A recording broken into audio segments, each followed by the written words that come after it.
Tonight, we've got high school hockey. We want to remind Jake in studio that we're hearing an echo, so if you could take care of that, we'd sure appreciate that. But tonight's hockey game has Moorhead taking on St. Michael Albertville. And Rob Grammer, Spuds have got to be feeling pretty good about coming off the road with an overtime win at Brainerd. Yeah, in game one against Grand Rapids, they had a heck of a time generating offense, not getting a goal on the board. They came out in Brainerd and took a few penalties in the first period, and Brainerd had the better of the play, and it started to look like we may not score a goal, and then the Spuds pulled it together, came out and had a heck of a game in the second and thirds and got the overtime win, which you're absolutely right is a great feeling for that team. I think we're going to hear from John Ammerman a little bit later in our pregame that the turning point seemed to be coming out of the locker room to start the second period.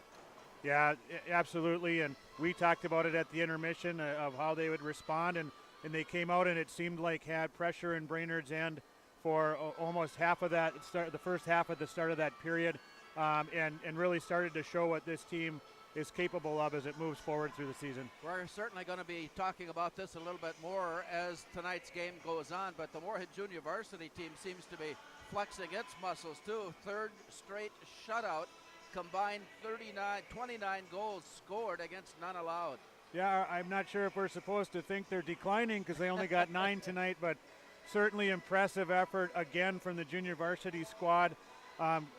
Another indication again of the depth of the program in Moorhead, where we just there's not a lot of difference between lines 3 and 7 in our program, which would take you from the middle of the varsity team through the JV team, and they come out night after night. They're playing great hockey. They play fast. They play at a high level of skill and puck movement. It's a lot of fun to watch that team. This is Larry Knutson, and tonight with Rob Grammer, we've got high school hockey from Moorhead Sports Center. It's the Spuds against the Knights of St. Michael Albertville. We'll visit with head coach John Ammerman after this timeout.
At Moorhead Sports Center as they get ready to take on a Section 8 opponent again.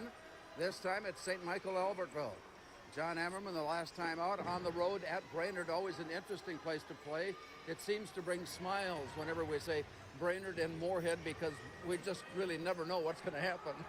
Yeah, and an exciting game, really from start to finish.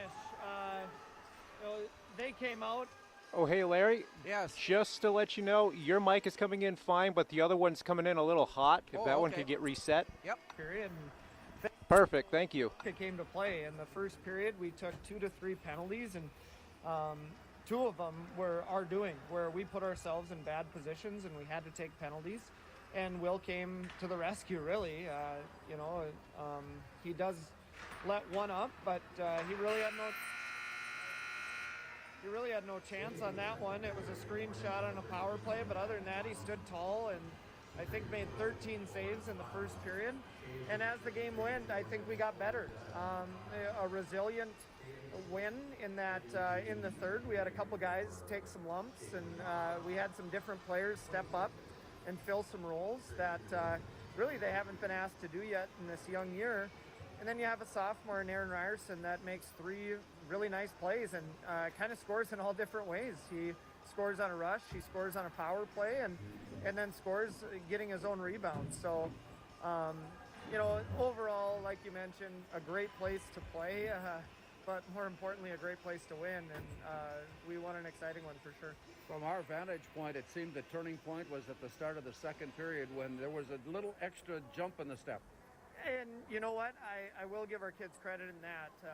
As bad as the first period was in terms of just our focus and our effort on details, the second period was very good from start to finish.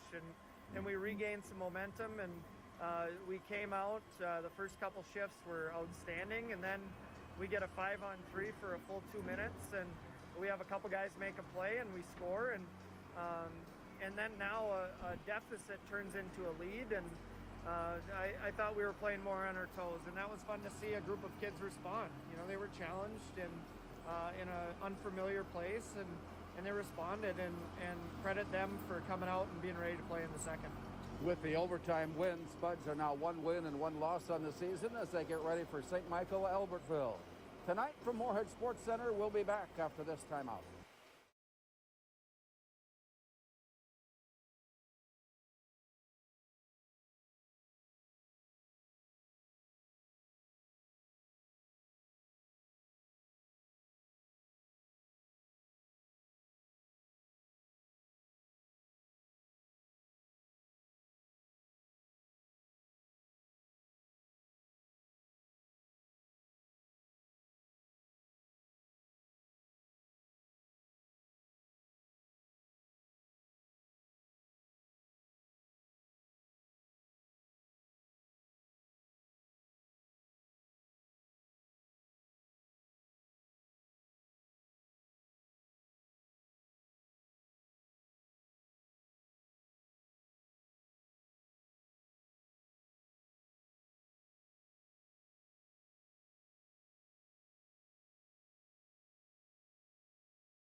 And there was a time when Moorhead and St. Michael really didn't schedule each other, but being a part of Section 8 and becoming a very integral part, St. Michael Albertville certainly has become a formidable foe. For sure, and not only are they a growing community, they just added a sheet of ice, which will obviously really, really help their development. But on top of that, too, they've joined the Lake Conference. So if you look at their schedule this year in a shortened season, there are no nights off for them, and I think that'll not only make them better, but it's great for us. We get to play them twice, not only today, but we get to go down there in a couple weeks, hopefully. Obviously a program that's up and coming, but Coach Johnson does a great job in working with their athletes, and the last 5 years or so, they definitely have been in the conversation in our section. With the X's and O's in place, what part of their game makes them so successful? Well, they have a couple of forwards that can get up and go. They lost a few that scored quite a bit for them. So I think they're kind of in the same framework as us, where right now, early in the season, they're trying to figure out what their identity is going to be this year. But they're going to be a well-coached team that is tight checking, plays a similar style to us, and hopefully we can get on their defenseman, their goaltender early, and make it tough for them to get up and down the ice. How about comparing the speed of the game? Well, we'll find out. We like to think that we can skate pretty well, but you know, the last 3 years really, they've had a group that's kind of grown together, and this year there's going to be a couple new faces for them. But I would imagine their style is going to change a whole lot. They're going to play a game where you get up and down, similar to a lot of those Metro teams that we do play. They're not going to be as physical as some of the teams that we see north of the interstate, but yeah, it's going to be a great game, and it should be a great test for us. Our thanks to John Ammerman for being with us on our pregame show tonight from Moorhead Sports Center. The Spud hockey team gets ready to take on St. Michael Albertville after this timeout.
Ready for the start of tonight's game. The teams have taken their place along the lines for the announcement of the starting groups.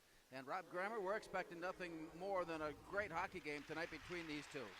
Yeah, you know, we heard Coach Ammerman talk about it in the opening, and St. Michael Albertville, since they've come on the scene in the section, has played hard. Back when the program wasn't quite at the level it's at, they still came in here and played hard every time, and you knew they were building a program, and they've got tremendous coaching from up in our section. Jared Johnson and Jason Johnson, originally from Brainerd, the twins. back in the early 90s. Have played against them in high school and college, and they're certainly leading this program in the right direction, and they'll give the Spuds everything they can handle tonight. It always seems that when St. Michael Albertville under the Johnson come in, and you talked about it, it's just a very high level of play, and they treat the game with integrity. They sure do, and they're great game planners. They're great hockey minds. They know how to prepare for an opponent, and they have their kids playing hard every time. It is, as you said, it's a high level of thought process in how they run their program. We asked John Ammerman about the speed of the game comparing these two. What are your thoughts along that line to determine the outcome? Well, we're going to have to rely on playing a fast game as our season goes on, or excuse me, the Spud season goes on, and the schedule gets tougher and tougher. They're just going to have to play fast and create offense that way through speed, through the neutral zone into the offensive end, and match the other team every night. By end of the season, we're going to look at what St. Michael has done, but they've got probably one of the tougher schedules that anybody has because they belong now to the Lake Conference. Yeah, they entered the Lake Conference, and another, I'm sure, strategy of that whole program to say if we want to elevate our program, we're going to play the best. We'll be back with the drop of the puck after this timeout.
Header tonight from Moorhead Sports Center as the Spud boys take on St. Michael Albertville. Following this game tonight, the Moorhead girls will get their first game of the season when they take on Fargo Davies. That game also right here on 970 WDAY 93.1 FM. Hope that you can join us for a great evening of Spud sports, and it's two hockey games tonight. As we stand out at center ice, the Spuds will start things out with Max Dronen, and he faces off with Zach Miller, and we're underway. It comes down to the near side. Miller chasing it into the corner, picked up by Tyler Beckstrom, and he works it off to the far side as St. Michael Albertville has an outlet pass to Tyler Jordan. On the near side, he rings it down to the corner, and it spins off to the far side. A big collision there separates the play, and the puck comes loose, but St. Michael Albertville has it at the point. From there, they send it to the far corner and play it back out to the point, and as they look in, a quick wrister sent down low into the near corner plate.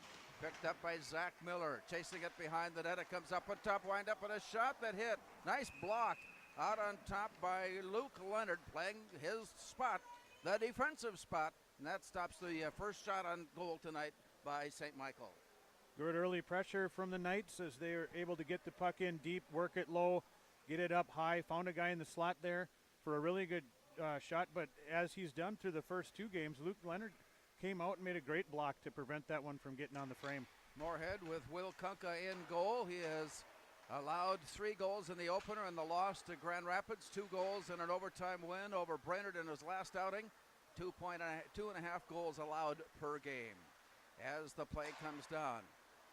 And we take a look at the records, and St. Michael Albertville is 0-2. Here's a windup and a shot sent on from the near side by Harper Bentz, but a nice glove save by Austin Dietrich. And so both teams now getting a chance to see what their goaltenders are made of. Yeah, good job by the Spuds in the defensive zone face-off to have a pretty clean exit, get down in the end, and then a great forecheck from this line. And Harper Bentz with a good shot on goal there.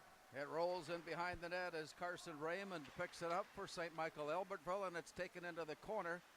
Carson Triggs there to tie it up and pull it free from Moorhead. Then he has it pulled away, and it rolls out to center ice where St. Michael Albertville comes on the attack. Off to the far side, a long hard shot skims off the ice and blocked away by Kunka. Rebound goes deep, and it comes out to center ice. They'll have to come onside, and as they do, Moorhead takes over on a play now to the near side. It goes rink wide and played. Ian Ness had it there momentarily, and it's worked all the way down where St. Michael Albertville takes over. Rolling it back up ice, it's picked up by Joe Schiller, and the Spuds turn it around and come into the zone. Dish down deep into the far side and giving chase.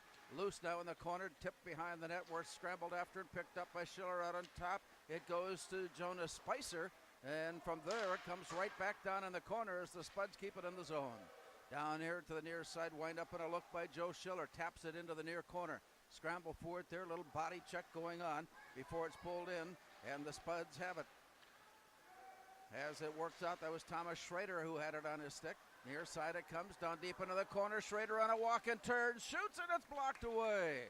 Great positioning by Austin Dietrich of St. Michael Albertville, and he slid across the slot and picked up the save. Back it comes now, but Moorhead on the rebound, keeping it in play, tossing it to the near corner. From there, Schiller picks it up. He stick handles his way up high in the slot and gives it away. Wind up from there, winding up, quick release, and it's wide to the near side. And on the rebound, it comes all the way down up ice as the icing call by St. Michael Albertville slows play. Well, there's a lot to talk about there, Larry. That was a wonderful shift for the Spuds. Big Tommy Schrader with a low net drive, to the front of the net, and a big save from the Knights goaltender. And then Joe Schiller with a sneaky, clever play to get down on the wall, keep a puck alive, and then to actually turn it up and create offense off of it. Great work from the Spuds on that shift. Off the face-off, out of the icing call, it comes back into the Knights zone, and it's played off to the far side. Moorhead keeping it in. Some early domination, and normally the first period that Moorhead has played in, it's been a kind of a battle to see who wants possession of the puck the longer. Yeah, good energy on both sides right now. After that initial shift where the Knights had some pressure, the Spuds have flipped that script, and now we've seen a lot of action down in the Knights end. Out at center ice it comes, and it's picked up, tossed in by Grant Frisch all the way down to the base, and it comes bouncing up and out of play it comes. Tonight's game is a presentation of the Minnesota State High School League. Minnesota State High School League is hiring officials in all sports and at every level of competition. Go to mshsl.org to find out how you can become a high school sports official. The teams are counting on you. It comes out to the point for Frisch. Off to the far side, dish down deep into the corner. And played as the Spuds turn it around and come up high in the slot. Stick handling it all the way. Here's Dronins with a pass down low and a tip in blocked away. Austin Dietrich is so far performing at a high level to keep this game scoreless. We are early, however. Still 13:34 to go here in the first period. Some more good puck possession from Moorhead there.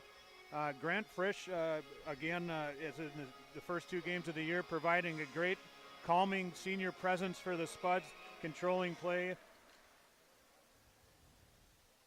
Not sure what the stoppage was there. So they go back into the circle on the far side of Dietrich. And as the puck goes down, it's bounced into the corner, and play comes back to Moorhead. Dished away and rolls in behind the net. Back out to the near side. Schiller plays it back in, right out in front. It's tipped wide of Harper Bentz, and he's forced to chase it down to the corner before bringing it back near side. Off the boards, picked up by St. Michael. Casey Leyland comes in. He rolls his way in. Here's a turnaround off the deflection, and it goes behind the net and played by the Knights. Working it along the near side. Spuds get a stick on it and pull it away. Off to the far side, Ian Ness gives it away, and here comes Moorhead, and there's a nice pass right on the stick of Carson Triggs, and he brings it in. Triggs carries it behind the net, waiting for the change behind. Centering pass comes loose, and it's deflected away. Bouncing hard off the boards into center ice. It's picked up by Grant Frisch. Spuds forced to touch up on the play, and Frisch drops it in. rolling it up against the side of the net, and play goes there. Chased from behind by Jonas Spicer. Comes out on the near side where St. Michael Albertville has it. Zach Miller carries it in. Got away. Loose puck down low. Luke Leonard picking it up from Moorhead, and the Spuds turn it around and head out to center. From there, turned around by Carson Raymond of St. Michael. Back into the near side. Down low behind the net. Picked up there by Moorhead's Grant Frisch. Spuds try to work their way out of the zone, and the play goes down. Play continues. And from there, Schrader was able to get just enough stick on it and poke it down deep, allowing him to change. Spuds come up with the rebound out in front. Nifty job of stick handling, but even more so impressive was the play of Austin Dietrich, as he cut down the angle at about 3 different ways to make the save. But Dietrich has been pretty big for the Knights already in this game, as the Spuds have had really a consistent pressure since that first shift. And he's had to make 2 or 3 really big saves to keep the Spuds off the board early. Alex Shea comes off for St. Michael Albertville, drawing a 2-minute minor on that last little skirmish as he was protecting his goaltender. So the Spuds will get a power play opportunity here. And as they stand in, it's drawn back. Dronen puts it on the edge of the circle, picked up there by Grammer. Now to the near side, Ryan Lindberg. Gavin Lindberg dishes it down low up on top.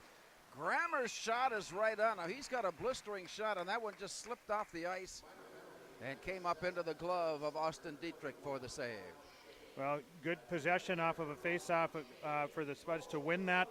Held in nicely at the point by Grammer, and then Dronen and Lindberg worked it back up top. And good net front presence from Aaron Ryerson, so let's lay it into that guy. He's got the hot hand. 3 goals scored against Brainerd, the hat trick including the game winner in Moorhead's last outing for Aaron Ryerson. Here's a steal and a breakaway. On his way up ice, Tyler Jordan shoots and scores.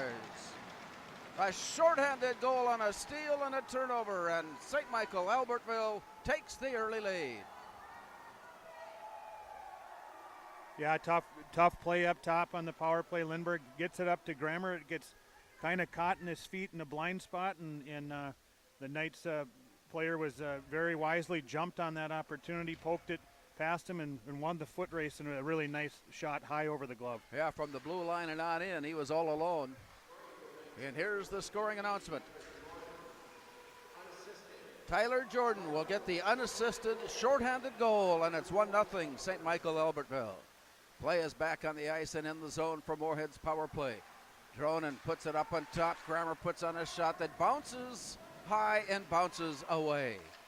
Rolled down to the corner. They'll try it again as Gavin Lindberg carries it off to the far side. Tries to get control of it. He stick handles it. He puts it on his skates, and it's rolled out. Moorhead trying to go rink wide with it and had it deflected. It comes out to center. We've got another breakaway. Here's the walk-in and the shot and the goal! J.P. Johnson. 2 shorthanded goals by St. Michael Albertville early. Well, another unfortunate play high in the zone on the power play where the Spuds tried to get a cross-box pass that got intercepted, and then everyone was kind of caught flat-footed as the Knights were able to clear it and win another foot race down the ice. And an unexpected 2-goal outburst shorthanded from the Knights. Yeah, it isn't all unusual to see shorthanded goals, but hardly ever do we see 2 shorthanded goals in the same shift. And it's 2-0 Knights. On to the near side, J.P. Johnson getting that goal. And both have been breakaways completely alone. First Tyler Jordan, and then J.P. Johnson for St. Michael, and it's 2-0 Knights. Face-off will be on the near left side. Tonight's game brought to you by Speakeasy Restaurant. As the Spuds falling short, now forced to come from behind as they bring it out on the near side, going rink wide, and played nicely off the boards. Here's the walk-in, scooting into the corner. Ian Ness brings it out to the point now near side. Still 26 seconds left on the power play, and the roll comes near side and into the corner. As they scramble for it there, it's pulled along the boards. Nice interruption of play by the Spuds to keep it in the zone. That play made possible by Carson Triggs as it goes into the corner, and the Spuds try to line it up. Now walking his way in, going backhand, but just wide. There's the rebound, shot, and goal. I think that came full blank on a slide across the slot, and a backhand shot is good. Well, what a net drive from Harper Bentz there.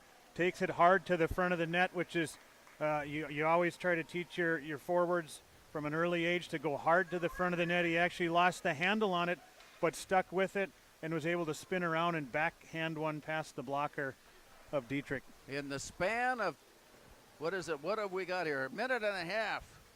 3 goals, 2 shorthanded by St. Michael, 1 power play by Moorhead. And with that power play goal, teams have resumed full stature. It's 5-on-5. Are they going to give the goal to Carson Triggs? Well, that will be corrected. It was Harper Bentz. As the play comes in, it comes near side. Onto the near side and the walk-in by Cody Martinson. Rolling it around to the far side, and it's played out to center. Scrambling after it, it's dished ahead. They'll wave off the icing, and it comes back down and all the way to the near corner. Well, we'll have to get that correction, whether Harper Bentz or Carson Triggs on that last goal. If Triggs gets the goal, it was on a little deflection off the shot of Bentz. So we'll see how that is marked as the play comes in. Deflected down. Spuds looking to tie it up. Here's the walk-in by Cody Martinson, but it's knocked away.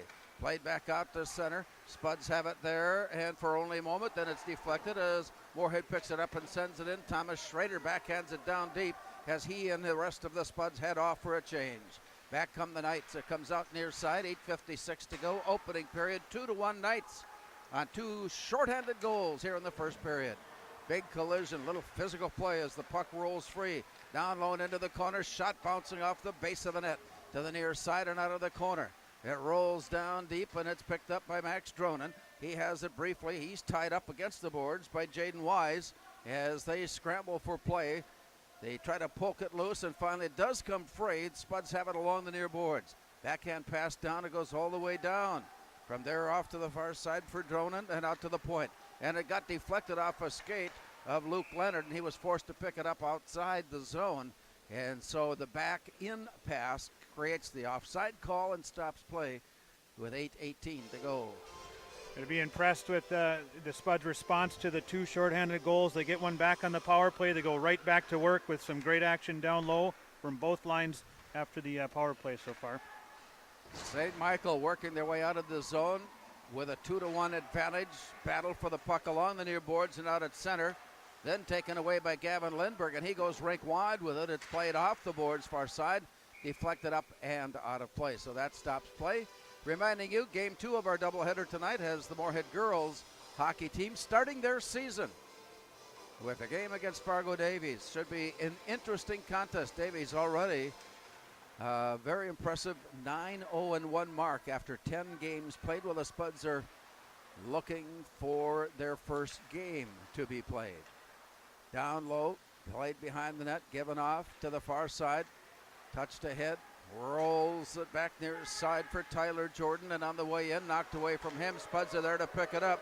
It's 2-on-1 at the blue line as Gavin Lindberg winds it down low, and the shot blocked away by Dietrich. Well, you draw up what you'd like to do in the course of a game and have a 2-on-1 break. That's what every goal scorer's dream is. A great play in transition as the Spuds created a turnover. Gavin Lindberg comes in with speed, really does a nice job of manipulating the defender, pulls him over, slides it across, and the Knights defender Carson Raymond got enough of it to just not quite get over to Dronen quick enough to beat Dietrich, but a really good play all the way around. Off the face-off, the shot from the point comes down deep to the near corner. And as they play it along the boards, the battle for it as it squirts loose and it's carried behind the net. Moorhead in possession. Out to the far point. From there, Luke Leonard gives it along the boards. Carson Triggs takes it down deep, leaves the puck alone, picked up now on the far side from Alex Waller. He had it momentarily, poked away from him. Battle for it deep in the corner. Moorhead reaching in on it. Here's a rebound. Shot and a goal! Oh, paid off. A heavy-duty payoff on that goal.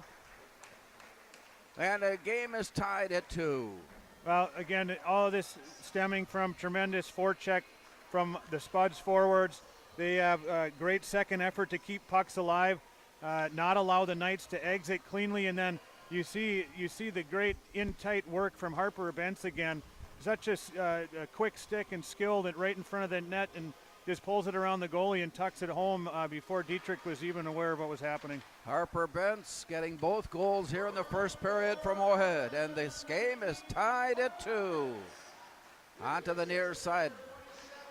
And it didn't take much to figure out that last goal Moorhead scored was simply sheer determination and hard work. As the play comes out, it comes near side and bouncing out to center.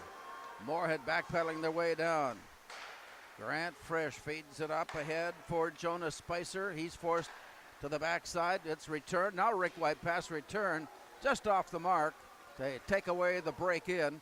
And on the recovery, it's carried down deep into the corner. Brought back up on top. White up in a shot. Blocked away. Try it again. Loose puck away. Cleared out of the zone by St. Michael. And icing waved off as Grant Frisch had a chance to play it on the way by. So the Spuds go back into their own end to pick it up with the first period score tied at 2. Cody Martinson feeds it off to the far side. Wind up. And a look in from there. Deflected away. Scrambled after. Spuds have it back again. Moorhead with an 11-4 shots on goal advantage here and a 2-2 hockey game. Tipped away. Chased down and back into the zone by Joe Schiller. Off to the far side. Nifty release. Spuds have it on the attack. Throw it off a skate, and it bounces free before in. Moorhead is deep in the zone, so they got to touch up on the play, and here comes St. Michael.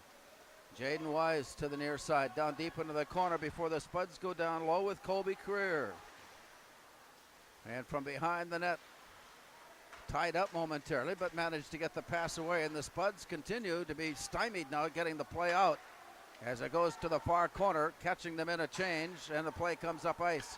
Onto the near side, the walk-in by Aaron Ryerson goes down deep, shot, wobbles out in front of the goal, and it's cleared away.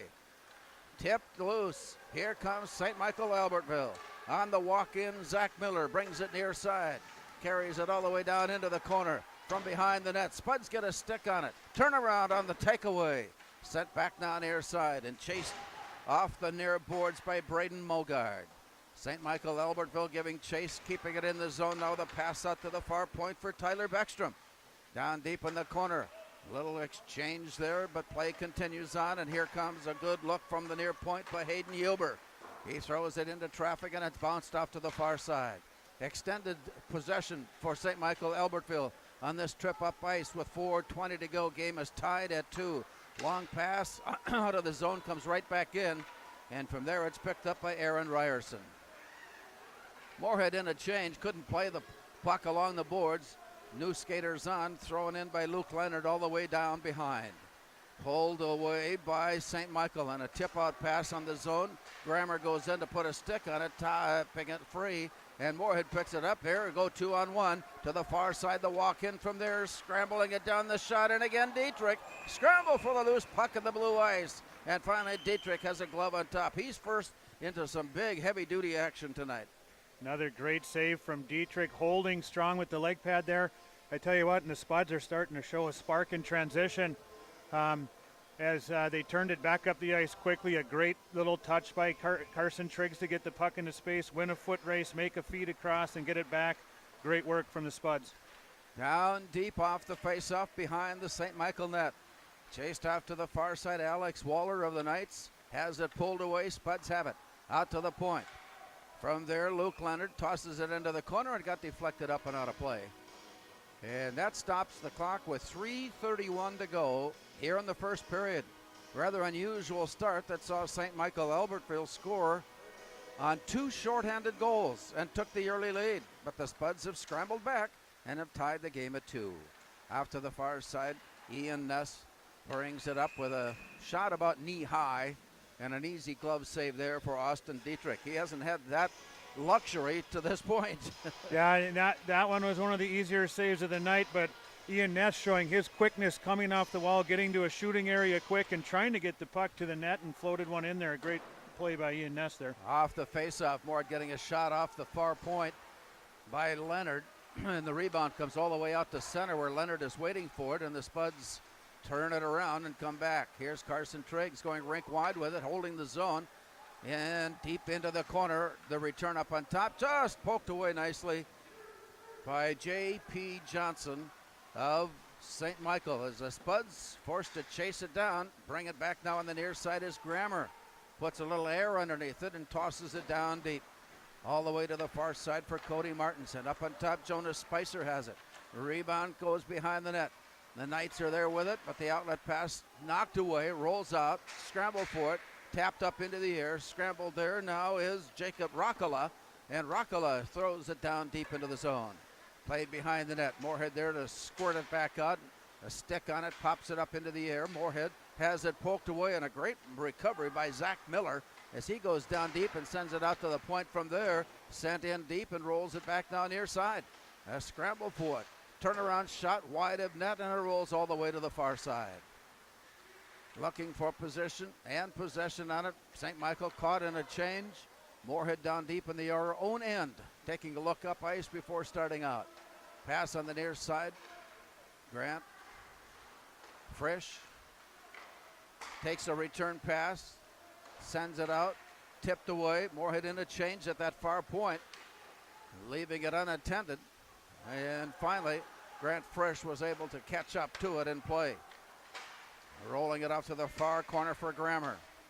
He's trying to bring it back to the near point. Good job, good forechecking by St. Michael Albert. Finally, it's poked away and it comes out to center. Spuds are waiting for it back in their own end, but it's given away. Zach Miller carries it to the near side and in. Grammer with him stride for stride. Off to the far side, it goes deep into the corner. 1:19 to go. In the opening period, we are tied at 2. Long pass off to the far side, scrambled up, it comes away. Moorhead could not keep it in the zone. Into the skates and sticks along the far side as they were caught in the change of St. Michael. Now the puck is loose, they'll try it again. Here's the walk-in on the near side. To the near side, and the backhand pass by Casey Leyland just goes wide into the far corner. Up on top, wind up and a shot and a glove save by Will Conka. And that is his best effort so far. Well, we haven't mentioned his name a lot yet, number 9 on the Knights, Casey Leyland, but he is one of their biggest threats. The name is familiar as one of their big scorers the past few seasons was his brother Luke Leyland, who probably is one of the Knights' all-time leading scorers, and Casey's just as talented as his older brother. And to the far side off the face-off. Moorhead reaching around, pulling it in, heading out. Stick-handing his way through traffic. Grant Frisch brings it in, sends it off to the far right side. The return pass from Max Dronen got tied up and knocked away. Out at center ice, Moorhead turns it around and sends it back in. 30 seconds to go in the opening. Rolling in, Casey Leyland had it roll off his stick, and it actually floated in on his old goaltender. We don't see that kind of a situation develop all that often, especially with the quality players that we're watching here tonight. But somehow Casey Leyland had that puck roll away free. And Moorhead making a late change here, and with 26 seconds to go, likely to be the last change before the end of the period. And standing in now is Carson Triggs to handle the faceoff. To the near side, bounced along the near boards. Battle for it there, Triggs pulling it away. Got knocked away from him. It comes back to Moorhead. Bounce with it, and he is behind the net. 14 seconds to go. Scrambled after the side of the net. Bounce, tried it again. He poked it away, and they're going to say no. Although the red light went flashing, the official was there and spotted a stop in play, and it stays 2-2. Well, this is a sign of a great goal scorer, is in those little tight areas, how good they are with their stick to find a way to get the puck to their stick where they can get it on net or in the net. Again, Harper Bentz, pesky as can be right in front of the net, the Knights net, and he almost got his third of the period right there. He's on the verge of having an outstanding performance as the shot off the point goes ricocheting off to the far corner. That's going to put us in the locker room. We are at the end of the first period of play from Moorhead Sports Center. On the Speakeasy scoreboard, it's Moorhead 1, St. Michael 2, Moorhead 2, St. Michael Albertville 2.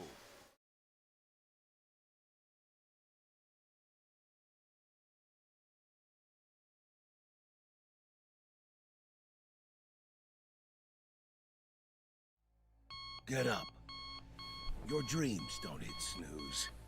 Because if you snooze, you might miss your opportunity to improve your craft. put in the work. Your opportunity to be the best.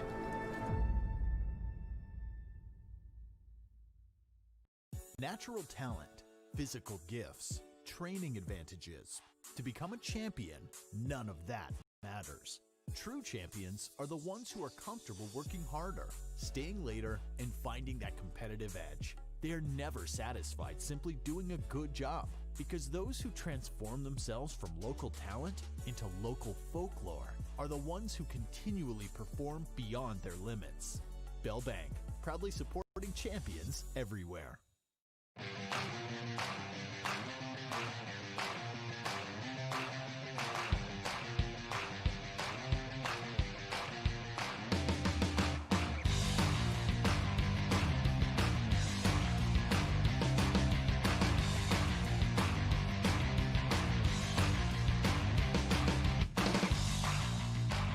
Your home for Boss Snowplows is Burt's Truck Equipment on Highway 75 North in Moorhead.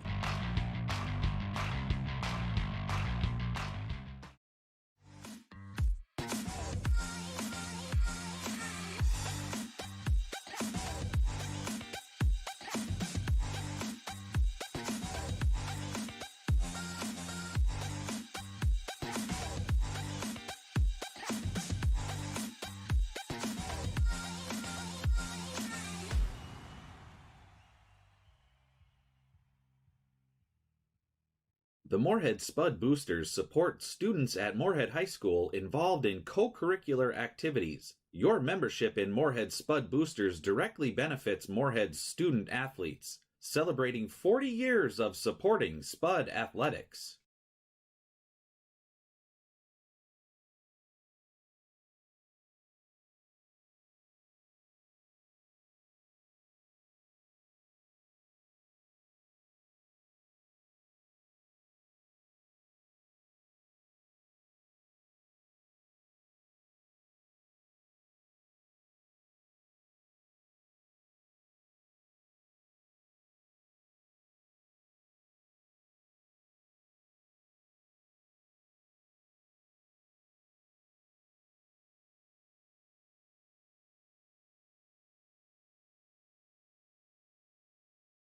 Welcome back to Moorhead Sports Center as the Spuds taking on St. Michael Albertville tonight. And after one period of play, Rob Grammer, it's 2-2, but it was all done in a rather unusual fashion.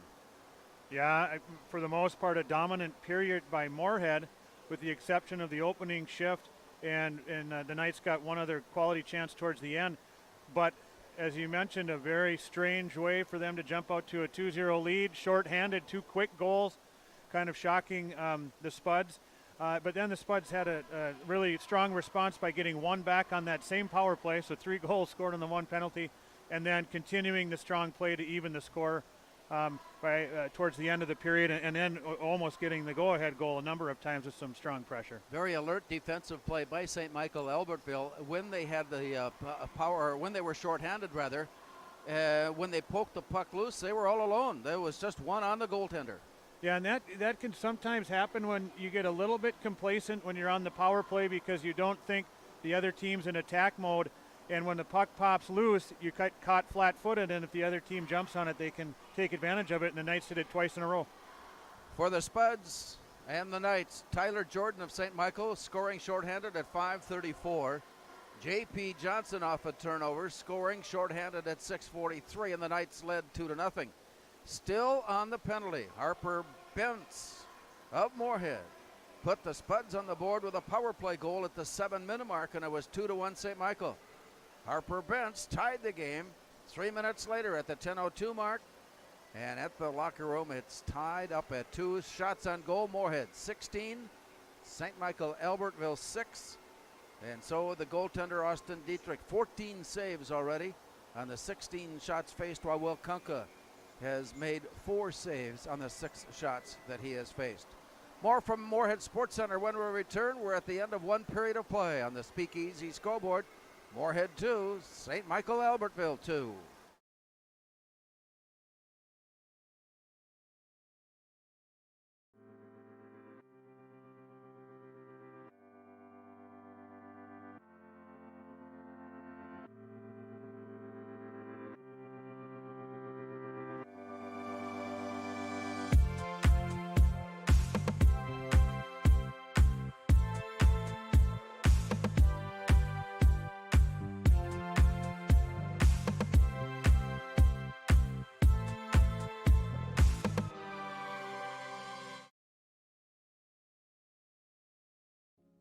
Revive Professional Massage Therapy Clinic. Locally owned and operated.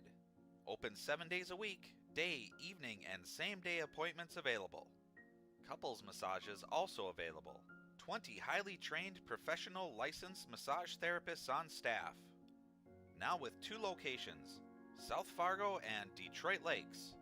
Offering online booking and online gift certificates. www.reviveprofessionalmassage.com.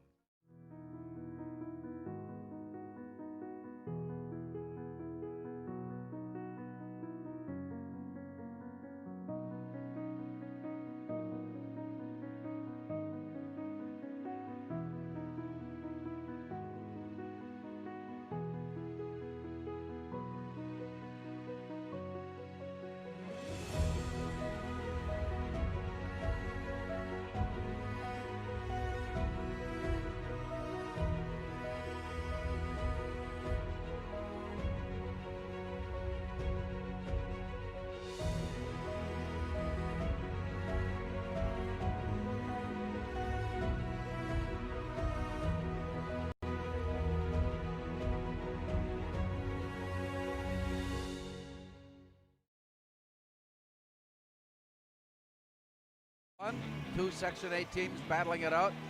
St. Michael Albertville started their season with a 6-2 defeat at the hands of Benilde St. Margaret. And on the heels of that, a 6-2 loss to Eden Prairie. And their schedule is as tough as there is in the state of Minnesota as they head into Moorhead tonight. And of course, most teams around, as they come to Moorhead, say that's a tough place to play. I'm not so sure that it's necessarily a tough place to play, but it is a tough place to win. And there's St. Michael certainly trying to get their first win of the season tonight on the road in Moorhead. As we mentioned, as we left you, 16 shots on goal by Moorhead, 14 saves for Austin Dietrich, 6 shots on goal by St. Michael Albertville, 4 saves for Spud goaltender Will Kunka. Tonight's game is brought to you by Moorhead, or by the Minnesota State High School League. When the MSHSL was first established back in 1916, more than 100 years ago, the organizers envisioned a statewide program of education-based interscholastic activities with uniform rules that are fair and equitable for those involved. That vision became a reality and has remained so for more than 100 years with the help and support of the 525 member schools that the league serves and more than the 300,000 students who participate in athletic and fine arts activities. Brought to you by Minnesota State High School League. Once again, this is game 1 of our hockey doubleheader. Coming up in game 2, the Moorhead girls open their season when they take on Fargo Davies, looking for an excellent performance there. Davies already with 9-0-1, 9 wins in the 10 games played. Only a tie, a 2-2 tie at the hands of Fargo North-South. If you want to call it a blemish, Fargo North-South is already is still unbeaten on the season. So we're looking to see on that one as the two teams will battle it out here at Moorhead Sports Center. Coming up in game 2 of our doubleheader, Moorhead girls hockey opening their season against Fargo Davies. We'll be back with more from Moorhead Sports Center after this timeout on the Speakeasy scoreboard. It's Moorhead 2, St. Michael Albertville 2.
Get up.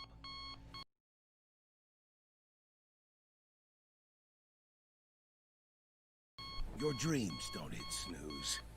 Because if you snooze, you might miss your opportunity to improve your craft.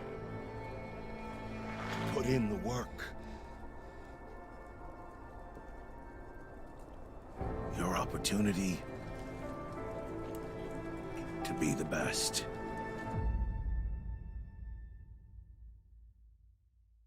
Natural talent, physical gifts, training advantages. To become a champion, none of that matters. True champions are the ones who are comfortable working harder, staying later, and finding that competitive edge. They are never satisfied simply doing a good job, because those who transform themselves from local talent into local folklore are the ones who continually perform beyond their limits. Bell Bank, proudly supporting champions everywhere.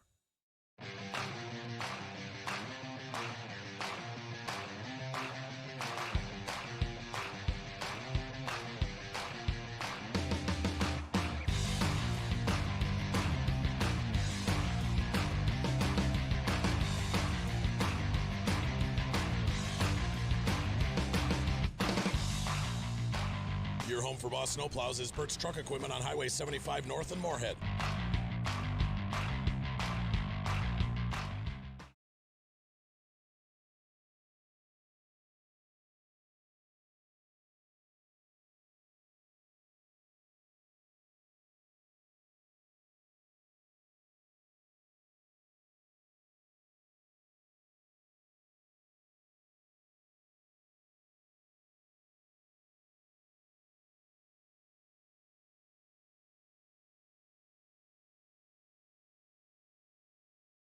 On for start of the second period of play, and in a moment we'll ask Rob Grammer about his thoughts on what we saw in that first period, and Rob, the changes that might, if any, be made by either team here in the second period.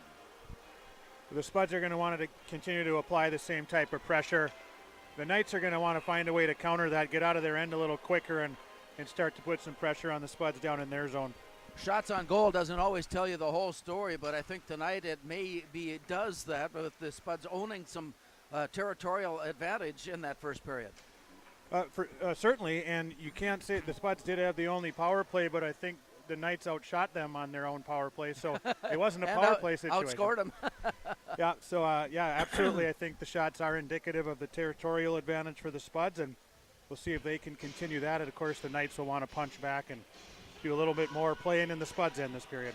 That aspect of the game is a carryover from the second period, third period, and overtime period in Brainerd earlier this week. And so off the draw to start the period, the shot comes in by Gavin Lindberg, and the rebound deflects to the far side. It comes back, and Lindberg soft touch in on goal, deflected on the partway in. Moorhead has come out flying here to start the second period. Taken away by Max Miller, throws it out to center ice, and chased down along the near side. Zach Miller has it, finds a way to find Max Miller, and it's worked off and out to center ice where Moorhead gathers it in. Long pass in that got away from Beckstrom. Chased down on near side. Game tied at 2 as we start the second. Rolling behind the net and off to the far side. St. Michael Albertville looking to get the puck out of the zone and cannot successfully, as the Spuds take it back at center ice, and they'll throw it back in. Down deep goes Grant Frisch. He's tied up momentarily by Tyler Beckstrom of St. Michael, and here come the Knights. Along the near side and out, and it's pulled loose. Scrambled after. Joe Grammer going for it. Plays into the far corner, and with that, Moorhead will pick up a penalty, and that will stop play. Game is tied at 2 here early in the second. And just a quick turnaround by the Knights in the neutral zone, and there again, it's kind of the cleverness of Casey Leyland kind of goading the Spuds defender into reaching for a puck, Joe Grammer, and then he poked it around him, and then Joe ended up being in pursuit and taking a slashing penalty, I believe, chasing down Casey Leyland. So Moorhead, penalty, power play, St. Michael, shot. Kunka didn't know where it was. It was still out in front. Here's a rebound, try again, but that one sails wide. Out to the near point. And dish to the near side. It rolls all the way behind the net. St. Michael having some advantage here on the power play, setting it up on top. Near side, then slashing is the call on Joe Grammer to set up this situation.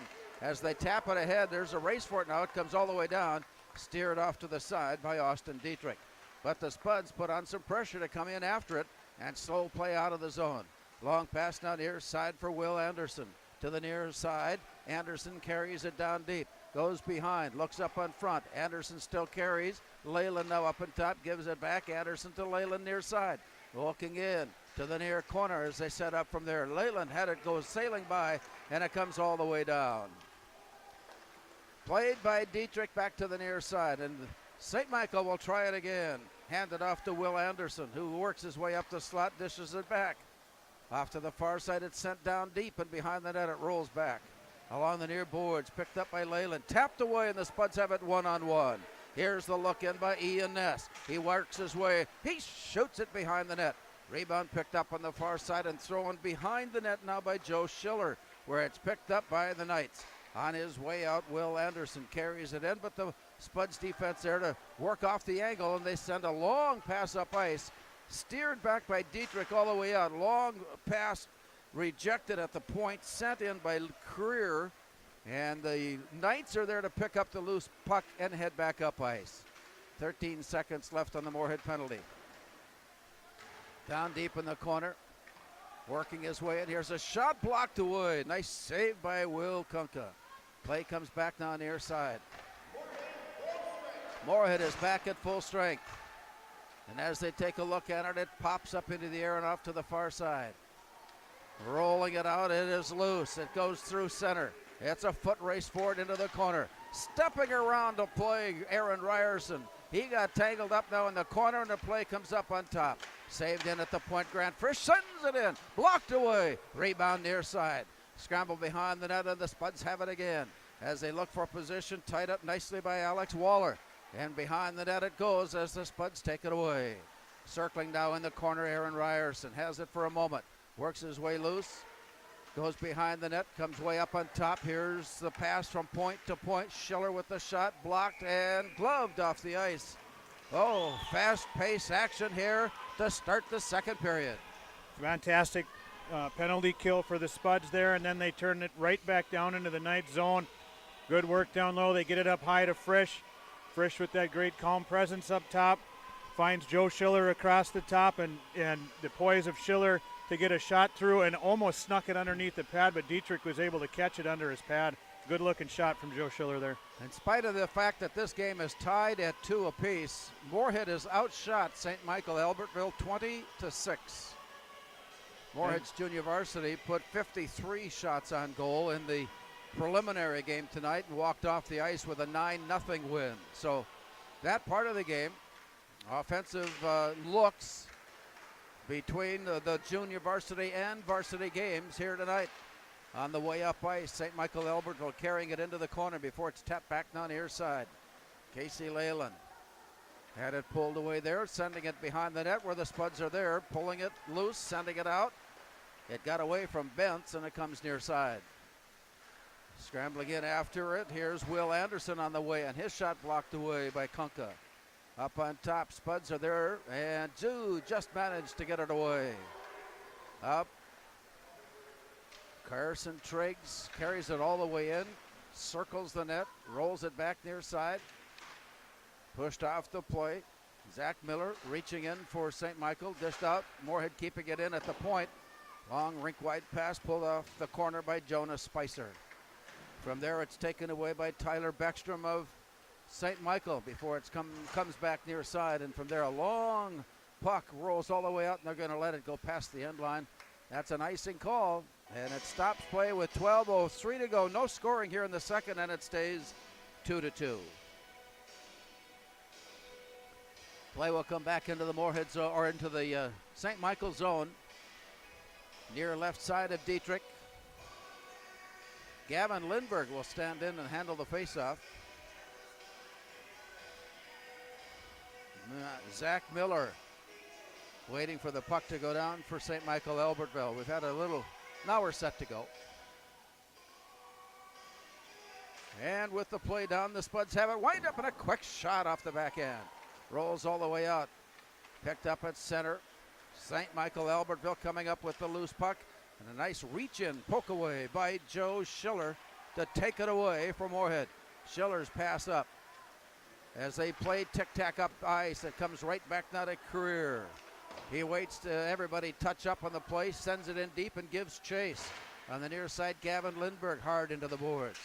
Knocked away loose, but then pulled in. Carson Raymond taking that one away for St. Michael.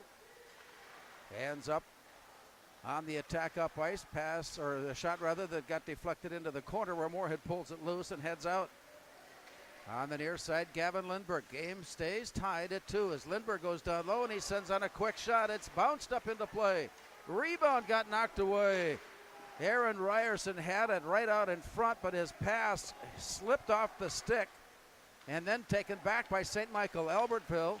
And back up ice, a long pass there, taken back by Moorhead. And from there into the zone is Tyler Hansen of St. Michael. After taking the play away, he throws it all the way back up ice, and the scrum continues there. Sticks on the play, continuing to slow play down out at the point. Here's a shot set on. Rebound up on top, Schrader. Nice backhand pass ahead. Walking his way in, drop for Schrader. Puts the shot on, blocked away. Rebound left alone, and it's pulled in by Tyler Hansen. St. Michael has it back again. Dodging a bullet for sure. As the play comes down deep, Jaden Wise has it for St. Michael. His throw out to center ice taken back by Moorhead. 10-14 to go here in the second. As the play is batted back and forth, ricocheted off a skate, hard off another stick, chased down.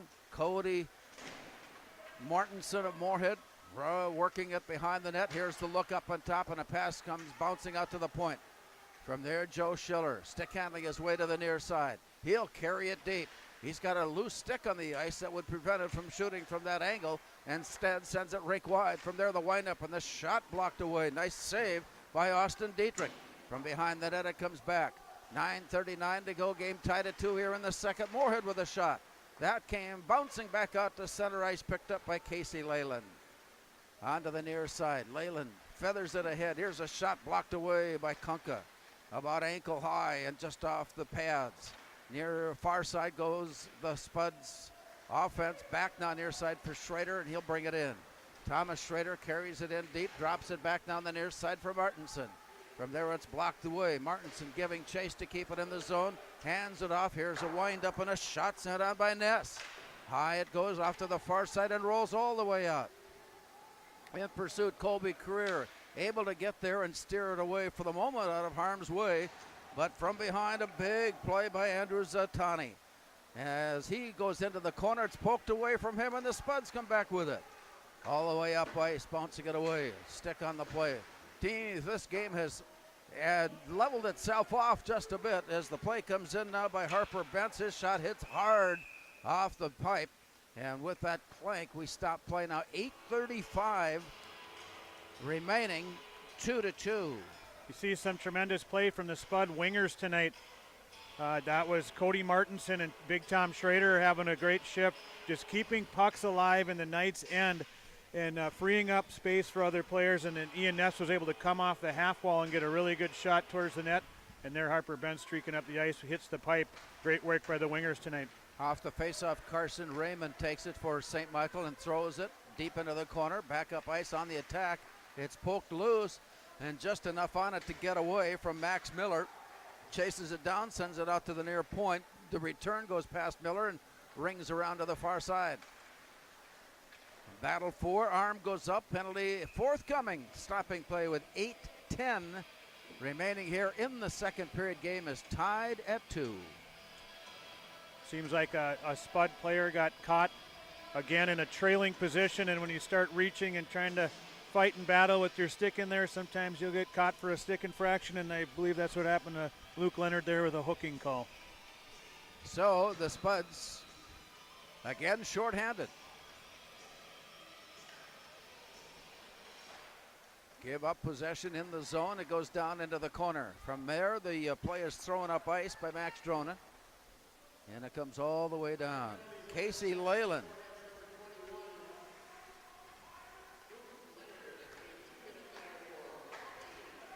So Leonard goes hooking. And it stays tied at 2. St. Michael on the power play. Midway through the second period. From behind the net. Here's a look ahead onto the stick of Will Anderson, who brings it. Sends it back to the far side, and it rolls back now to the near corner and along the boards. Moorhead putting on some pressure to take it away. They set it up on 2-on-1. Here's Harper Benson the way, and he winds up to shoot. That one's blocked away by Dietrich. That one was low on the ice and a good angle for Dietrich to slip it away. Battle for the loose play comes back now and picked up by Will Anderson of St. Michael Albertville. Here's the shot up on top and a nifty glove save there. A first baseman snare by Will Kunka. An easy save for Kunka, and the Knights at that point may have been happy just to take an offensive zone faceoff to hopefully win possession of this puck and reset their power play. Not a bad idea, as the Spuds were able to not only successfully kill off the first half, but create some offense in transition with that 2-on-1 play there between Benson and Ness. Off the face-off, it rolls behind the net. Spuds to poke it free to the far corner. St. Michael waiting for it there, however. And here's the look in. Here's the shot up, and again, somehow Will Kunka spotted it. That was an example of having been in that position a couple of times before in his career as he spotted that play developing. He sure did, and not a bad idea from the Knights below the goal line to turn it quick to the front of the net, try to create some chaos, but Kunka was cool under that pressure and snagged the puck for the Spuds to get the face-off. As they work it out, Moorhead comes away with it now, 40 seconds, skating shorthanded. Nearly a 2-on-1 break, but that was foiled by Alex Waller as he reached in to poke it away. On the return up ice. To the far side, Grant Frisch lifts it up, lifts it out, it comes rolling all the way down. Spuds will make a quick change at the front line. So they backpedal, St. Michael. Setting up their attack, 16 seconds with the extra skater. And it goes rink wide. Now it's center, and off the far boards it comes rolling in. Chased into the corner, Alex Shea. Stick handles his way loose, and it comes out the center. Moorhead will have another opportunity. Here's Gavin Lindberg. And apparently a player behind the play. I thought he was going to be in all alone, but offside the call, stopping play with 6:09. Well, as Lindberg was bringing the puck up across the blue line, he started to try to set up the defender for what he wanted to do with that 2-on-1, and Dronen was desperately getting up the ice to make it a 2-on-1, had to use that speed to elude the back checker and just inched in ahead of Lindberg. So with the face-off, Moorhead steals it on the way in. Max Dronen winds up, he shoots, it's blocked away by Dietrich. Rebound is blocked away by Dietrich as Gavin Lindberg had a chance, and it stays tied at 2. Here come the Knights. Wind up in a long shot, bounced away, and it's left on the ice, and the Spuds pull it loose. Here's the work in. It's 2-on-1. It's 3-on-1. Return near side. Lindberg backhands his way down. Shot blocked away by Dietrich. Rebound comes back out into play, and we're seeing some outstanding defensive play by both teams here in the second period. Great work on the rush there as the Knights had some action moving through the neutral zone. It was stopped nicely on the rush by Joe Grammer. He was able to fend off the oncoming Knight player, then turn the puck back in transition where Ryerson and Lindberg and Dronen went to work and created another great chance. Off the face-off, Colby Creer had a good shot, but it sailed up high. An easy snare out of midair by Austin Dietrich. He has already recorded 25 saves on the night. Game tied at 2 as it comes rolling out to center. The Knights sail off to the far side. Casey Leyland couldn't turn the corner, lost the puck in the corner, chases it down, comes back up on top, left it out to the for grabs, and again it's the Spuds with a good look offensively, but Cody Martinson couldn't get loose. The rebound comes out on the near side, another save for Dietrich, and the play comes near side.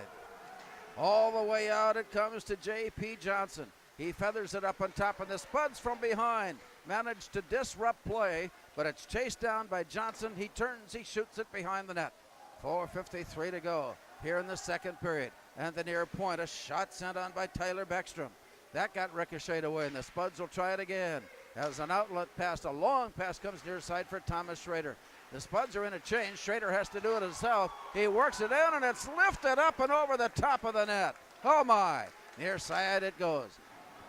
Blocked away. Now here comes St. Michael Albertville.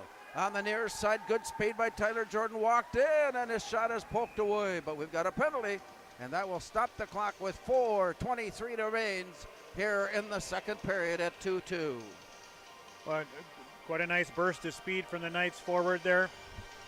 It got the edge, took Luke Leonard by surprise. Luke got into a trailing position again, harassed him well to not get the kind of shot he wanted to get off, but apparently harassed him enough to spend 2 minutes over in the box. And so with that, faceoff will be in the Moorhead zone near side of Will Kunka. The play is down. Rolls behind the net. Grant Frisch with it there. Sends it out of the zone. Taken back by Alex Waller. He sends it in, a bouncing puck. Will Kunka leaving it in play. Last minute decided not to cover up in the play. Spuds get a long pass out of the zone. It comes rolling down. Good pressure applied by Gavin Lindberg to reach in and pull the puck away. Spuds are shorthanded. Gavin Lindberg doesn't mind that. He came in and foiled the onrush and still in pursuit of the play. It's finally worked loose as he heads off. 1:20 remaining on the Moorhead penalty. 3:41 in the period. No scoring here in the second. We stay tied at 2. Long pass it comes. To the near side now, St. Michael deep into the corner. Creer defending on it to poke it away from Rockala, and it comes back to the near side. Rockala now deep in the corner looking up on top. Here's a walk in, and it's deflected away. Spud's got a stick on it to knock it away. And the rolls all the way up ice where it's taken back by Tyler Beckstrom. The Knights turn it around. They're in the midst of a change. Long pass, nearly had his pocket picked on a nifty move by Schrader, and it comes near side. Schrader gets it back again from a pass from Ian Ness. He walks his way and he shoots, and it's blocked away. That was Harper Bentz on the play for the Spuds. And it rolls off to the far side, and out of the corner comes St. Michael. A good burst of speed into the zone. Deep now in the far corner, rolls it back near side. Out to the near point for Casey Leyland. Up on top, still 14 seconds on the power play. Shot blocked, deflected in traffic and to the far side. And they'll try it again from there. Rolling his way around, Will Anderson. He sends it up on top. Time running out on the penalty. Moorhead is back at full strength. Here's Luke Leonard on to play as it rolls out of the far corner and up against the boards, and a battle for it there. Moorhead nearly pulling it loose but couldn't, and it's taken back by St. Michael. Here's a windup and a shot from the near side by Zach Miller. Back into the corner it rolls. This rush by Moorhead comes with 2 minutes remaining in the period. To the far side. Loose now in the near corner. Pulled in, winding up, shooting. Max Dronen hit the pipe hard. And it comes bouncing back into play. The rebound knocked into traffic. Spuds are there to pick it up. Turn around near side.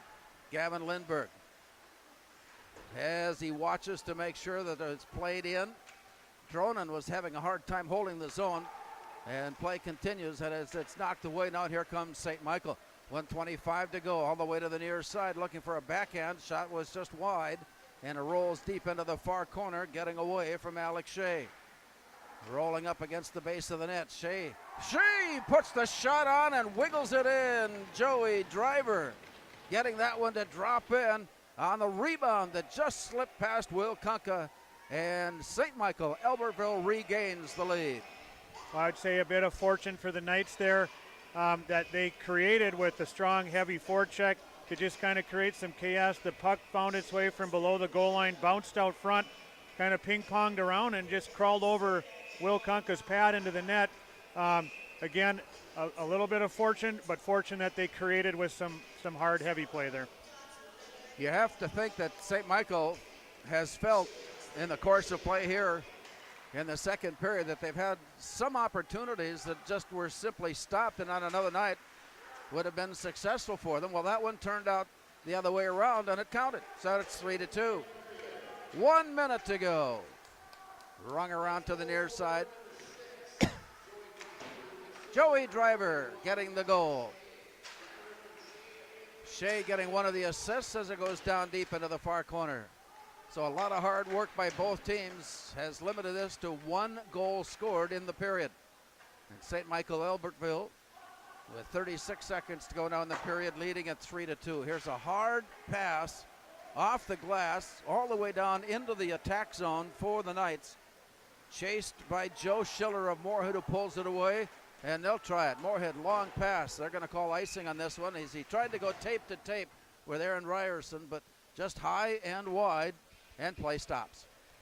A good break up the ice, really good read by Ryerson to streak to that opening as Schiller was carrying the puck out of the zone, got it to Lindberg. Either one of them had a good chance to find Ryerson. And I think Aaron took a peek up the ice as the pass was coming and just didn't quite connect, but a good look for the Spuds there. 19 seconds. Play down in the Moorhead zone, out of the near corner. Spuds may have just this one opportunity before the end of the period. Grant Frisch, trailing the play, brings it in. He got turned around. We're counting down from 4, and that's pretty much going to do it as they take a look at it. A late goal by St. Michael Albertville in the period puts the teams in the locker room after 2 periods on the Speakeasy scoreboard. St. Michael Albertville 3 and Moorhead 2.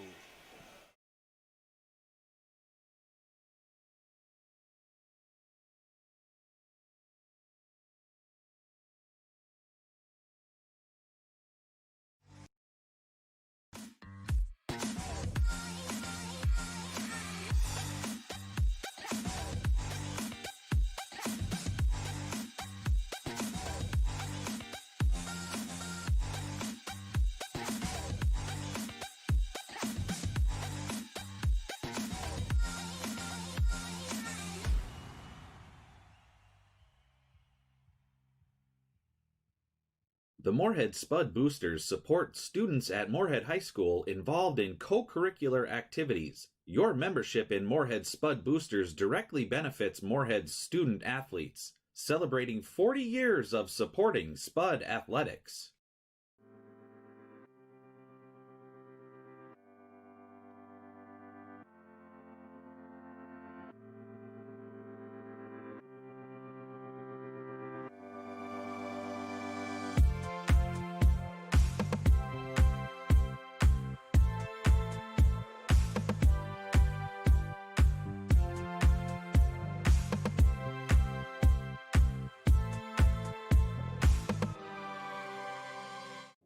Revive Professional Massage Therapy Clinic. Locally owned and operated. Open 7 days a week, day, evening, and same-day appointments available. Couples massages also available. 20 highly trained professional licensed massage therapists on staff. Now with 2 locations, South Fargo and Detroit Lakes. Offering online booking and online gift certificates. www.reviveprofessionalmassage.com.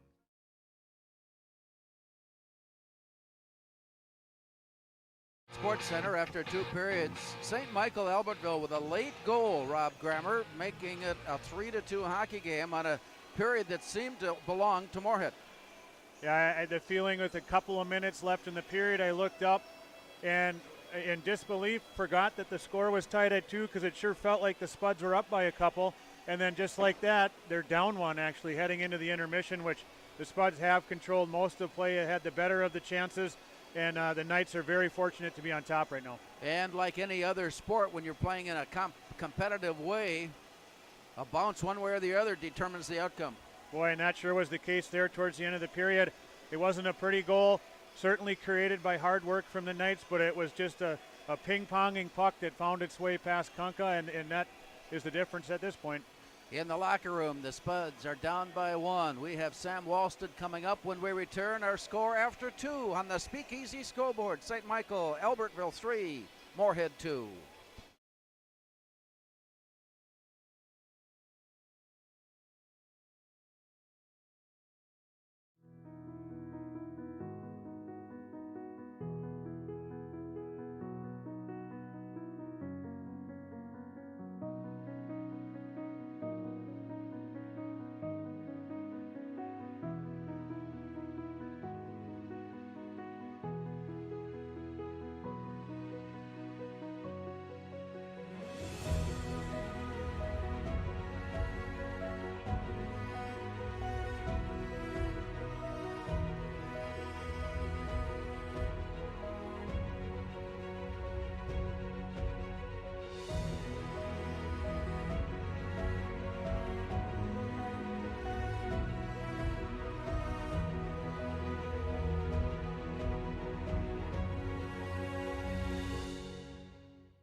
St. Michael Albertville scoring with just a minute 12 remaining in the period. A 3-2 lead in the locker room after 2. Earlier today in junior varsity play, Sam Walston, your team and Derek's team certainly are taking note of how to score goals. I mean, 29 goals in 3 games and not allowing one. Who created that formula? It must be coaching, right? It's what we always say. No, it's been good. So we talked before the game today. I'd be lying if I didn't say we check scores on a regular basis, and we know that St. Michael Albertville came in playing a tough game in a loss to both Benilde St. Margaret's and Eden Prairie, both close games. So we expected to practice hard just yesterday because we knew this was going to be a tough team if you're looking on score-wise, because they have 2 games at hand with 2 very, very talented teams usually when we go down there and play. And we just got after them early right away in the first period. We put up 4, and we just kind of didn't slow down from there. And it's been good to see, especially coming off yesterday. We were a little rusty coming from a game, coming on a bus trip, and it was our details were a little off, but I thought today we moved the puck very well. What's been the key to your abilities to score goals?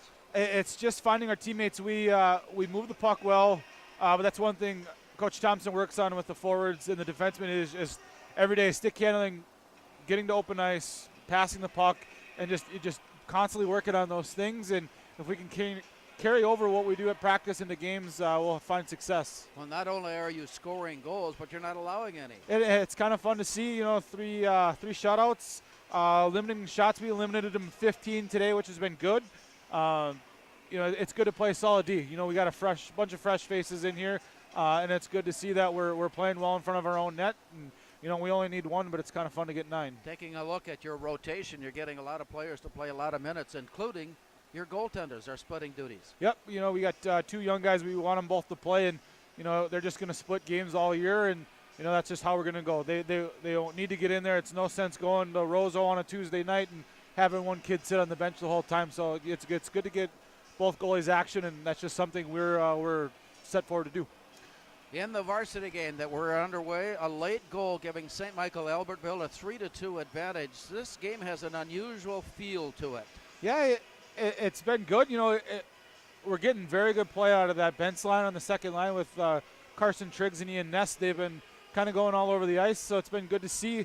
And unfortunately, we get one late. We've, like I said, with the JV level, just a little bit of attention to detail. Rebound just not clearing out in front, and unfortunately, they get one late. And sometimes that's the way it goes. I think we've been playing fine. We have the shots to do it. Max Dronin hits the bar late, and Harper Benz had one off the crossbar at some point in the second period as well.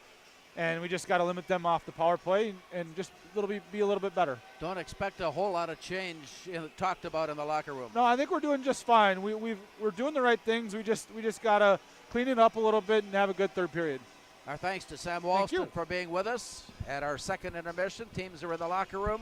Back with more from Moorhead Sports Center after this timeout on the Speakeasy scoreboard. It's St. Michael Albertville 3 and Moorhead 2.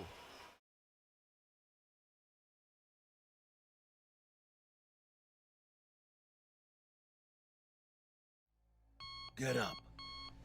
Your dreams don't hit snooze.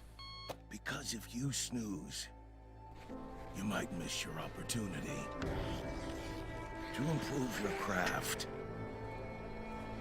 Put in the work. Your opportunity to be the best.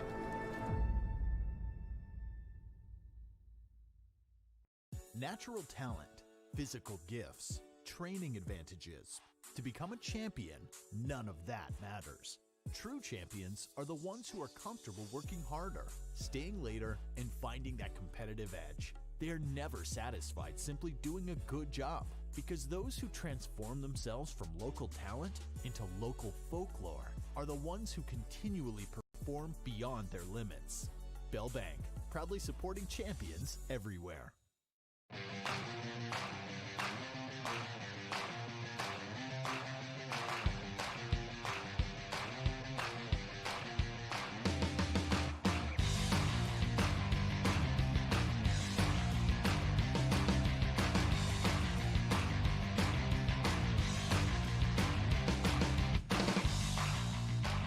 Your home for Boss Snowplows is Burt's Truck Equipment on Highway 75 North in Moorhead.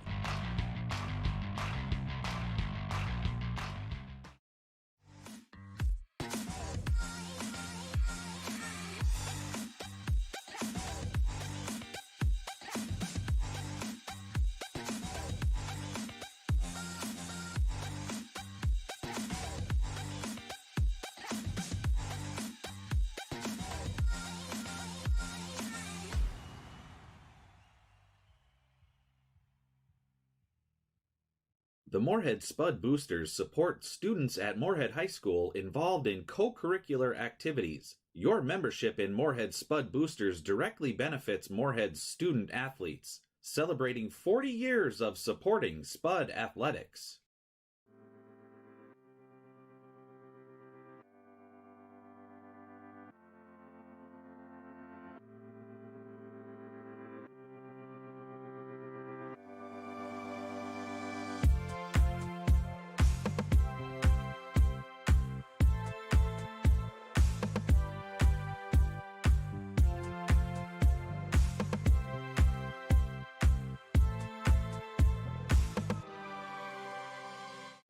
Revive Professional Massage Therapy Clinic. Locally owned and operated. Open 7 days a week, day, evening, and same-day appointments available. Couples massages also available. 20 highly trained professional licensed massage therapists on staff. Now with 2 locations, South Fargo and Detroit Lakes. Offering online booking and online gift certificates. www.reviveprofessionalmassage.com.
In a very closely contested and highly competitive game, Rob, between the Spuds of Moorhead and St. Michael Albertville. This is a 3-2 game as St. Michael scored with minute 12 remaining in the second period.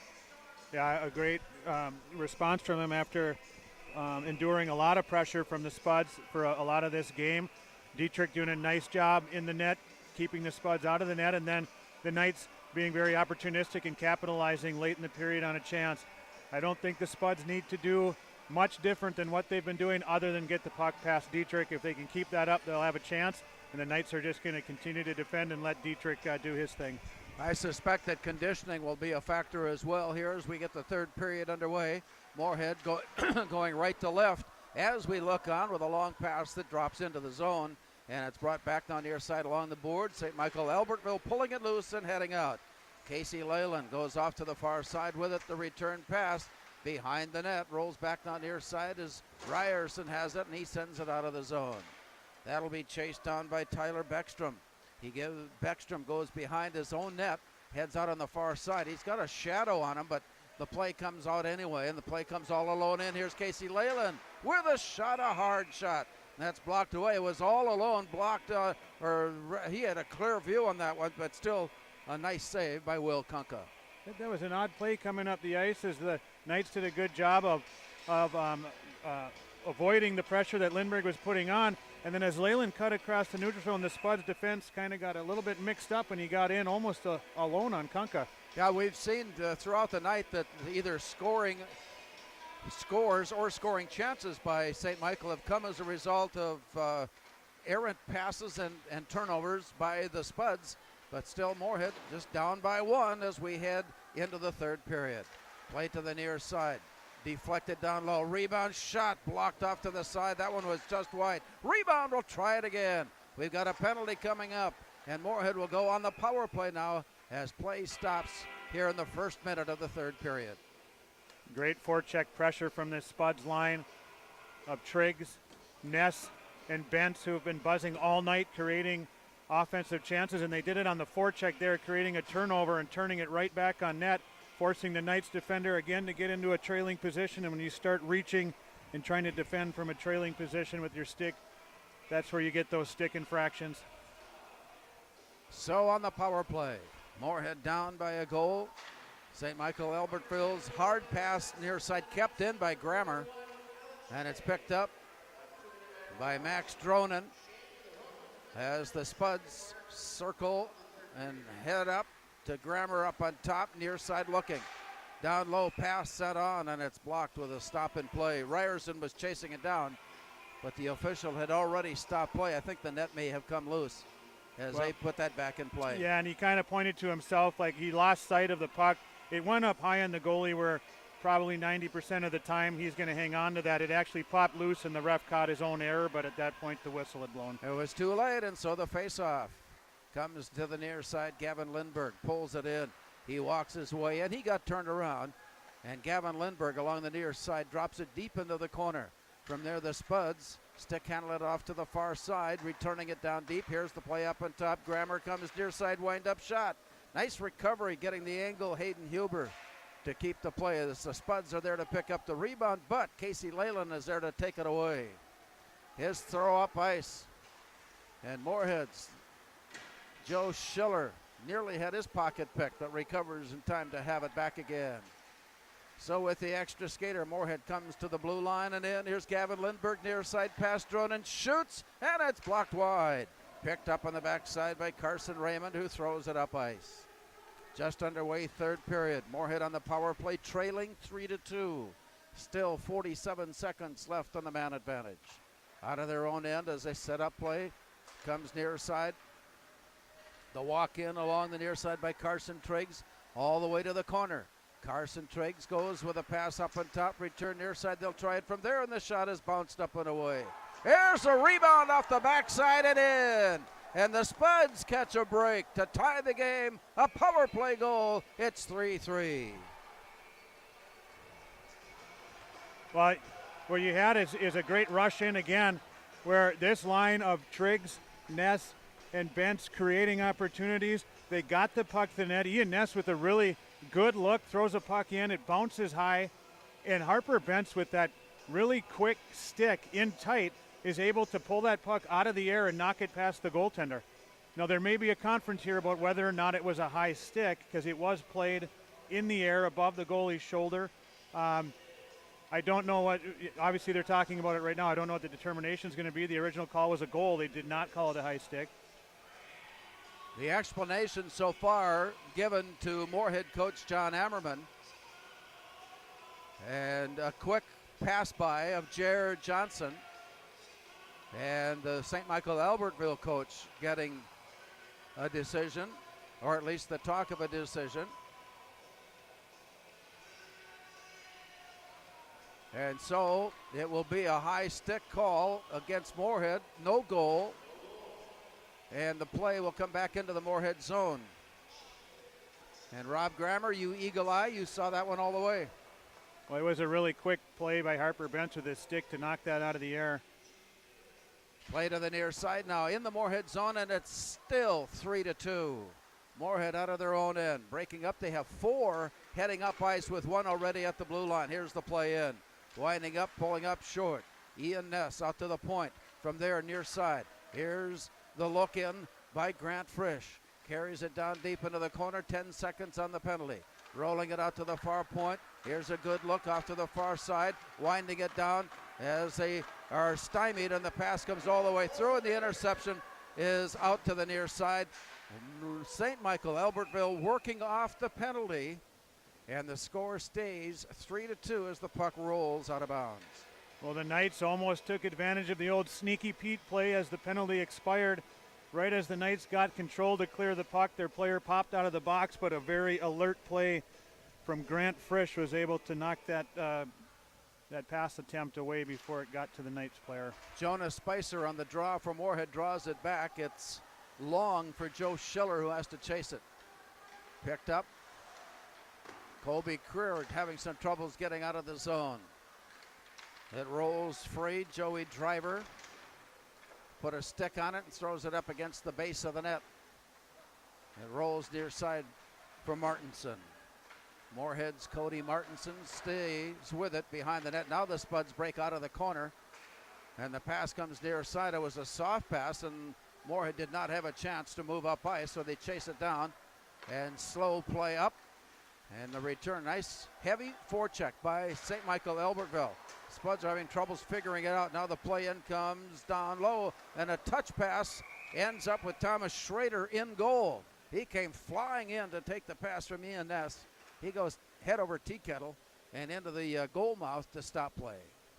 A really good bit of patience and puck control from the Spuds in the neutral zone down to the tops of their own circles. The Knights were doing a great job of taking away pass lanes and not allowing the Spuds an easy run up the ice, but they kept their composure, kept making tape-to-tape passes, and eventually created an opportunity, and Spicer throwing a nice little touch pass, elevated it across to Schrader, and a wonderful effort from Big Tommy Schrader to try to dive and knock that puck towards the frame, and he just missed it, but scored himself into the net. This is game 1 of our hockey doubleheader tonight from Moorhead Sports Center. Game 2 finds the Moorhead girls taking on Fargo Davies. And that was scheduled for 7:45 start. There was no way that was going to happen because of the length of a normal game in the boys preliminary. And this one is being played to its extent. Puck pulled out of the air by Ryerson. It floats free. Chased down by Leonard into the corner, but a whistle stops play. And looks like a hand pass from the Knights. Is that what it was? Hard to tell in that scrum, but I believe that's what happened. Puts the faceoff back in the St. Michael's zone, where Casey Leyland will stand in against Moorhead's Max Dronen. And the play comes out to the near side. Gavin Lindberg sending it in. It got caught in traffic. Picked up behind the net. Cody Martinson turns it around, and the Spuds score. And this time there's no doubt about it. And this game is tied at 3. Max Dronen also factoring in on the score. Well, a nice play off of a face-off. It's, anytime the play comes down, let's remember this is coming off of a hand pass in the Spuds defensive zone. They get a offensive zone face-off. They do a good job. Max Dronen winning the draw. Joe Grammer slides it on the half wall to Lindberg, who makes an entry pass quick. Dronen tries to wrap it, and there's Aaron Ryerson Johnny on the spot, as a goal scorer usually is, there to stuff it home, and we got a tie game, Larry. So here's the scoring announcement. 4th goal for the season for Aaron Ryerson, and it's tied up at 3. Hat trick for the game in the game against Brainerd, and the game tying goal here against St. Michael. Aaron Ryerson, his 4th goal of the season. Look for this line to be a factor. Ness, Triggs, Bentz, as they've been buzzing all night. Good speed, good quickness on that line as the play comes all the way down. Into the corner it goes, and it's thrown back out to the point. From there, the windup and the shot wide. Rolling it out to the near side. The Spuds pick it up and head out. Taken away by Carson Raymond at center. He throws it back down. Played off to Career of Moorhead. He backhands it up. Left Career from behind, catching up to the play. Sends it back into play to Carson Triggs, and the Spuds bring it in. Changing behind the play. It comes back to Joe Schiller. Moorhead heads back up ice. Here's a long pass that bounced over and in to the near corner. 11:40 to go in a 3-3 tie. Puck got bounced around and battered around. Jacob Rockala had it for a moment for St. Michael. Loose puck behind the net. Giving chase now, picked up Moorhead. Stick handing his way and looking up ice and setting it up. It comes to Cody Martinson, a hard pass that bounced off his stick. So Moorhead back up, or back down into their own end rather, to play it up, and it bounces over the blue line and out to center. The return pass is tipped deep into the zone. They're going to wave everything off and play will continue on. 11 minutes to go. 3rd period game tied at 3. Battling for the loose puck to the far side. It's tipped in. Carson Triggs gets it back and he puts a shot on it. Bounces up and away. Rolling it back to the corner. They'll scramble after it. Knocking it loose. Battled for. Jonas Spicer had it for a moment. Schrader had it for a moment. Now Spicer walks his way in. He goes softly down. The rebound kept out into play. It looks like that's what he had in mind, looking for the rebound attempt. But St. Michael Albertville there was to take it away. And the play comes all the way back up ice. Big collision in the near corner. Spuds pull it off the boards and head up. Here's Max Dronen on his way in. Dronen carries it deep into the near corner. He still has it and then floats it up next to the baseline, and it's knocked away. Spuds with a high jump by Ryerson to knock it out of the air. And the Spuds are there to pull it back again. Nice stick away by Gavin Lindberg. And as he comes to the blue line, he has to stop and wait and feeds it near side for Ryerson. Deep into the corner, Ryerson goes down. Hayden Huber goes down. Play continues on. Max Dronen throws it behind the net for Moorhead. Gavin Lindberg looking out of the corner, bouncing it out to the far point. Near point now for Grammer. Winds up and tosses it to the corner, and from there it's Dronen. 9.5 minutes to go in the 3rd period, and we're tied at 3. Down deep into the corner. To the far side it goes, and it's pulled in by Alex Shea. Long pass out, picked up. Nice break in now by Tyler Jordan. Broken up, and the shot set on. Rebound, goal! Well, initially it looked like the Spuds had made the stop, but the shot was forced low, allowing the rebound. And St. Michael Albertville has regained the lead at 4-3. Well, a really nice play up the ice by the Knights as they were able to catch the Spuds forecheckers, all 3 down low, which created an odd man advantage up the ice. And really they had to connect 3 or 4 consecutive passes coming into the zone to get that empty net. It basically ended up being an empty net tap-in goal there, but credit to Knights with a lot of good puck movement entering the zone there. Well, here's the scoring announcement.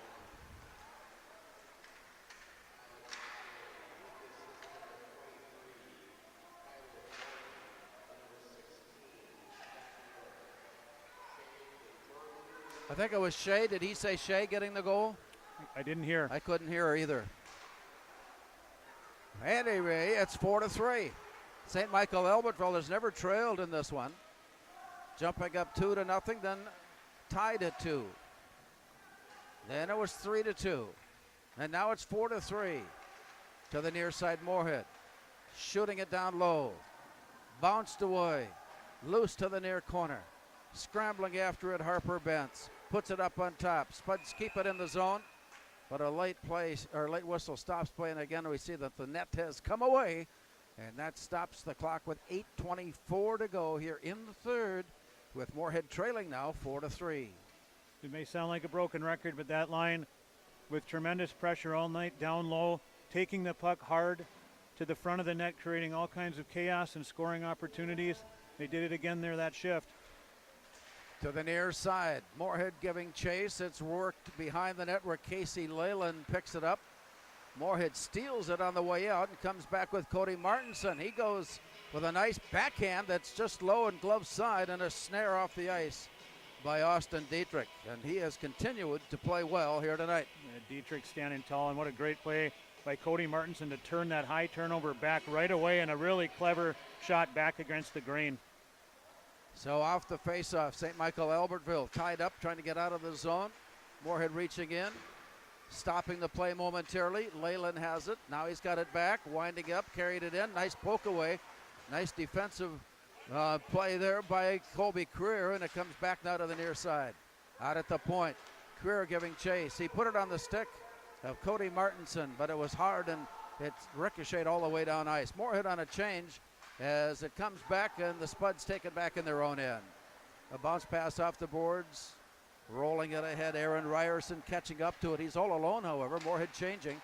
Ryerson got pushed off the play, and it continues on as it's picked up by J.P. Johnson of St. Michael Albertville. To the far side, the Moorhead defense takes it away, shoots it, blocked away. Dietrich, and it goes back into the corner. Spuds try it again now with 7:17 to go here in the third period. St. Michael has a 4-3 lead. Here's a windup and a shot, and it's blocked. Rebound comes out onto the near side.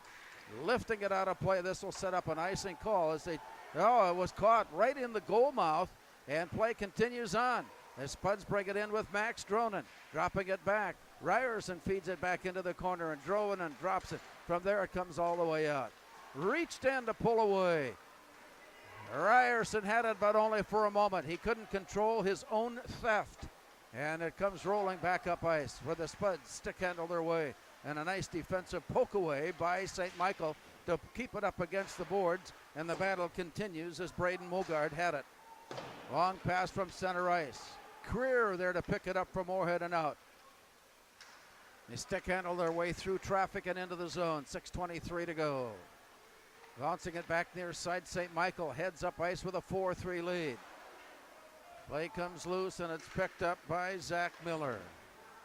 Against the far boards. Moorhead reaching in to pull it loose.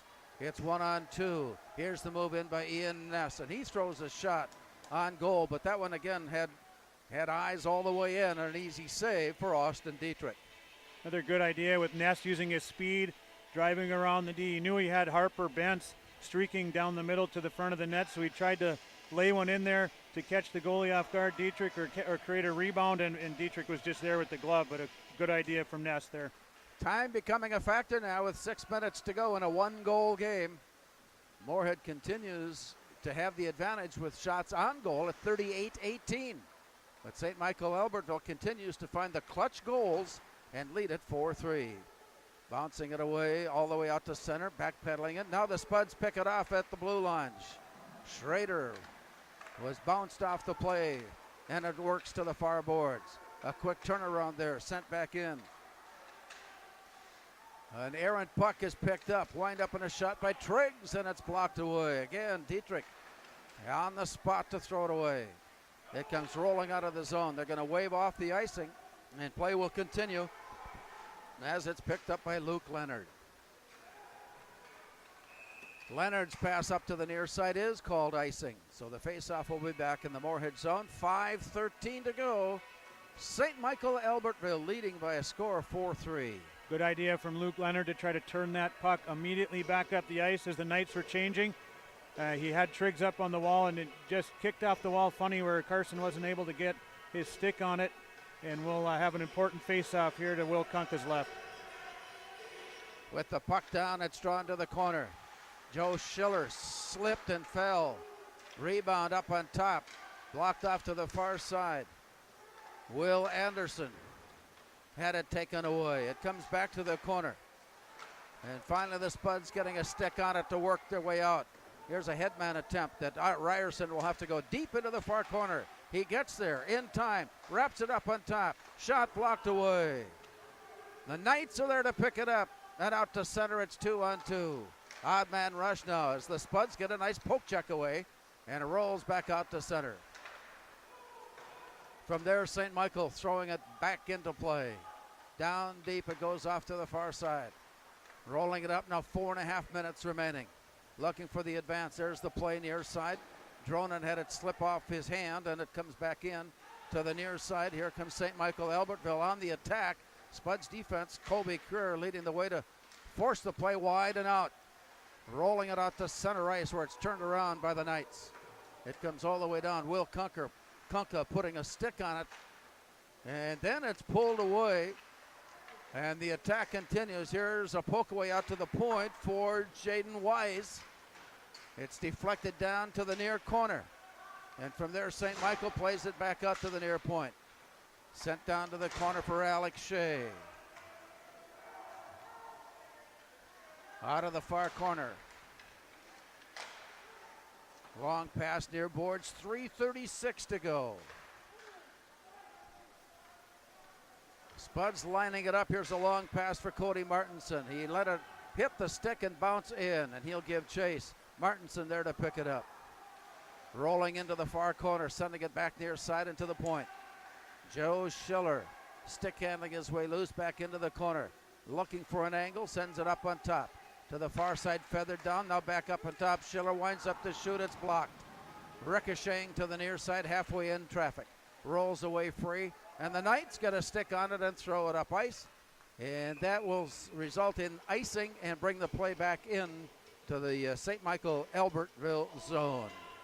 This is a big face-off as the last Spuds goal came off of an offensive zone face-off win where they generated a scoring chance and a goal off of it. This line again, Bentz, Ness, and Trigg stepping in the offensive zone, seeing if their hard work can pay off with another goal here for the Spuds. 4-3, St. Michael with the lead.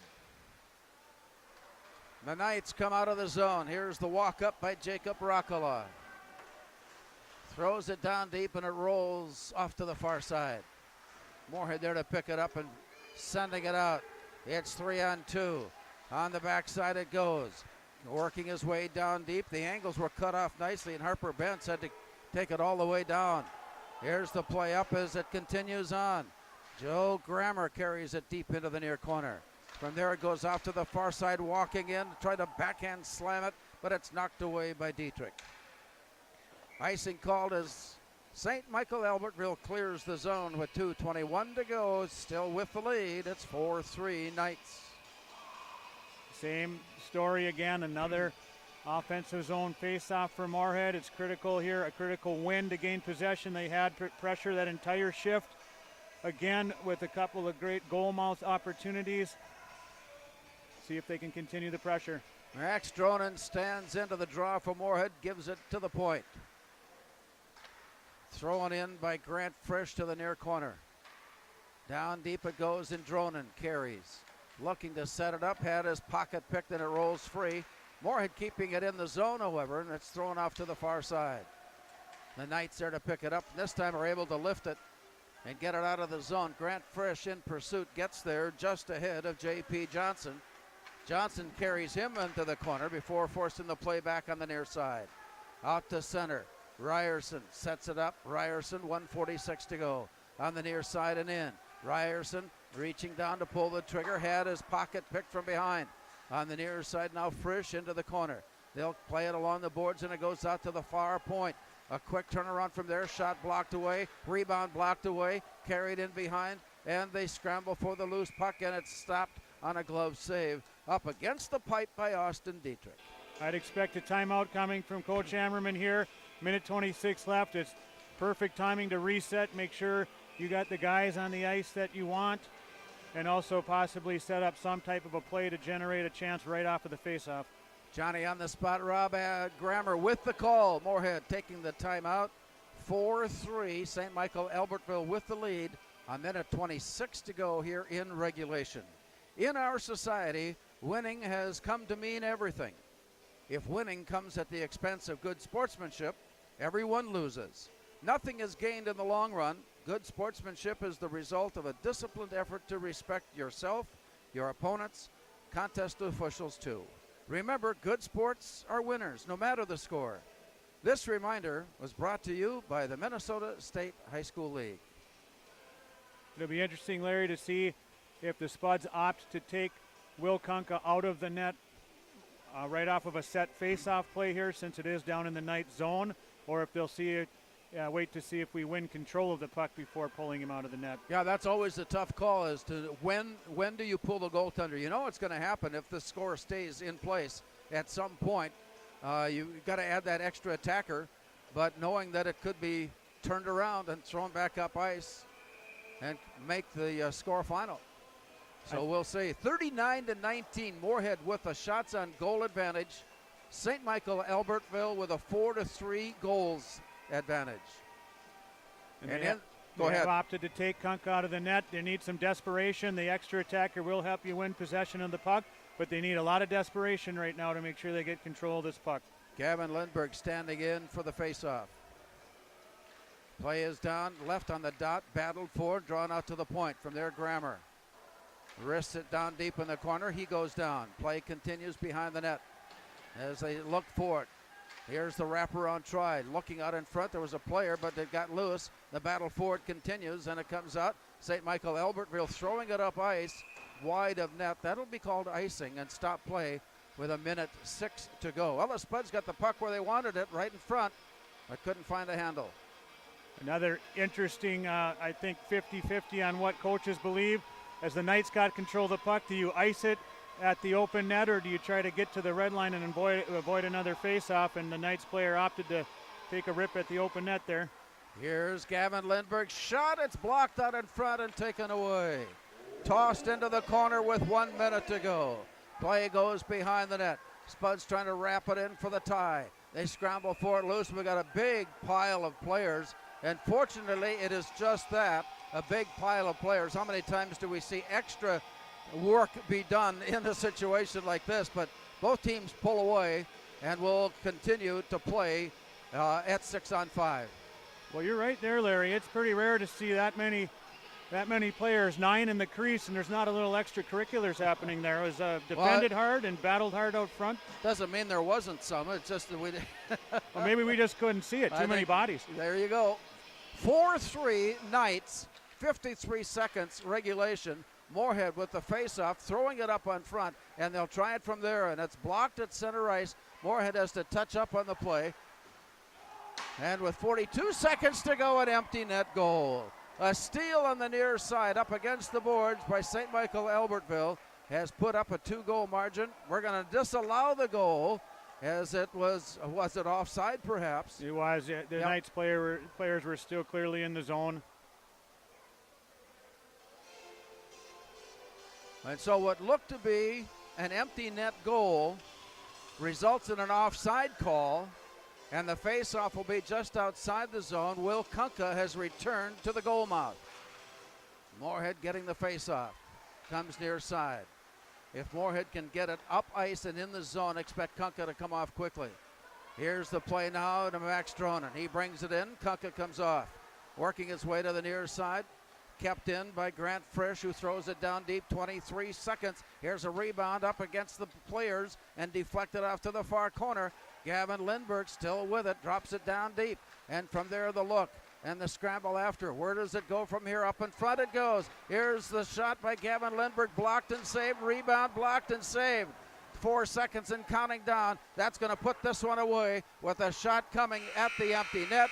And St. Michael Albertville perseveres to claim the win. Our 3 stars and more from Moorhead Sports Center when we return. Our final score on the Speakeasy scoreboard, St. Michael Albertville 4, Moorhead 3.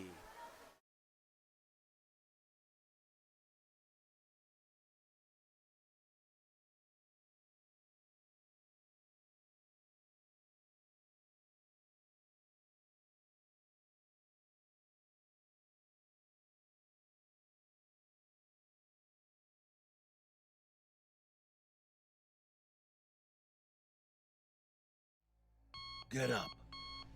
Your dreams don't hit snooze. Because if you snooze, you might miss your opportunity to improve your craft. Put in the work. Your opportunity to be the best.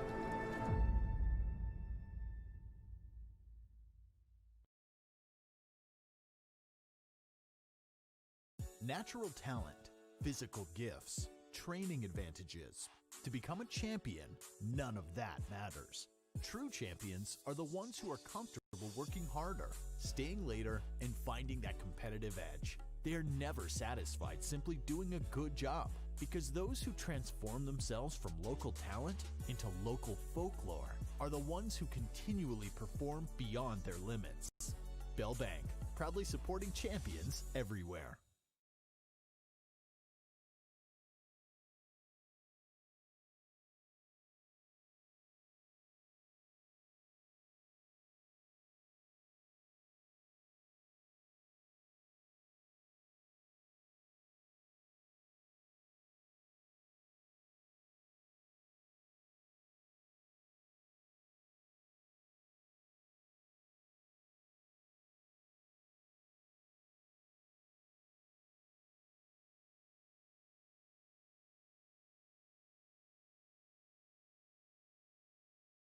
As we complete game one of our hockey doubleheader tonight, the Moorhead girls are just now making their way on as they will be featured in game two of our doubleheader from Moorhead Sports Center. Well, Rob, a very interesting hockey game to say the least. In spite of a 43-23 shots on goal advantage Moorhead, the final score saw St. Michael with a 4-3 win. Yeah, the coaching staff and the players are on the Moorhead side are not going to sleep well tonight. That one's not going to sit well with them. They did an awful lot of things right to win that hockey game.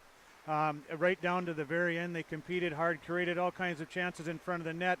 We had 8, 9, 10 players in the crease at one point trying to get the tying goal. And so they did about everything they needed to do to win a game except win the game, and a lot of credit to Dietrich in the net of the Knights and the Knights defenders defending hard. Yes, I agree. And the inspiration for the game, of course, goes to the fact that St. Michael was looking for their first win of the season, and they got it.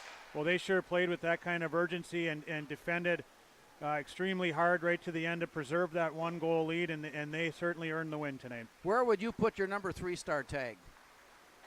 Well, you know, if you give one to the Moorhead side, it's got to go Harper Bentz. He was a big factor getting his first 2 goals of his young career and creating many more opportunities throughout the night with his line mates Ness and Triggs, and he was the benefactor with 2 goals. And our number 2-star. That's where I've got a question mark. St. Michael had 4 goals from 4 different people.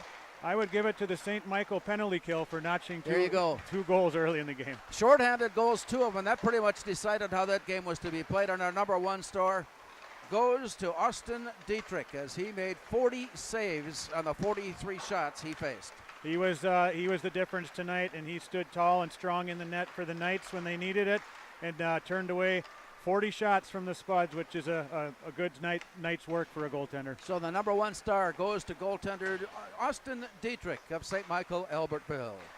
That wraps it up for game 1 of our doubleheader. The girls are on the ice. Fargo Davies has made their appearance, and we will return to Moorhead Sports Center. Again, our final score, boys hockey action tonight on the Speakeasy scoreboard.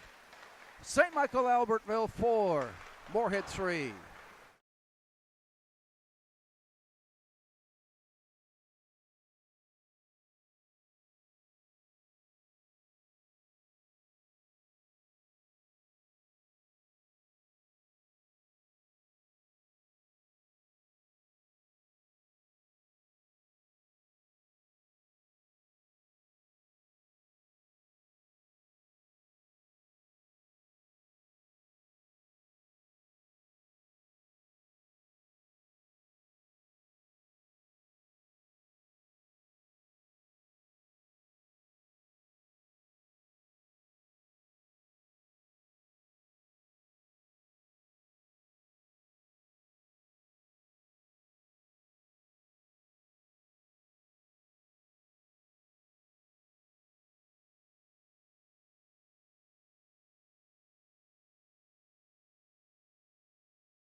Game one of our doubleheader tonight saw St. Michael Albertville hold on and claim win with a 4-3 decision for their first win of the season.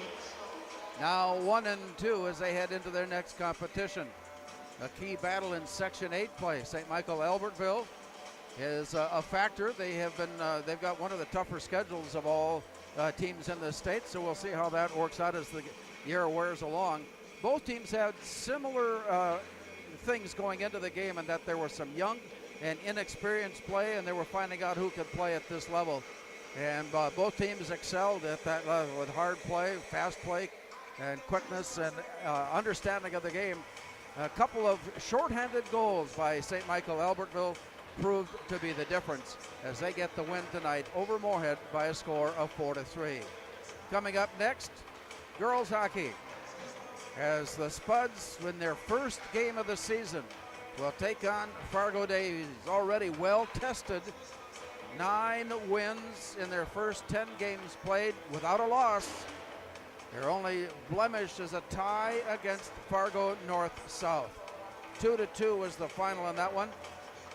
Davies started the year with 5 straight wins before that tie and have since won 4 in a row, averaging 6 goals a game and allowing just 1 per game. Meanwhile, the Spuds got caught up in the a pause of play, getting everybody healthy and ready again, and they have been determined to be just that. So we'll be looking to see how they can perform and see what kind of a team the Spuds will have in this upcoming season.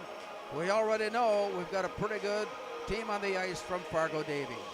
We'll be back and visit with Moorhead coach Ryan Kraft after this timeout.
With us, Ryan Kraft, to talk a little bit. We've got a few things to talk about because of the amount of time other teams have already played and you haven't, and you've got some catching up to do in that regard. But first of all, let's take a look at the returners this year on this team. What kind of expectations do you have? Well, I think first and foremost, I think it's going to be a fun year. We've got a really great group of kids to work with. They've responded extremely well. We've challenged them with some different concepts and different ideas this season, but they've continued to work and improve every day, and I can't wait to see what they can do tonight. 2 years now as the head guy, and there were some things that I'm sure you wanted to do. Have they been able to, by and large, over this time, grasp the idea, grasp the concept of your hockey? Well, I mean, it's coming. It's a work in progress for sure, and I think the most important thing to remember when working with high school kids and that age is they will eventually get it.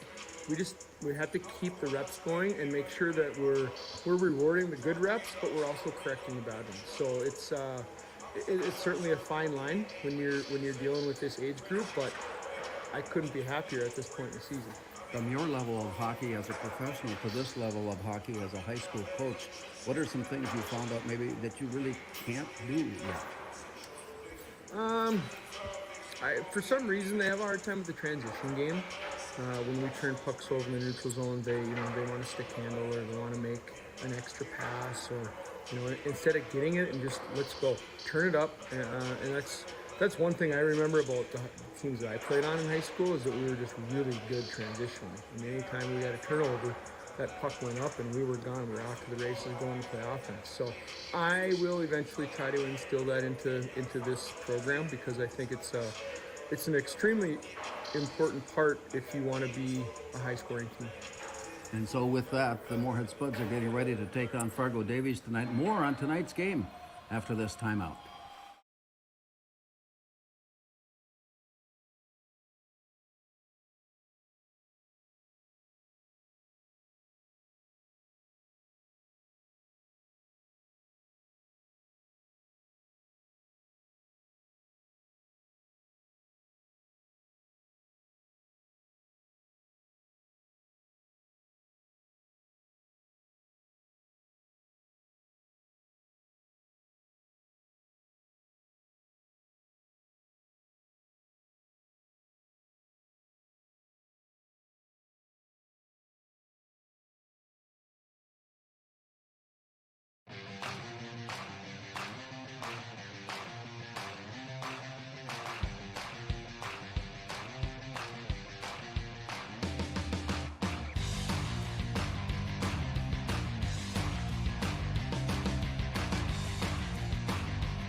Your home for Boss Snowplows is Burt's Truck Equipment on Highway 75 North in Moorhead.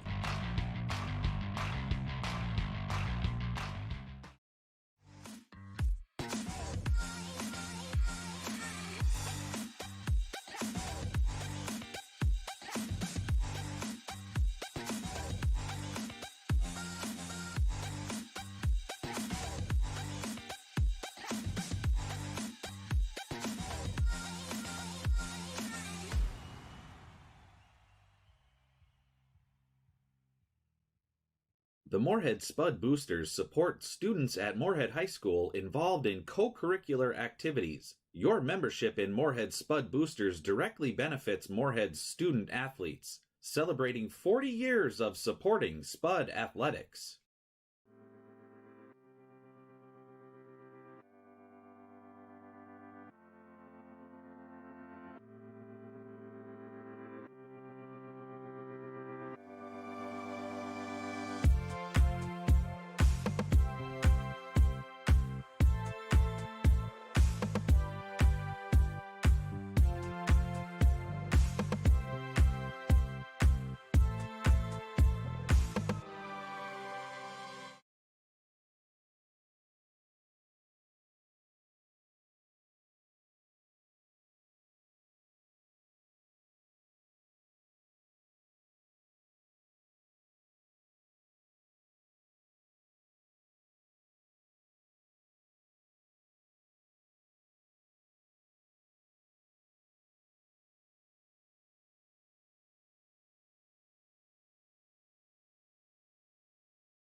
Kraft with us to talk about the Spud hockey team as they get their first game somewhat late. I mean, it's the third week in January. Yeah, it's definitely been an interesting year for everybody, but we've all got smiles on our faces today because we get to play hockey again. And for me as a coach in my second year, it's just I couldn't be more excited. I was able to work with this group all summer long. I've gotten to know each and every one of them on a personal level, and I'm really excited about this team. I'm really excited to see what we can do. I think we have a really good mix of juniors and seniors, along with some freshmen and sophomores. Yeah, that's They all fine. seem to get along really well. They all seem to gel, and it's almost more important to me than talent is that team chemistry. You had a good turnout your first year. How about this year? The numbers up and where you want them to be? Yeah, we had 36 girls try out, 34 are rostered. One of the girls decided she wanted to be a team manager, and another one's going to be a practice player that we'll slot her into, to JV games. So once again, I didn't have to cut anybody, which was a nice feeling. You never want to give that bad news to a kid, especially a high school kid. And especially, some of them have become friends. So it's never fun to give that news, but we didn't have to do it this year. Everyone, I think, has a place, and everyone, I think, is in the right place. Moorhead coach Ryan Kraft with us as they get ready for game one of this season. What are some of the bright spots that you have seen so far in your practice sessions? I really like our speed. I think that's going to be one thing that, as long as they don't worry about making mistakes and just worry about playing fast, I think we're going to be a tough team to beat. I really do. And the one thing you get into a lot of times with 15 and 16-year-old kids is, I don't want to make a mistake because coach is going to get mad at me, right? So we're trying really hard to emphasize that mistakes are good, and if we're not making mistakes, we're not learning. So we actually promote mistakes every day in practice. We're going to promote them in the games, and hopefully by the end of the year, we'll make less and less of them. So how do you reinforce that thought that just because we make a mistake doesn't mean we're a bad hockey player? Well, I just truly believe that everything's based on quality repetition. As long as one of our core values on our team is a relentless pursuit of perfection. And basically what that means is nobody's perfect. Nobody will ever be perfect. But if we're trying to pursue that perfect level, it doesn't matter what you're doing, you're getting better. And as long as we go into every practice and game with that mindset, we're going to get better and we're going to continue to improve. Ryan Kraft with us. We've got more coming up as the Spuds get ready for Fargo Davies tonight from Moorhead Sports Center right after this timeout. A1 Automotive.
A team that has already been involved in 10 hockey games and a team that has playing their first hockey game tonight. That has to pose a set of concerns all in and of itself.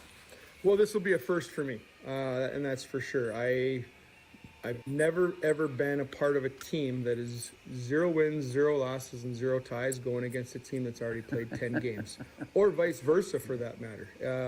So it'll be interesting. I mean, I know that Fargo Davies has an extremely fast, skilled hockey team. They've put a lot of goals on the board, and at the same time, they've played some solid defense. I think their goals against average for their entire team is just above 1. So we have our challenges tonight. I mean, it's our home opener. It's our first game of the season. There'll be a lot of emotion. The message to the girls before the game will be: let's play with controlled emotion, and let's play with speed, and let's not worry about making mistakes. But we'll have our hands full against Davies. They're a good hockey team. Two common symptoms of these two hockey games. You mentioned speed on both sides of the both ends of the rink. That could prove interesting. Well, I think for a hockey fan, it's just going to be a great hockey game tonight. I really do. I expect us to be a little sloppy in the first period as we kind of shake the cobwebs and the rust off a little bit. But I think if we can stick close and if we can be in the game the second half of the game, I think it's going to be a tremendous finish. We're looking for a great hockey game for the Spuds as they open up their season tonight at Moorhead Sports Center. A look at our starting goaltenders and our starting lineups and more when we return after this timeout.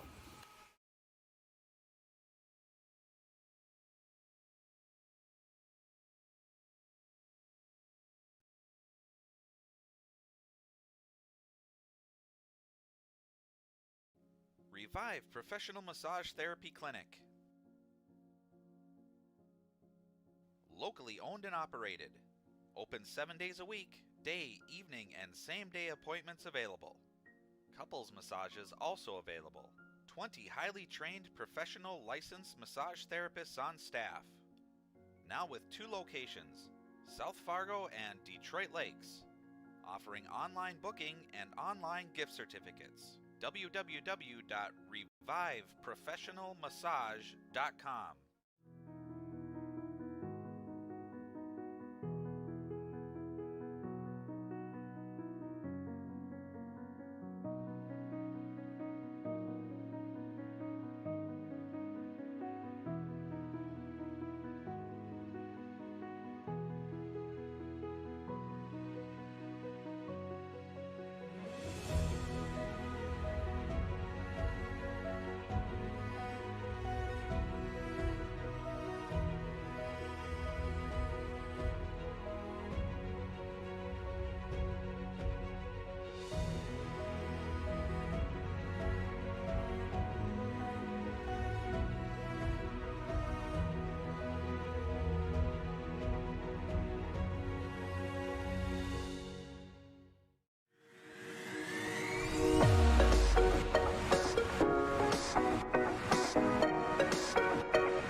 Welcome back to Moorhead Sports Center as we get ready for Game 2 of our doubleheader, and for the Moorhead girls hockey team, Game 1 of their season. It was scheduled to have started a little bit earlier, but got caught up in the pause of the COVID virus. And so this is their very, very first game of the season. And we'll wait to see how the two teams perform as we take on a game, or have a game rather, that features the upstart Moorhead Spuds against very strong, talented, and veteran Fargo Davies team, already with 10 games under their belt without a loss, 9 wins and a tie. That coming against Fargo North South with a score of 2-2, and that's the way that one ended up. A 5-game win streak to start the season, now working on a 4-game win streak. Fargo Davies averaging a little over 6 goals a game and giving up an average of just 1 goal per game. So we'll see how the Spuds, how the lineups will go. They introduced Fargo Davies already, and Moorhead will start things out with Kylie Janke in goal. And the team being introduced here right now. Let's see how the Spuds will go. And we'll catch up on that as Ava Kistner, Ella Holm, Bria Holm getting the start for the Spuds. Ellie Strami, Kate Kozubot will pair up defensively along with Olivia Droner and Reagan Anderson.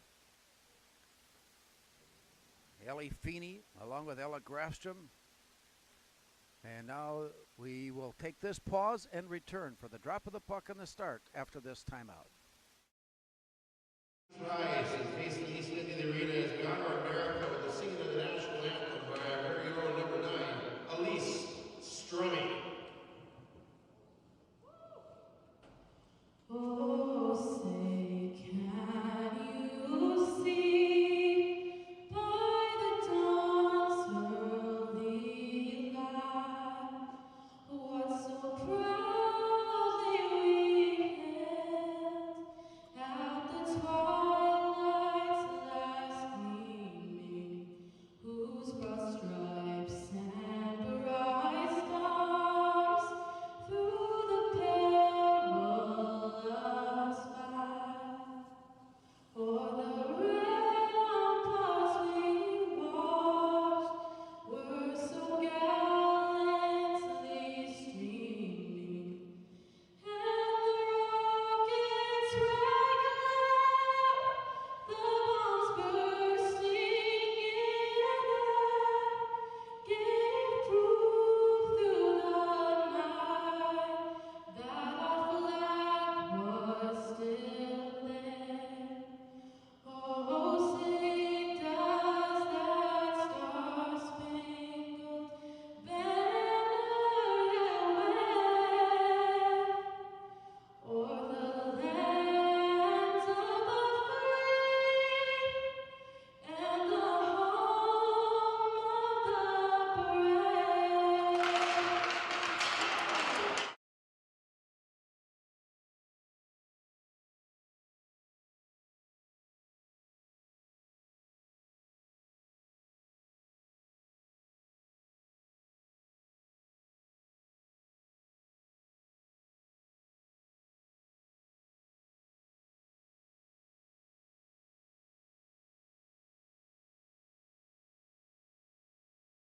Zertel has his Davies team all set and ready to go. The Eagles 9-0-1 on the season. The Spuds under head coach Ryan Kraft in his second year as head coach at Moorhead High, and of course as a player himself back in the day. Ryan Kraft now on the bench guiding the Spud girls hockey team. The national anthem tonight was presented by Elise Strami, and I tell you what, that was pretty impressive.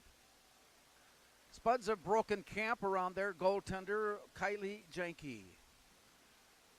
And for Davies, well, the numbers are occluded, and so we'll have to wait just a moment to see if we can determine who's in goal tonight for Davies. Spuds in their homestanding whites, Davies in their traveling maroon and gold. As we step out to center ice, we are underway. And gaining the face-off, it comes to the Eagles. Along the near side, thrown in deep by Sandra Sampson. and it goes behind the net and off to the far side. Played out to center, and Eagles will have to touch up, and a nice forecheck there applied by the Spuds to force the play back near side. That by Bria Holm. Down low and into the corner. Spuds are there to pick it up. They play a little tag and behind the net before it's ricocheted back to the near side, gathered in by Emma Schmidt, and it works off to the far side where the Moorhead Spuds pick it up. Circle behind the net, looking for a way out of the zone. A long pass now picked up, and the Spuds are at center. It's 2-on-3, however, and a long shot thrown in comes all the way back to the near boards. Played off and heading up along the near side. Wind up on a hard shot sent in. Blocked and saved by Janke. And the rebound picked up on the far side. An outlet pass that nearly got pulled away is pulled away. Here's a walk in and a shot and a goal blocked away by Janke. Off to the far side. Gathered in by Josie Frosley. Into the corner. She's bounced around. Play comes loose. Spuds have it. And an outlet pass near side. It's 1-on-1 at the blue line. Stick handling right and left. Wind up and a shot and a goal! Maddie Spaeth puts the Spuds on the scoreboard, and they get their season off to a 1-0 start. Madeline Spaeth, and it's 1-0.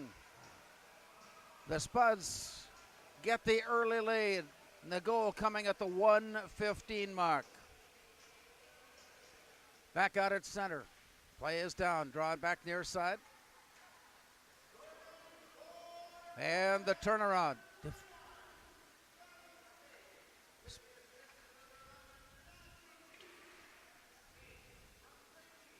Brianna Creechy getting the assist. And it's 1-0 Moorhead early. Here's the steal away and a long pass sent on goal, deflected away. Rebound comes all the way up on top, and a long toss got deflected all the way to the corner. Changed by the Eagles. A bouncing puck out of the from behind the net, comes out to center. Moorhead on a scurry, comes in, then nice speed to get in the way and pull the puck away. Davies has it back again along the near side. Scramble for it along the boards, reaching in to pull it in. Taylor Clausen. It's worked loose and it's set behind the net now off to the far side where Davies heads up. They misfire. Moorhead there to pull it away, and they drop it back. Off to the far side now as the defense sets things up. Circling around from behind. Kozabud comes near side. Puts it on the stick of a fellow Spud player. And to be honest, we're going to have some difficulty recognizing the players. And I don't mean to have this sound more than what it is because of the long hair and the ponytails. They are blocking the numbers. And it's difficult to make out sometimes just exactly who has the puck and where it was headed. We've got our first penalty tonight, and it comes against the Eagles as Emma Schmidt will come out for 2 minutes. So Moorhead will go on the power play and some early breaks for the Spuds here to start the season. As the play comes near side, it is thrown out of the zone and goes all the way down. Giving chase, Reagan Anderson. Works it back near side. Played up along the boards. Scrambling forward. It's popped up into the air.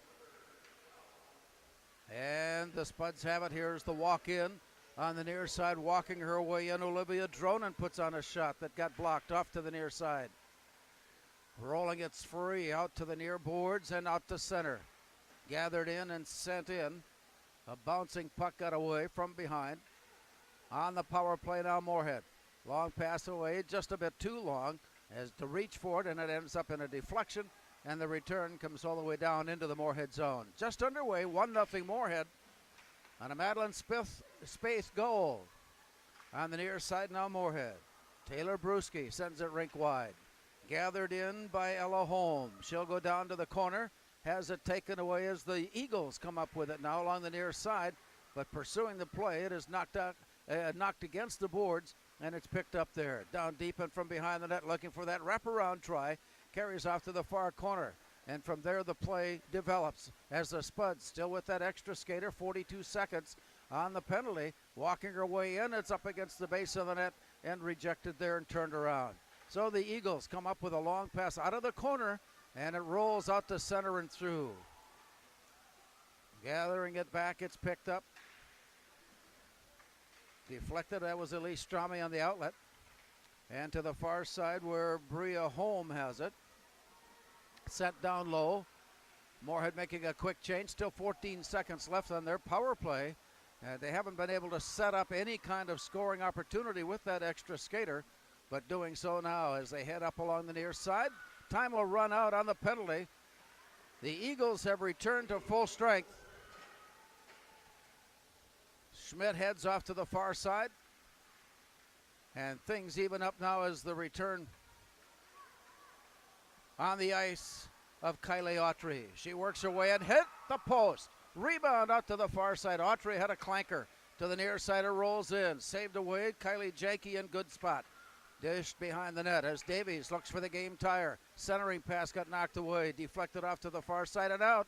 Spuds create a break now off the far boards and in. It's 1-on-1. Walking her way down low. Here's a shot through the crease and all the way to the near side. Rolling it back out. It's knocked free. Spuds getting a stick on it, but not for very long before it's rejected and turned away. Spuds stick handling their way through. On her way up is Taylor Bruschi. She'll bring it in. Give it off. Bruschi with a backhand shot blocked away. She goes down hard into the net.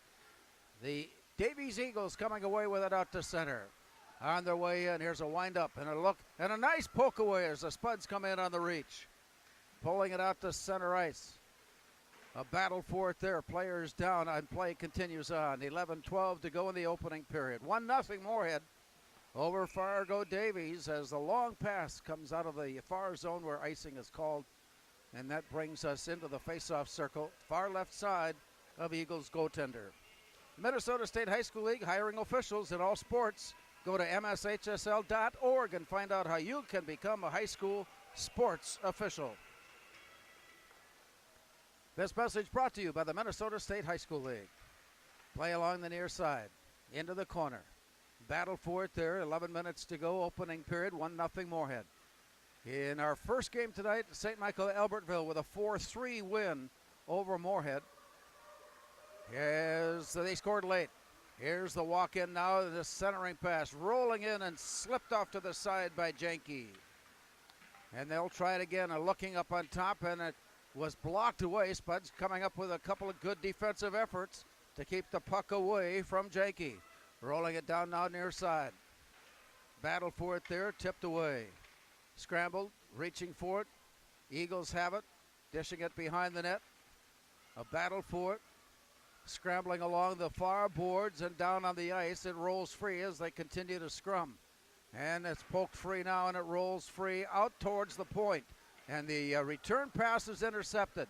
Spuds have it on a 3-on-2. Off to the far side, but off the boards. There's a nifty move to walk her way and shoot it. Hit the pipe. That was on its way in, but the pipes kept it out. And it stays 1-0. A turnover at one end and a shoot and a shot and a goal attempt at the other results in some action and some heavy play. Down low it goes to the far side. Rolling it along the boards. Spuds with a good forecheck to force the play back, and it's picked up by Annie Krieg.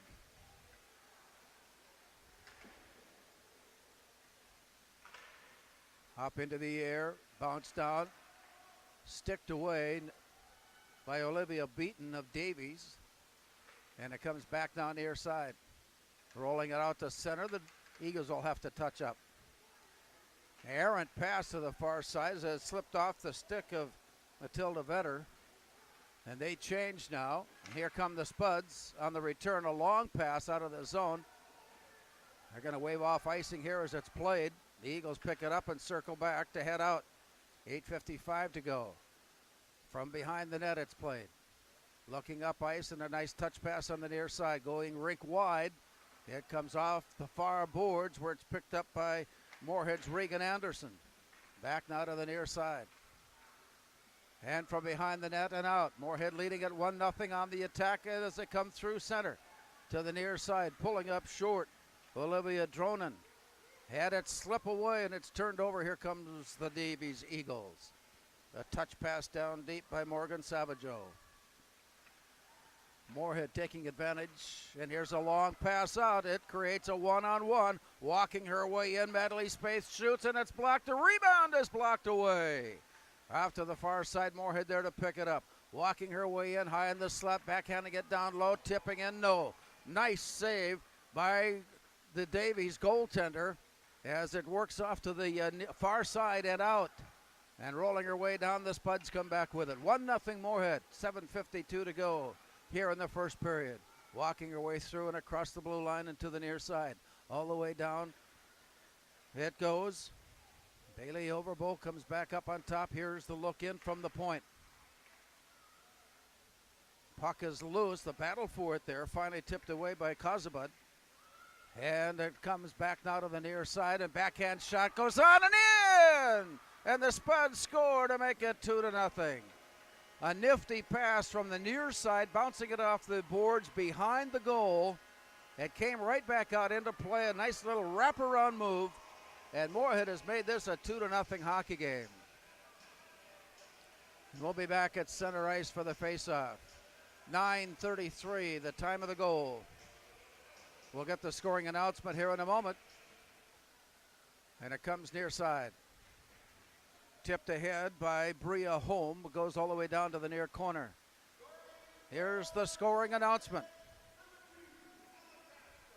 Ella Grafstrom getting the goal. Creechy getting the assist. Ella Holm getting an assist. 2-0 Moorhead.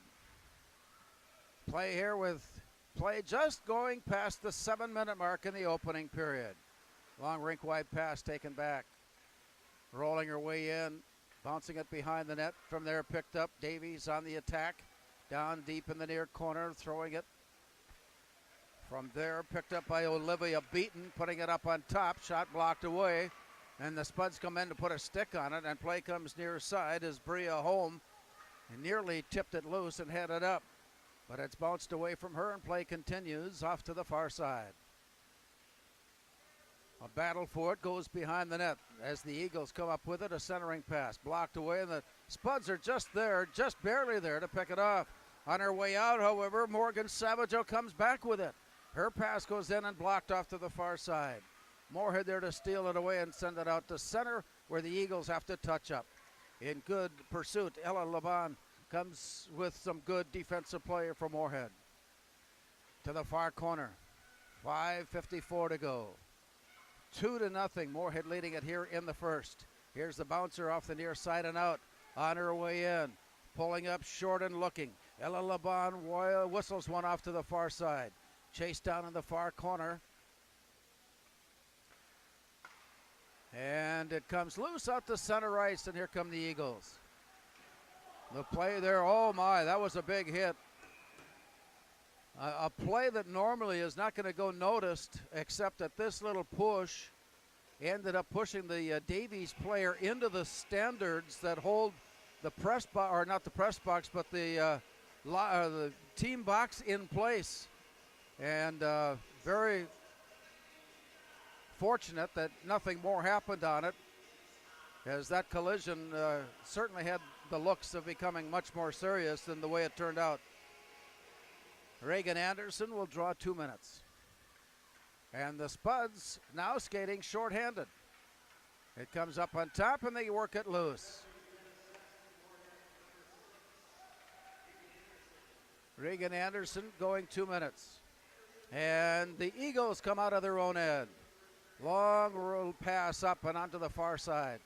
Pulling up to look. Spud's getting a stick on it to knock it up into the air. And it's blocked down. Bailey Overbo with the poke check there. Stopping play with 5 minutes to go as the puck is recovered from the netting. Standing in, Kylie Autry for Davies. Draws it off to the far boards. And from there, it is dished into the corner, and then back out to the point. Back to the corner, shot blocked. Nice glove save by Kylie Janke. Had a good look at the first one, couldn't hang on to it, and got the rebound right back into her glove. And to keep the game at 2-0. Davies on the power play. Off to the far right side of Moorhead goaltender Kylie Janke. It goes down deep and comes back now near side. Along the boards, whistled out of the zone. Davies will have to catch up to it, picked up by Morgan Savageau. Off to the far side, Davies comes on in, deep into the corner, looking up on top. Still sailing with the puck, it comes to the point. Off to the far side, looking, a shot from there, straight on, and into the glove of Kylie Janke. Well, an 8-5 shots on goal advantage for Davies, but Moorhead leads it 2-0. Still 56 seconds left on the Moorhead penalty. 4:22 to go in the period. To the far side and played into the corner, picked up by Olivia Dronen.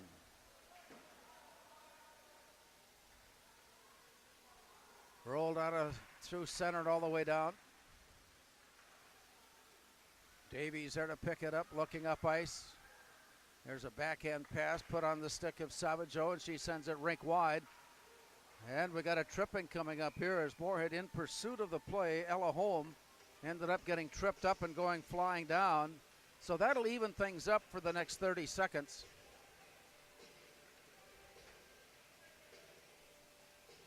Kaya Johnson drawing the 2 minutes tripping penalty. That brings the faceoff back into the Davies zone with 3:57 remaining here in the opening period. Moorhead with a couple of quick goals, one from Madeline Spaeth and one from Ella Grafstrom. Play is down. From behind, Moorhead walking their way in, slip away, and the puck is free. Here comes Davies. On the way up ice, we're skating 4-on-4. And the play comes back now to Moorhead as they try to scoot out of the zone, but a nice turnaround by Savageau, putting on the defensive pressure. Here's a long pass out. Now it comes to Bria Holm. She winds up to shoot, lifts it on a flutter, and it goes deep into the far corner. From there, the Spuds play it. Here's the try again by Holm. Penalty is gone on Moorhead. They now are on the power play. They have that extra skater for another minute 20. There's a long shot sent on, just missing wide. And it's played back into the corner. And the scramble for it there where the Eagles have it, and they're able to ice it out of the zone. And they'll head off and make a quick change. Spuds on a quick turnaround out of their own end, coming back up, leading it 2-0, and now on the power play. Here's a pass off to the far side that got loose, and then caught up and played deep into the far corner by Ella Holm. Comes out to center. Tapped away briefly. Brought back near side. And that's sent off by Ellie Feeney.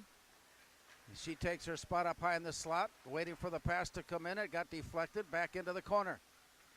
Rolling it down, and the Spuds are there to pick it up. On to the near side, the walk-in by Madeline Spaeth, puts on a shot, and she scores! Madeline Spaeth and the Spuds have jumped to a 3-0 lead on Fargo Davies.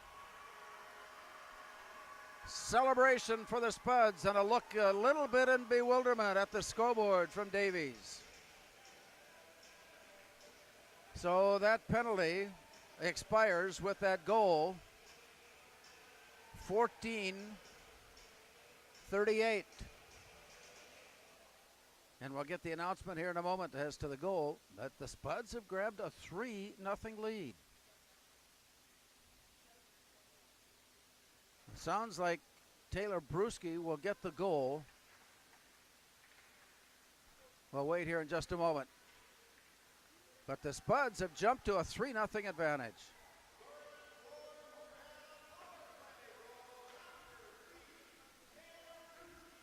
Taylor Bruschi.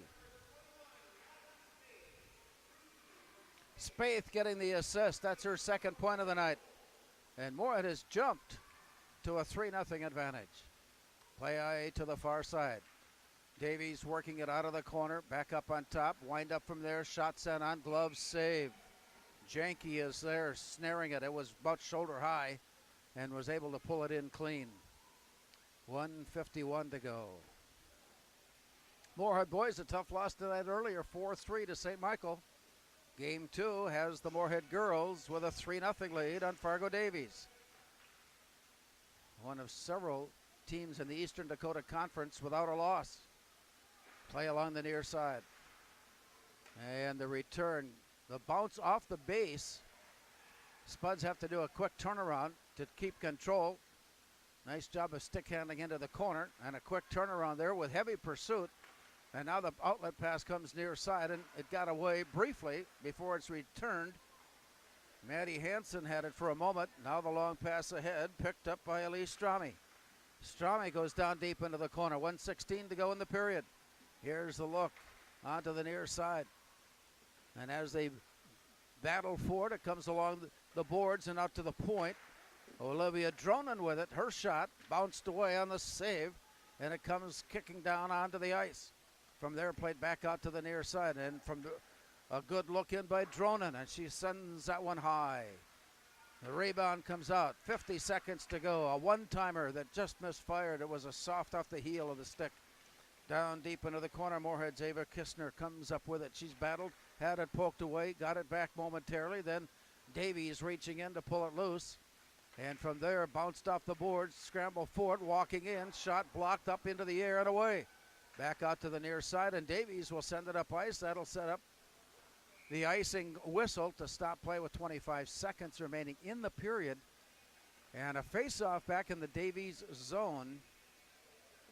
Spuds with 3 goals in their very first game of the season and lead it 3-0. And the face-off will be on the near. Puck is down, drawn to the point, dished into the near corner and around, all the way far side. Stick handling her way loose and doing a little bit of magic to get away. Here's a shot sent on, bounced up into the air, and then the glove save made to stop play with 12 seconds to go in the period. Well, Ryan Kraft and his staff looking on. Josh Isertel standing in with his staff to make some choices on how to get things ready and set to go in the second period. As time is running out here, and as the horn sounds, we have put 1 period in the book. More from Moorhead Sports Center after this timeout on the Speakeasy scoreboard after 1 period of play.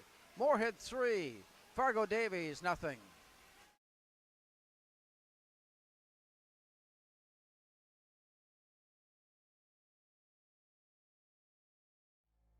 Get up. Your dreams don't hit snooze.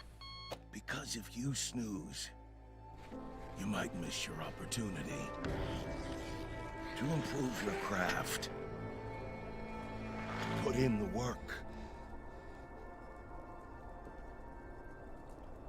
Your opportunity to be the best.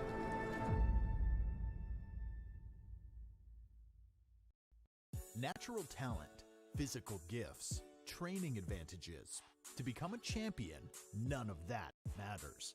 True champions are the ones who are comfortable working harder, staying later, and finding that competitive edge. They are never satisfied simply doing a good job, because those who transform themselves from local talent into local folklore are the ones who continually perform beyond their limits. Bell Bank, proudly supporting champions everywhere.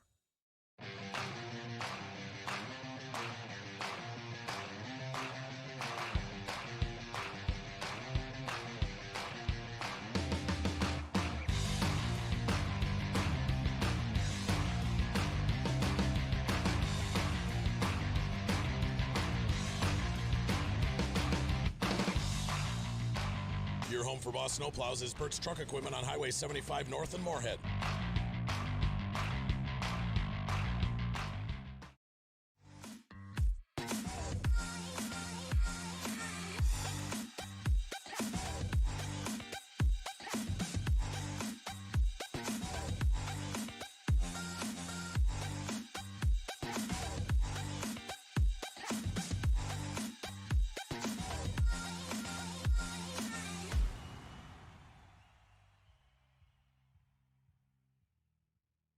The Moorhead Spud Boosters support students at Moorhead High School involved in co-curricular activities. Your membership in Moorhead Spud Boosters directly benefits Moorhead's student athletes, celebrating 40 years of supporting Spud athletics.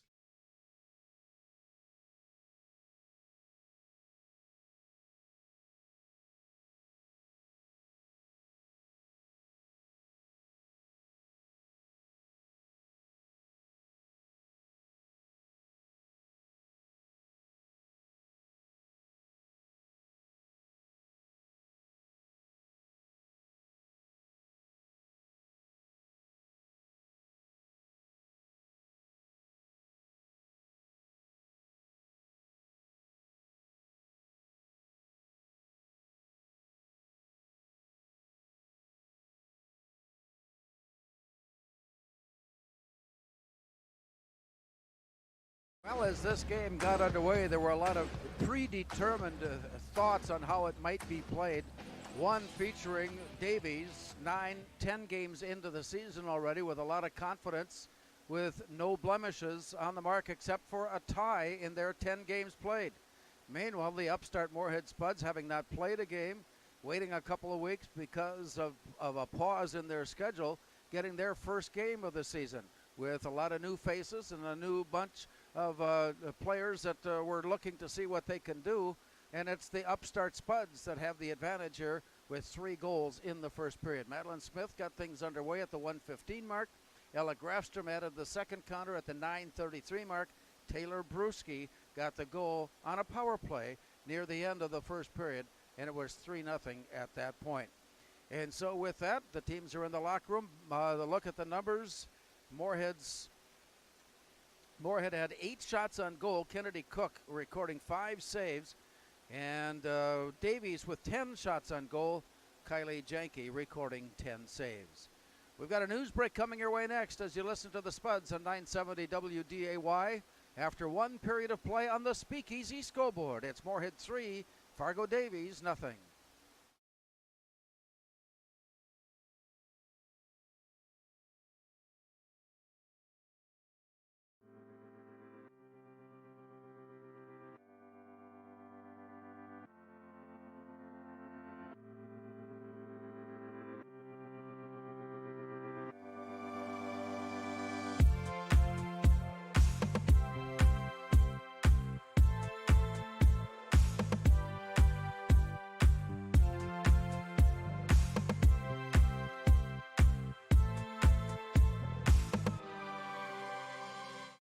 Revive Professional Massage Therapy Clinic.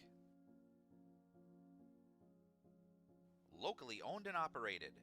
Open 7 days a week, day, evening, and same-day appointments available. Couples massages also available. 20 highly trained professional licensed massage therapists on staff. Now with 2 locations, South Fargo and Detroit Lakes. Offering online booking and online gift certificates. www.reviveprofessionalmassage.com.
Get up.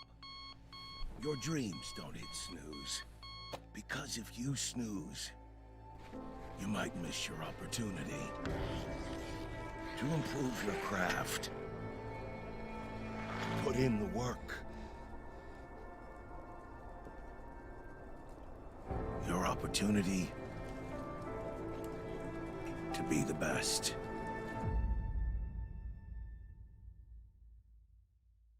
Natural talent, physical gifts, training advantages. To become a champion, none of that matters. True champions are the ones who are comfortable working harder, staying later, and finding that competitive edge. They are never satisfied simply doing a good job, because those who transform themselves from local talent into local folklore are the ones who continually perform beyond their limits. Bell Bank, proudly supporting champions everywhere.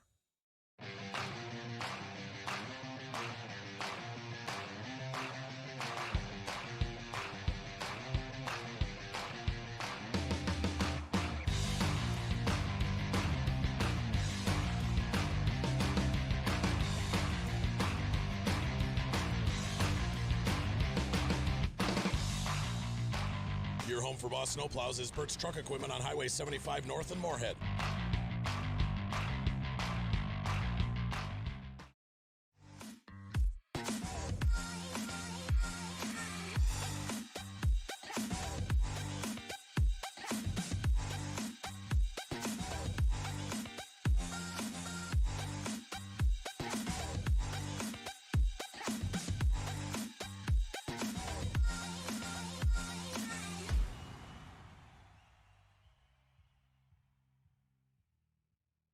The Moorhead Spud Boosters support students at Moorhead High School involved in co-curricular activities. Your membership in Moorhead Spud Boosters directly benefits Moorhead's student athletes, celebrating 40 years of supporting Spud athletics.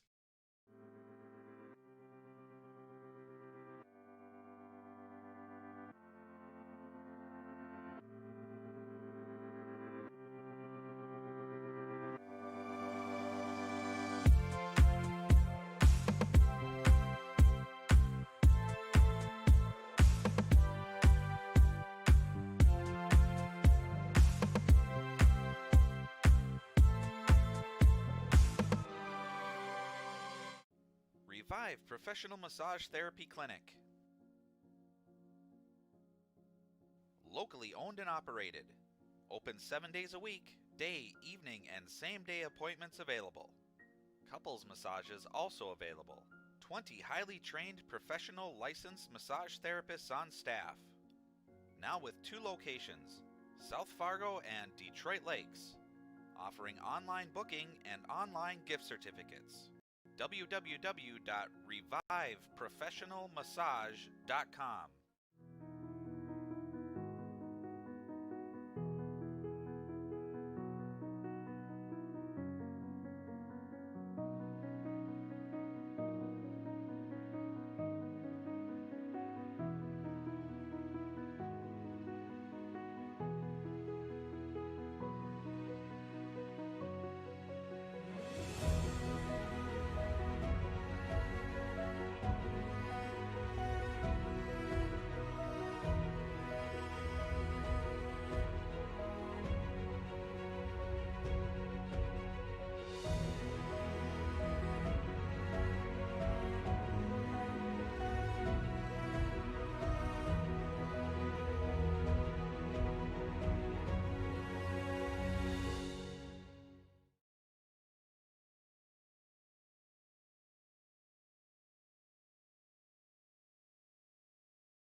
Sports Center teams are about ready to make their appearance for start of the second period. Moorhead has a 3-0 lead on Fargo Davies after the first period as they make their way on. Goals from Madeline Spaeth, Ella Grafstrom, Taylor Brusky. And 10 saves by Kylie Janke in the 10 shots that she faced. Meanwhile, the Spuds really were held in check as far as good scoring opportunities. Kennedy Cook gave up those 3 goals and beyond that played well. But it was those 3 goals that are up on the board right now to make it a 3-0 contest. As so they finish their warm-ups. Reminding you that our broadcast will be in West Fargo tomorrow as the Spud boys basketball team takes on Cheyenne. Hoping that you can join us for that as we stay in touch with high school sports activities in the Fargo-Moorhead area. Moorhead and Cheyenne boys basketball tomorrow night, 7:30, right here on 970 WDAY. Earlier tonight, it was a close one all the way, never more than a goal apart. Moorhead never had the lead. And St. Michael Albertville was able to persevere in the end with a 4-3 win. Some last-minute instructions here at the scoring table before we return to the ice. Minnesota State High School League is hiring officials in all sports at every level of competition. You can go online and find out more at mshsl.org and find out how you can become a high school sports official. After all, the teams are counting on you. In the second period, the Davies Eagles will go right to left. Kaya Johnson circling around and settling in. Olivia Beaton is ready to handle the draw. Defensively on the near side, Kaylee Zimmerman. On her side, Sandra Sampson. And the puck is down, and it's drawn between the defenders of Moorhead and all the way down.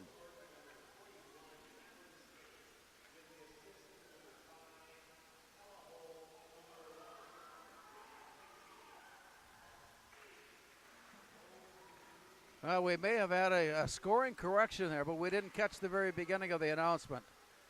And so play is underway as the toss from the near side by Kaya Johnson is just wide of mark and goes all the way to the far corner. Spuds scramble in after to pick it up, have it knocked away loose, working their way down. There's a hard shot that skips up off the ice and into the glove of Kylie Janke. And with that save, the score stays 3-0. Face off to the far left side, glove side of Spud goaltender Janke. And with the play down, it is at the point. Davies on the attack as they throw it down deep. Ringing it around to the near side, picked up by Kylie Autry, and out it comes, tipped away. Moorhead recovers on the turnover. A long pass just ahead of Ava Kistner. And it came from beyond the red line. So with that, an icing call brings us back up ice. Just underway, second period. Moorhead leading at 3-0. Face-off will be to the far left side of Janke, back in the Moorhead zone after the icing call. Play is drawn to the corner. A battle for it. Rolls behind the net. Tipped away briefly. Comes back down near side and at the point. And from there, picked up and thrown in by Matilda Vetter. Spuds reach in and pull the rebound off the boards and head out. Looking up, going, trying to go rink wide, and it just did get across. Pardon me, and it's picked up by Bria Holm in the corner. Brought back now by the to the Spuds, and on the near wall, Ava Kistner throws it back in. Kistner comes up with a loose puck. Here's a rebound shot, block, save. And Kennedy Cook had a big look there to knock the puck away and also knock the rebound away. Back up ice, turned away, shot blocked onto the ice. Janke could not corral it and haul it in, let the puck down onto the ice. Another attempt by Davies to poke it in. And again, she got some help. That is, Janke got some help from the defense and kept the puck out, and it's still 3-0. To the near side. Rolling it around, back to the far side. Scrambling up and out. Moorhead on the attack, flipped into the zone and all the way, ringed around to the near side. Moorhead comes in to put on some pressure, and it's tapped away by Annie Krieg. Down to the far side, all the way into the corner before it's pulled away. The Eagles come up with it briefly. Early second period, 3-0 Moorhead. Into the far corner it goes. And it's bounced over the stick of Moorhead, and it rolls all the way back out to center. And giving chase, it is thrown back out. And then brought back in now by the Eagles. Here's a play wide of net, looking in. Taylor Severson tried to wrap it around, and she scores. Taylor Severson thought she had a pretty good look at it when she was on the near side. Continued to circle behind the net and on a little wraparound move was able to toss it in. And the Eagles are on the scoreboard here early in the second period. 2:27, the time of the goal. And we'll get the announcement here in a moment as it's now 3-1. Moorhead picking it up. Sage Cracky getting the goal. Cracky, Severson will get an assist. And it's 3-1. Moorhead stealing the puck away. Throwing it ahead, it's picked up and kept in nicely. Off to the far side, wind up in a shot, lifted high. Hard off the glass and back out near side. Picked off the ice by Brianna Carici. Out high to the far point. Wind up in a shot off a stick, deflected. Deep into the corner, played back now near side by Emma Schmidt. And play stops.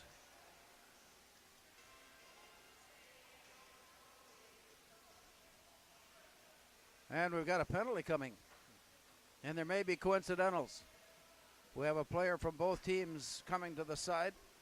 For Moorhead, Olivia Dronen. And Davies also, I'm not sure, but I think that's Olivia Opheim. And so with that in place, it's 3-1 Moorhead, and everybody continues on at 5-on-5. Here's a play down low. Working it around to the far side. Outlet pass to center. Moorhead putting a stick on it. Knocked away, and it comes rink wide. Played off the near side. Gathered in by Kaya Autry, and she goes out to center ice with it, where it's chased down by Moorhead's Brianna Carici. And in to the near side, high in the slot. Near side it comes. Backhand try on goal by Taylor Brusky. And it comes back near side, deep into the corner it goes. To the near side, Moorhead able to pull it away. Puck is loose, and the Eagles come up with it. They set it up 2-on-1, but a nice move in on play by the Spuds defense, and it goes down in the corner. A scramble for it there before it's pulled away, then back in to the mix, and they still look for position on the play. And it's pulled off the boards. Moorhead with a stick on it. Nice job inside by Ava Kistner to force the play back underneath. Now the Spuds pick it up behind the net and head out. Stick handling her way through. Says she got tangled up in the defense and forced, Kate Kuzabud was forced to give it back up again, turning around, pulling it back into play. Her lead pass for Ava Kistner is long, and that sets up icing and brings the play back in to the Moorhead zone. 3-1, Moorhead with the lead. Moorhead 3 goals in the first. And just a moment ago, Sage Cracky getting the goal for Davies. Yeah, Moorhead wanted to make a change. And they're the home team and may have been trying to make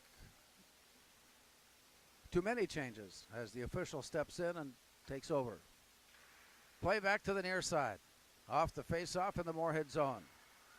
Rolls along the near boards and an outlet pass and in. To the far side goes Bria Holm. Works on a shot and a nice save down on the ice by Kennedy Cook. Bria Holm moved her way in and unleashed a nifty backhand that Cook saw just enough of an angle and was able to put the stop on and keep it at 3-1. Face off far side. Moorhead sends Ella Holm in. Late changes being made, and now we're underway. It comes up on top for Ella Grafstrom. Down to the far side. The throw in got knocked away. Here comes Davies on the return as they take control and into the zone. Spuds catch up to it, however, and whisk it to the near side. Played up off the near boards by Ava Kistner and out. Knocked away loose. Kistner giving chase on it, but it's pulled away by the Eagles. And walking her way in, Taylor Severson goes down low and scores.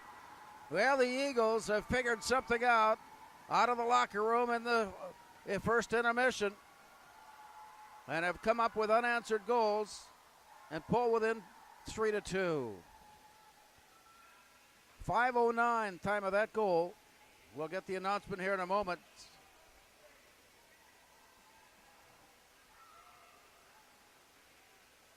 Taylor Severson appeared to have the goal, the first goal of the period, but Cracky was given credit. Now Severson was factored in once again.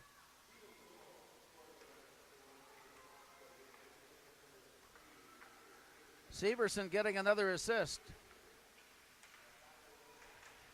And Josie Frostley, well, I won't say that that's for sure, but it was muffled and we couldn't quite make out who did actually score the goal.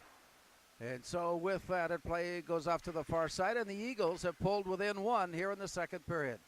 Long pass out of the zone will result in an icing whistle and bring the draw back into the Eagles' end. 11:22 to go, so a quick recovery here early in the second period by the Eagles to score unanswered goals, and it's now 3-2. The Spuds still have the advantage as the faceoff will be in the Davies end. Moorhead making a late change as Taylor Brusky comes out. New line in now for the Spuds as they work it off to the far side. And out to the point. Hard wind-up shot high, and glove save deflected away.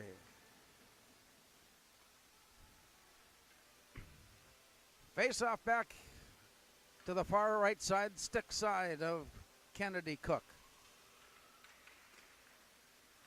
Tipped off to the far side, picked up, and tossed out to center. There will be a pursuit. Moorhead in the lead on a play, but it's slowed down and stalled. And the entry pass is taken back by Olivia Dronan. Here's the rebound up on top on a steal on a shot that got deflected. Well, Olivia Dronan of the Spuds, as they try to figure out a way now to slow down this attack by the Eagles. They've come out in this second period and are within one now of bringing the game tie. Off to the far side, scrambling into the corner. Deflected down, here's the play up on top. Eagles starting to take full control of this hockey game, at least to this point. Out at center it comes, and it's taken back by Taylor Clausen. Going rake wide with it, it rolls all the way down to the corner. 10:24 to go here in the second period. Outlet pass near side. The pass was just a bit late getting there, allowed the Eagles to come in and deflect it away on Kaylee Zimmerman's poke check. They play out on the near side and a shot, rebound, rebound looking for it. Where did it go? They'll try it again. Comes out on the near side and the Spuds for just a moment had it clear. But the steal away by the Eagles, and it comes up on top and out to the blue line. It ricochets off a stick and bounces free. Davies having to touch up on the play, and it comes all the way back. And on the turnaround, Kaylee Zimmerman throws it rink wide. Bouncing onto the stick of Olivia Dronan. It comes back out, and with play, we've got a stoppage of play with 9:42 remaining. Now, apparently icing is the call there, so the play will come into the Davies end. Davies has worked up a 17-10 shots on goal advantage. And have pulled within one. To the far side. Moorhead scrambling after it, picked off by the Eagles. Bounced ahead and down into the corner. As they scramble for it, the Spuds pull it loose, but only for a moment. As it comes near side, a nice poke check there to slow play down, but it rolls out the center where it's gathered in by Kate Kozubud. Off to the far side, Kozubud still with it, dropped it behind, and chasing it down, picked up Ella Laban, has it knocked away. Spuds are in, touch up on the play, continues on. Here's a nice touch into the corner, nice tie up to force the play down as the Eagles were able to slow the attack. Play off to the far side and an outlet pass. So we got a breakaway now. Really, the Spuds have enough to get on. Here's the shot and the game tying goal. The Eagles have come all the way back here in the second period. A steal at one end, a sprint to the other end, one on the goal, and it is tied at 3.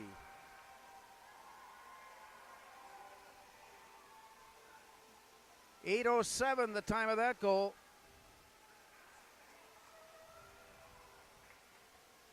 The Eagles have come all the way back.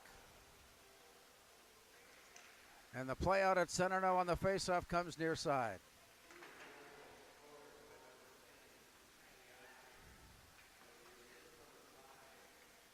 Kylie Autry, for the moment, being given credit for the goal. Kylie Autry, and it's tied up at 3. Here's a steal and a lift up over the top of Janke. Going back now near side.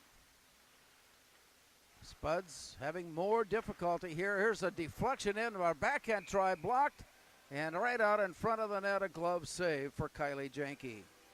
This second period has certainly been a turnaround for the Eagles as they have taken over in every facet of the game to this point. Defensively, Spuds are not getting a good look on goal. Offensively, the Eagles are taking advantage of turnovers. They're taking advantage of offensive play and have come up with 3 unanswered goals, countering the Spuds' first period, and we're tied at 3. We'll try it now on the near side, and it's swept away to the near side. Spuds work it away out of the zone and out. Trying to catch up to it. It got ahead of the play. Tipped away, scrambled after, dished to the blue line, tapped into the zone by Kistner, and it goes down, and it comes right back out, but stays in the zone, and Regan Anderson giving chase on it. A battle for the loose puck. Spuds clear it to the near side. Down deep into the corner, rimmed around and all the way to the far side. Bria home from there, looking up on top. Here's a little tap-in attempt, but Kennedy Cook is there and is able to jump on top of that errant puck and put it safely away to keep the game tied at 3.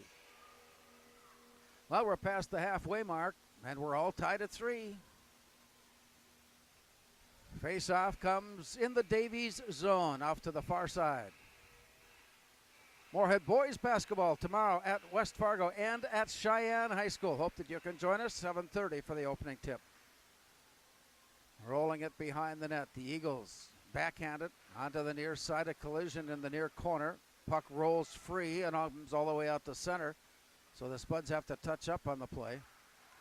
Here's the bouncer off the far boards, comes back now near side, stick handling into some trouble, but got the pass away, and here comes Ella LeBon.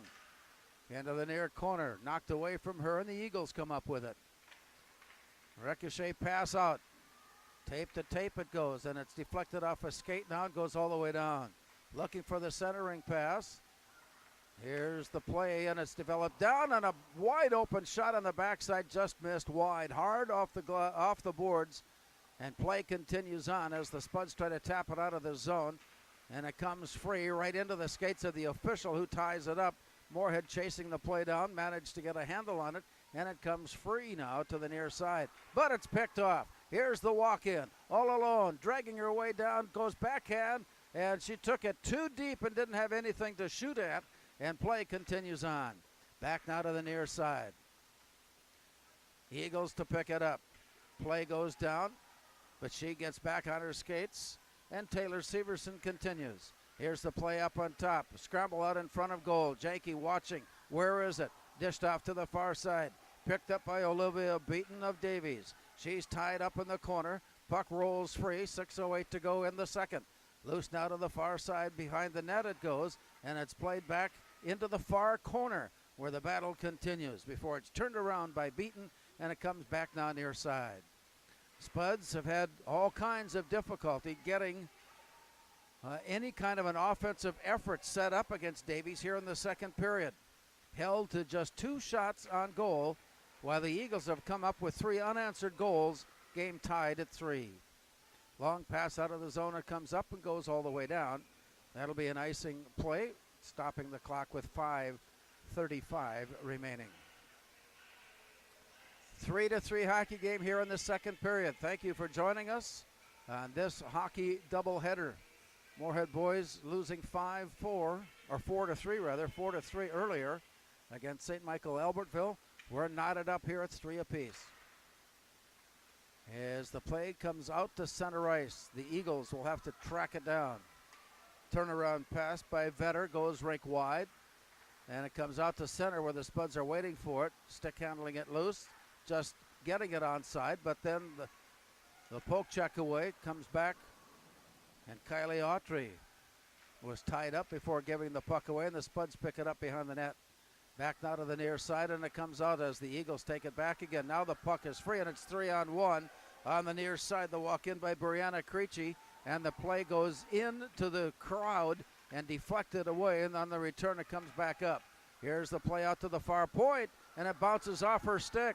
That sets up a breakaway try. Here's a wind-up and a walk-in on goal, and it's caught from behind, and the Spuds are able to stop the breakaway try. And it stays 3-3. On the near side, Moorhead coming up with the loose puck.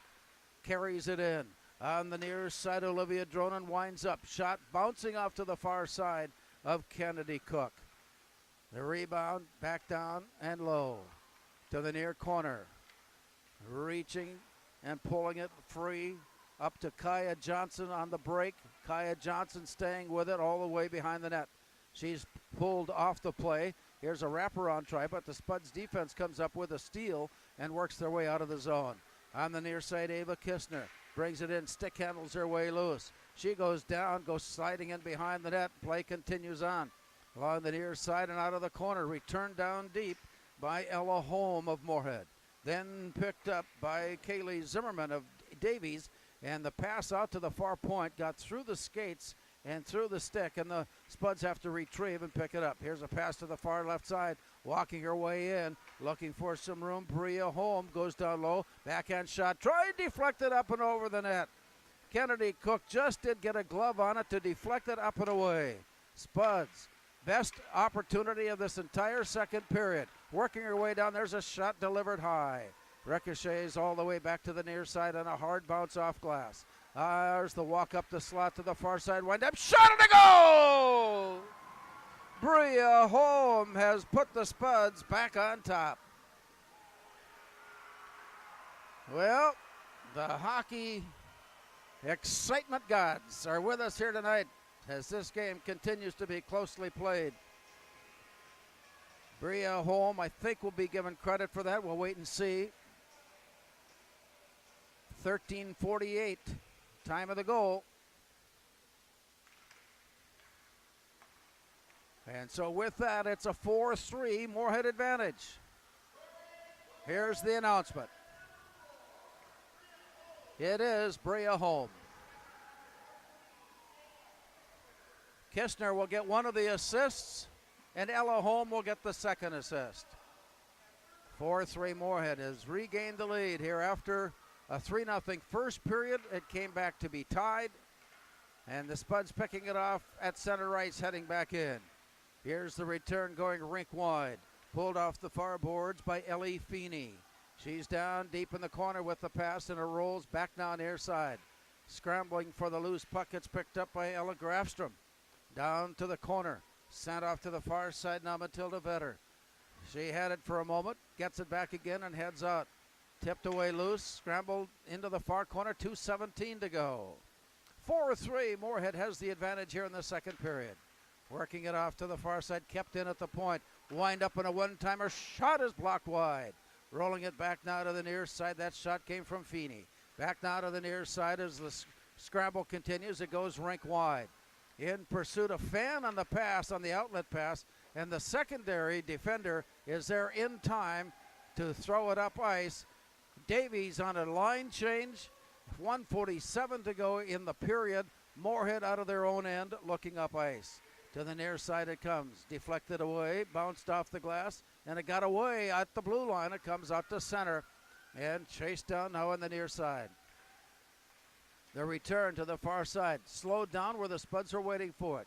From behind, it's picked up by Ella Holm. As the turnaround goes, the Spuds looking to the pass, and it got away from Kistner and comes near side. Ricochet comes down. It was deflected, so that'll wave off the icing. And down deep in the near corner, Ellie Feeney picks it up. Tried to stick handle it. It goes loose all the way to the far side. Here is Bria Holm with 1:03 to go. 1 minute now showing second period. Behind the net, Ella Grafstrom picks it up, circles in the corner, backhanded it out. The pass off the far boards, bouncing in, Jakey steering it away. Moorhead there to pick it up, looking for a way up ice with 43 seconds now showing. Here's a long pass knocked out of the air by Moorhead. And they will turn it around and send it up, and they'll take the pressure off. And that will bring up an icing call as it just missed coming in on goal. And play will come back into the Moorhead zone with 34 seconds remaining.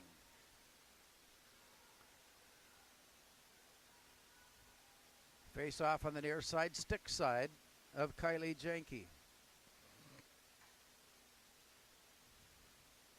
Play is down and drawn to the near boards. Davies after it, pulled it free. Loose puck in the corner, Moorhead putting a stick on it, holding it there. Counting down now from 22 seconds as Davies tries to set up an attack with time running out in the period. Looking for the wraparound, it's not there, back out to the point. Wind up in a shot into traffic, and the Spuds get a stick on it. They turn and look, and they got a plant. They've got a chance. Here's a wind up and a look in. Shot is blocked away by Kennedy Cook. Oh my, what excitement at the end of the period as the Spuds were able to pull it away at the Davies end and set up a breakaway at center ice and in for the shot attempt. And with 1 second left on the clock, the shot went in and it bounced away as Kennedy Cook comes up with a big save. And play is slowed here as teams that want to enter exit the arena because of a little bit of a shakeup on that shot attempt. But everybody seems to be fine. They're up and skating off. And we have completed 2 periods of hockey here at Moorhead Sports Center. On the Speakeasy scoreboard, Moorhead 4, Fargo Davies 3.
Get up. Your dreams don't hit snooze. Because if you snooze, you might miss your opportunity to improve your craft, to put in the work. Your opportunity to be the best.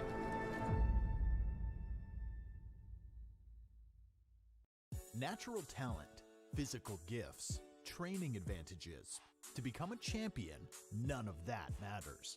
True champions are the ones who are comfortable working harder, staying later, and finding that competitive edge. They are never satisfied simply doing a good job, because those who transform themselves from local talent into local folklore are the ones who continually perform beyond their limits. Bell Bank, proudly supporting champions everywhere.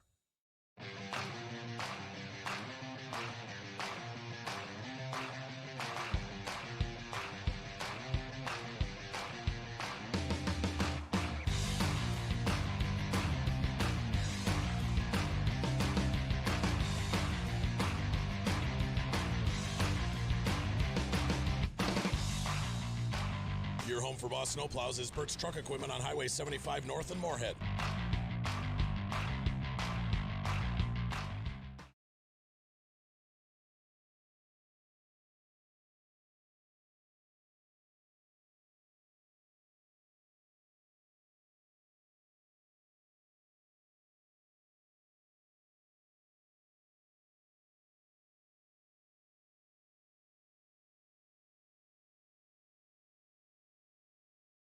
Well, if we can give you just an idea of what we saw in that second period, knowing full well that falling behind 3-0, Fargo Davies was going to be reinstilled as far as their intensity of game and was concerned.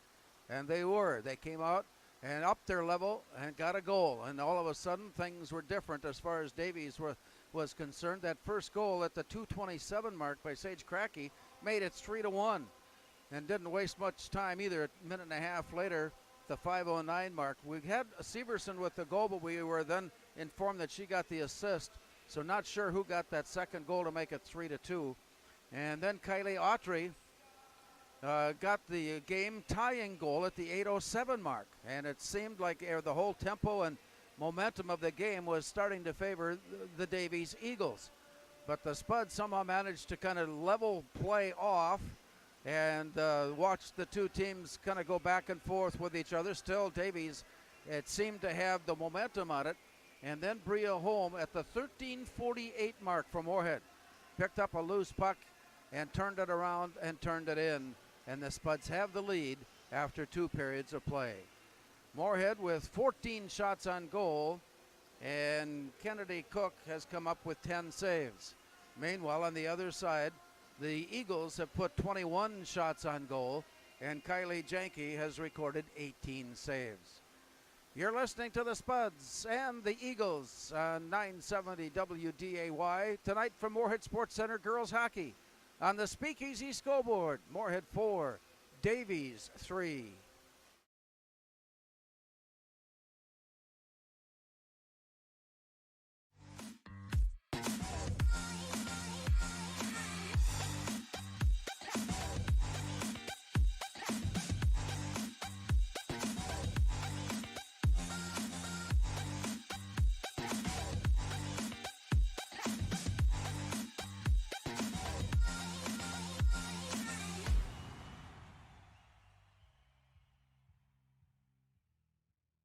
The Moorhead Spud Boosters support students at Moorhead High School involved in co-curricular activities. Your membership in Moorhead Spud Boosters directly benefits Moorhead's student athletes, celebrating 40 years of supporting Spud athletics.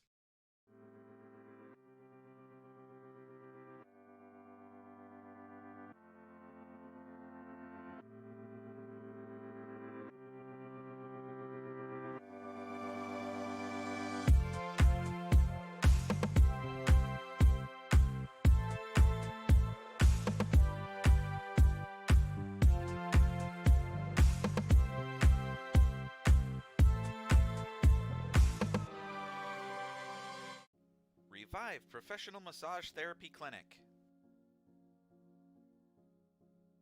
Locally owned and operated. Open 7 days a week, day, evening, and same-day appointments available. Couples massages also available. 20 highly trained professional licensed massage therapists on staff. Now with 2 locations, South Fargo and Detroit Lakes. Offering online booking and online gift certificates. www.reviveprofessionalmassage.com.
Get up.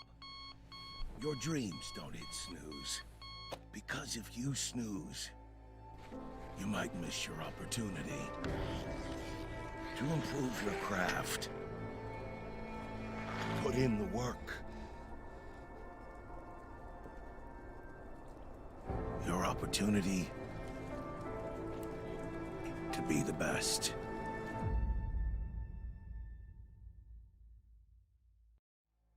Get up.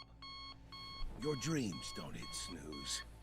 Because if you snooze, you might miss your opportunity to improve your craft. Put in the work. Your opportunity to be the best.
Well, we get ready for the third period. 4-3, Moorhead with the lead over Davies. Moorhead started things out with a 3-0 first period advantage. Davies came back with 3 unanswered goals, tying the game midway through the second period. Moorhead getting a goal from Bria Holm late in the second period. We'll start the third period now with the advantage. Moorhead gets the opening face-off and bouncing it ahead. It is bounced away before coming back out to center. Here come the Eagles. This sent off from the far side. Taylor Clausen on the pass. And the walk-in down low, looking for an angle. There's none there. It's taken away, and it comes out to the point. Moorhead nearly pulled it away at the point, but Sandra Sampson was able to get it down to the corner. Takes it back now along the boards, and it's picked up by Moorhead's Ella Holm. Off to the far side. Holm works it off the far right angle, and a pass out to center, tipped away nicely, and recovered by Bria Holm. Walks her way in. Shot is blocked. Rebound comes back now near side, but the Spuds steal it. Turnaround shot. Spuds caught in a change, don't realize what's going on behind as the Eagles come up with it. And we're going to have a penalty up against Moorhead for tripping as play was tangled up right at the center ice area. And Moorhead will go down a player as we start the third period. Tripping will be the call on Ava Kistner. And the face-off, of course, will be in the Moorhead zone. It'll come on the near side.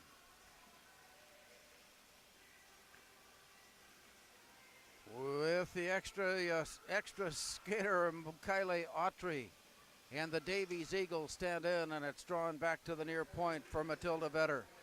Here's the play off to the far side.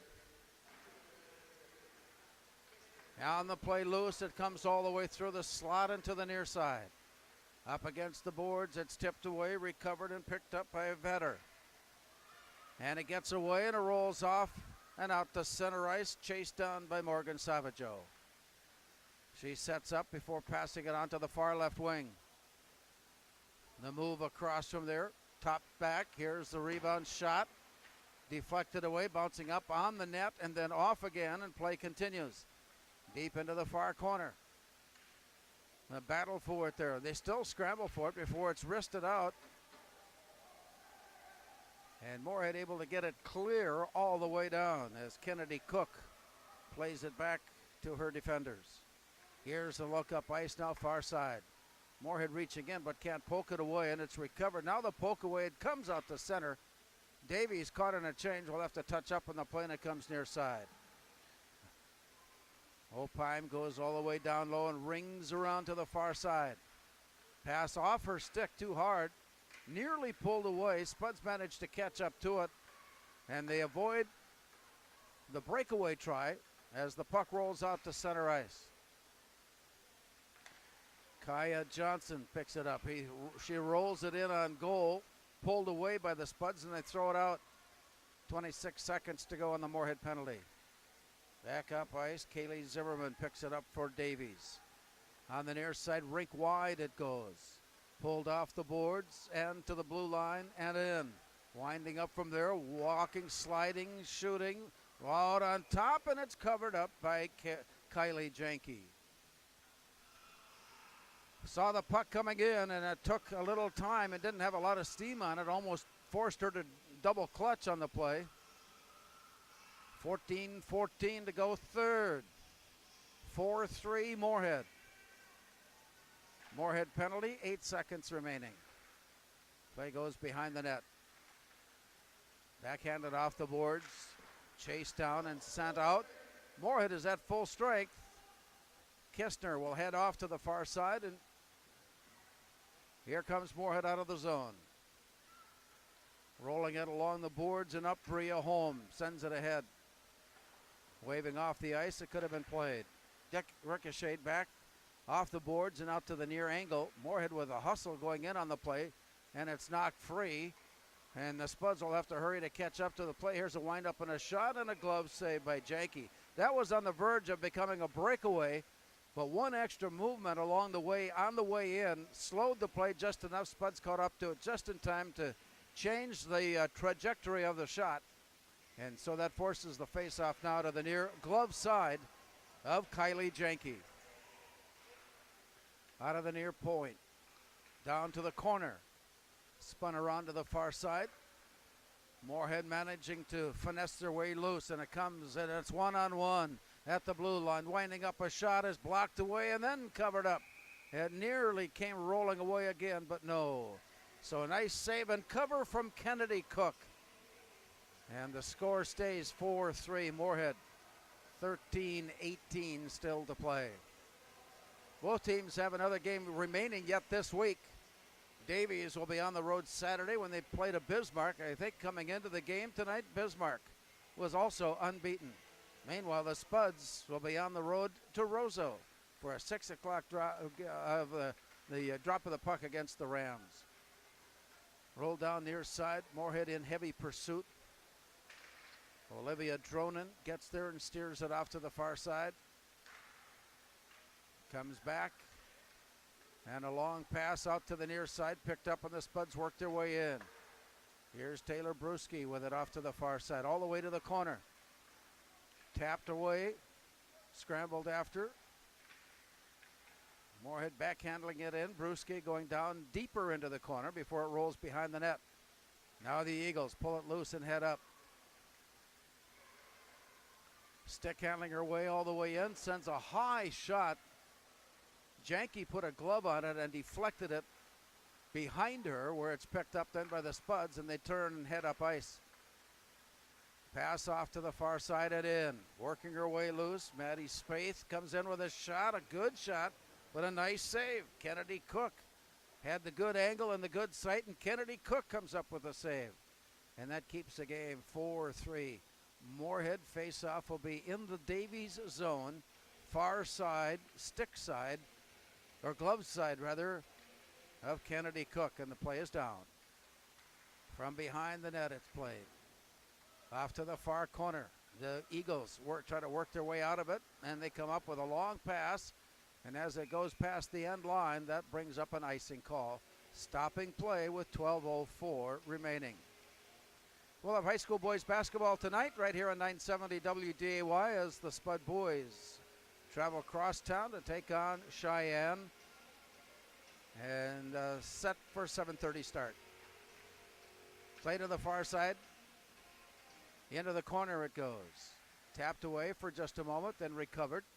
And they play catch, and it comes out to center ice where the Spuds are there waiting, and it comes near side for Olivia Dronen. She tosses it into the zone where it's taken back by Davies. An outlet pass comes out to center. The Spuds will chase it down. Bria Holm getting there first. Bria Holm goes rink wide, and it bounces out to center. The Eagles are back to pick it up, but not without some heavy pressure from Ava Kistner. She forced the turnover, and the Spuds are in. On the near side, a shot sent on by Bria Holm is wide and dished into the corner. From there, the play comes out. The Eagles are flying as they roll down and to the corner. Big collision rolling behind the net, and then a whistle stops play with 11:13 to go. Great opportunity by the Eagles, but it was slowed down, and as a result, a Moorhead penalty results in a power play now for the Eagles. Regan Anderson out for a couple of minutes. She stopped a good shot, but picked up the penalty in the process. Face off to the far side of Kylie Janke. Play is down, deflected briefly, now picked up, rolled up on top, and here come the Spuds on a recovery by Madeline Spaeth. Cross-checking is the call on Anderson, and it's a play up and rolls all the way down. So no icing, of course, with the penalty in play. Inside of 11 minutes to go in a 4-3 Moorhead advantage over Fargo Davies. Along the near side. And along the boards, it's pulled ahead and working her way loose, sliding up the slot. Shot got deflected. Good poke check away by Moorhead. Davies picking it up in the corner, bringing it up to the point. Shot hit a skate and blocked away. Moorhead recovers, and they'll send it just off to the glove side of Kennedy Cook. The Eagles go back to pick it up and turn and look up ice. A long pass again. It was a hard pass, so it bounced off the stick of Kylie Autry. There to pick it up. Here's a shot on by Josie Frosley. Scramble for it there, and it rolls free. Moorhead reaching down, and it rolls out, kept in nicely. A long shot wide. Rebound shot up against the base of the net. Play continues on as it comes back near side. All the way, now a collision. And that brings the arm and a whistle. Still 44 seconds left on Moorhead's penalty to Regan Anderson. And Moorhead will be down 2 skaters now as Kate Kozubud joins Anderson in the penalty box. And with that, there's a timeout taken, and that stops play. 9:56 remaining here in the third period. Moorhead now with 2 penalties on the clock. Still 44 seconds left on Regan Anderson's penalty. Kozubud has now picked up a penalty, and that's 2 minutes that go on the board. So the Eagles will have a 2-skater advantage here in the third period, down by a goal. And that is for the power, the offensive power that Davies has. That's a golden opportunity. They've got the abilities to score a lot of goals, averaging 6 goals a game. And they'll have the 2-skater advantage now as Ryan Kraft is conducting a clinic in front along there with the rest of his coaching staff. Greg Salvavold is leaning in and listening in, and Jamison Prim leaning in. Meanwhile, Josh Isertel is taking care of business for the Eagles on the far side as they want to set up an offensive scheme with a chance to bring the game even. And even if the Eagles score once, they will still have the player advantage with 2 penalties on the board against Moorhead. So the face-off will be to the near side. Janke has settled in, tap of the pipes, and she's ready to go. For the Eagles, Kylie Autry will handle the draw. Little readjustment on the wings near side, and the play comes. Spuds are able to control the faceoff, but a high bounce off the ice puts it back on the stick of the Eagles, and a hard shot from the far point blocked away by Janke. Tossed into the corner, it's tied up.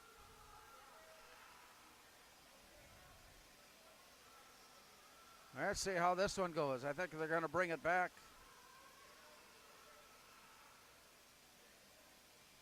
Well, I'm not sure what the call is on this one, except that it appears to be coming outside the Moorhead zone.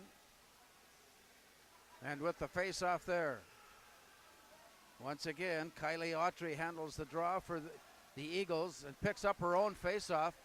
Tried to work it on the near side. Here's a shot that's wide. Boy, that was a good open look, but the shot had too much muster on it, and it sailed all the way to the backboards. The rebound comes all the way out and all the way down. Morgan Savageau picking it up for the Eagles. To the near side, 9:18 to go. 1 penalty about to expire. Here comes Autry. On the near side, weeding her way in. Shot blocked away. 1 skater back, and it's now 5-on-4. To the near boards, it's bounced away, and it comes rolling out to center ice. Picked up now. Here's the return. In on the near side, wind up, and a shot blocked nicely down on her knees to keep it away. Back out to the point for Morgan Savageau. Off to the far point, shot sent from there. Still 50 seconds remaining on one of the Moorhead penalties, and it comes free all the way to the far side. The Eagles trying to set up a scoring opportunity to bring the game even. As they work it out of the far corner, it goes to the far point. From there, returned in, a shot that bounces wide of mark and bounces behind the net where it's picked up by the Eagles, and the Spuds again get a stick on it to force the pass up into the air. Played down by the Eagles, 25 seconds to go on the power play. Here's the walk-in on the near side, and a one-timer shot got deflected, and play continues as the Spuds are able to poke it out of the zone and out to center, and now giving chase, a battle for it there. The Eagles pick it up, and Savageau, forced to backpedal, now brings it near side for Olivia Opine. She winds up with a shot and a clear view there. That one was straight on and straight into the glove. And that stops play with 8 minutes now, just under 8 minutes to go in this third period. 3 seconds remaining on the Moorhead penalty. 4-3, Moorhead with the lead. As they stand in for the face-off, Sage Cracky handles it to the near side. Moorhead is back at full strength now as the play comes out to the near point. With the wind-up, a shot that hit skates, hit sticks and bounced away. Spuds chasing it down behind the net. A battle for it there, and a big battle for it there. Finally, it works its way loose, and the Moorhead's Ella Holm is there to find a way to carry it into the far corner, but still no control of the puck as we've got 2 Davies Eagles and 2 Moorhead Spuds battling for it. It rolls along, and now it's tipped out to the point. From there, a long, hard shot low to the ice, slipped away by Janke, and off to the far side where Moorhead clears it out. 7:20 to go. Long pass near side. Rolling it free, and it bounces its way loose, and it's picked up by the Eagles. Here's a walk-in, bad angle shot against the base of the net by Cracky, and it comes near side. And then it rolls around and off the far corner and out. Tipped away loose. Scrambled for. Spuds tried to reach in on it. Now pull it loose and head out to center. A big penalty there will set up a Moorhead power play. Just as the Spuds were trying to break across the mid-ice line, an attempt to poke the puck away by Josie Frosley has resulted in a tripping call against the Eagles, and will give the Spuds the extra skater here now with a 1-goal lead inside of 7 minutes. Play comes down to the point. Setting it up from there, back into the corner. Pulled by Taylor Bruschi. Out to the far point, it comes all the way down. Janke plays it into the corner and leaves it there. Olivia Dronen there to pick it up. She's tied up right away. And with a little help, it rolls along the boards, but the Eagles are there to pick it up. And it's swept away. Off to the far side for Maddie Spaeth. Madeline Spaeth had it poked away, and a return by the Eagles. There's a shot to the near side. Spud's doing a great job of keeping that good shot away, creating pokeaways and steals and turnovers. Walking her way up, trying to split through the defense, but no. Cut down by Kaya Johnson, and the play comes all the way up ice. 1:05 remaining on the Moorhead power play. Out it. And a shot got blocked away. And it comes loose and out. Kept in at the point, 5 seconds and time running out. Here's a shot just before the time runs out on the penalty. Eagles are at full strike. Both teams doing a great job on penalty kill. Here's a play into the zone. Moorhead reaching down to pull it away. 4:44 to go. A 4-3 Moorhead advantage as the play comes in. And the deflection goes in front of the net where the Eagles are there to pull it away and head out. Josie Frosley goes far side. All the way deep into the far corner. Frosley carries it behind the net. Spuds with some forecheck pressure, applying the down into the corner. As they scramble for it, player down, puck comes free, walking her way in, shot blocked away nicely. Back it comes, and it's slipped out to center. The Eagles will chase it down as we close in on the 4-minute mark. 4-3 Moorhead with the lead. Long pass comes all the way down. Rolling behind the net, Olivia Dronen picking it up from Moorhead. Outlet pass. Comes all the way rink wide and down, and that'll set up icing as that came from deep in their own end. 4-3, Moorhead with the lead. No scoring here in the third period.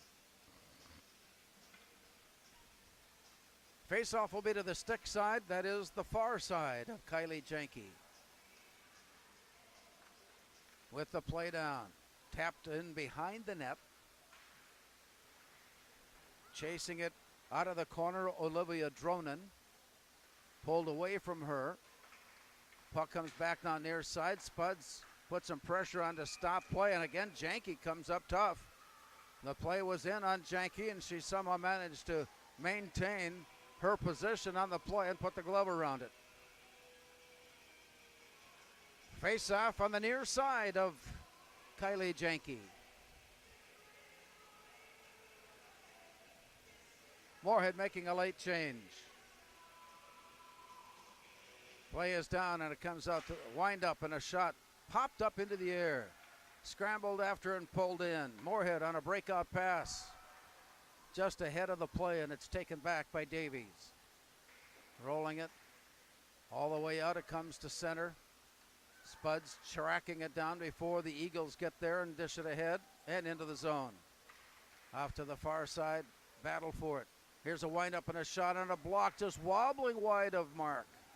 Back it comes to the near side. Up on top it goes, and it's kicked out from there and comes back to the near side and into the zone. We got a race for it. Oh, I tell you what, Kate Kozabud was turning and looking to see where the Davies skater was and nearly gave up the puck, but managed to get on top of it with a little help from Kylie Janke. And with the play stopped and tied up, into the faceoff circle near side of Janke. Inside of 3 minutes to go. Play is down and drawn hard to the near side. As they scramble forward, it comes back along the boards. Here's a turn and the look in. Rolls off to the far side. It comes up on top. Moorhead in pursuit. Bria Holm got there. She's checked off the play. Working it into the far side. An arm goes up. A penalty will be whistled as the Spuds touch up on the play. Apparently that will be a Moorhead penalty for hooking as they scrambled for position. So penalties have certainly been a part of this third period, as both teams have given away position on the clock. And now with 2.5 minutes to go, Moorhead's Olivia Dronen draws a 2-minute hooking penalty.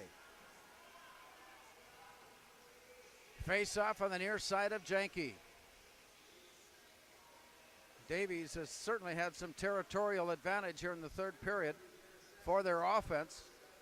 Up on top it comes. Here's the look down low. Back out to the near point. Winding up from there to the far side. Shot is wide. Rebound walked in and scores. Very cool, calm and collected. The Eagles with a power play goal tie the game at 4. 14-41. Well, we've seen a lot of times over the course where you're left with a wide open shot. You hurry it because it is so available. But we'll get the scorer in just a moment and give her credit for the fact that she maintained her composure and not relinquish her tendencies to pull the trigger too fast.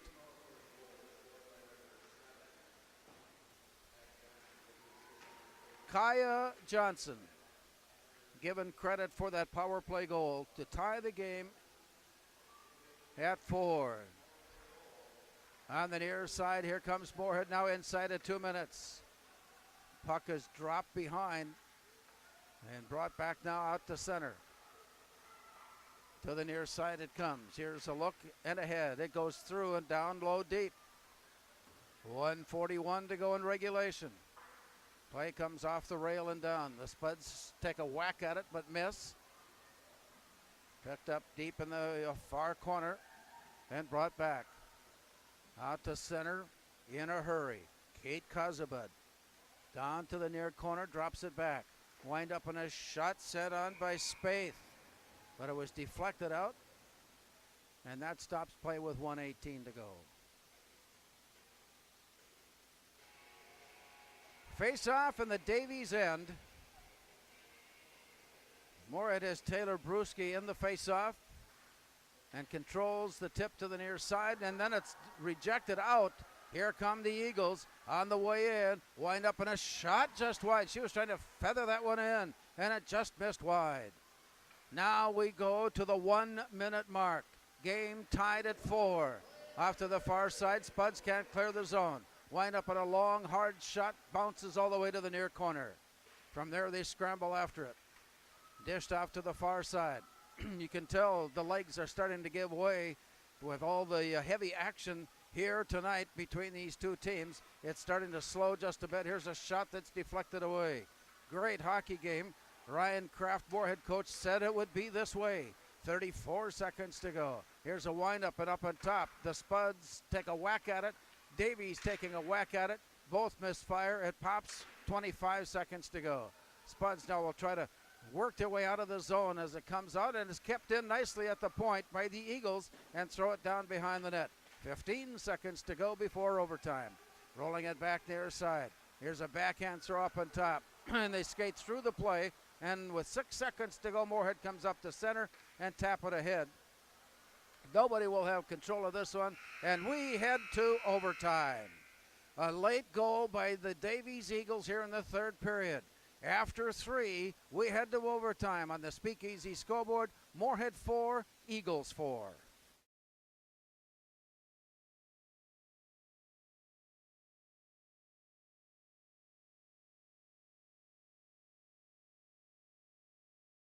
Natural talent, physical gifts, training advantages.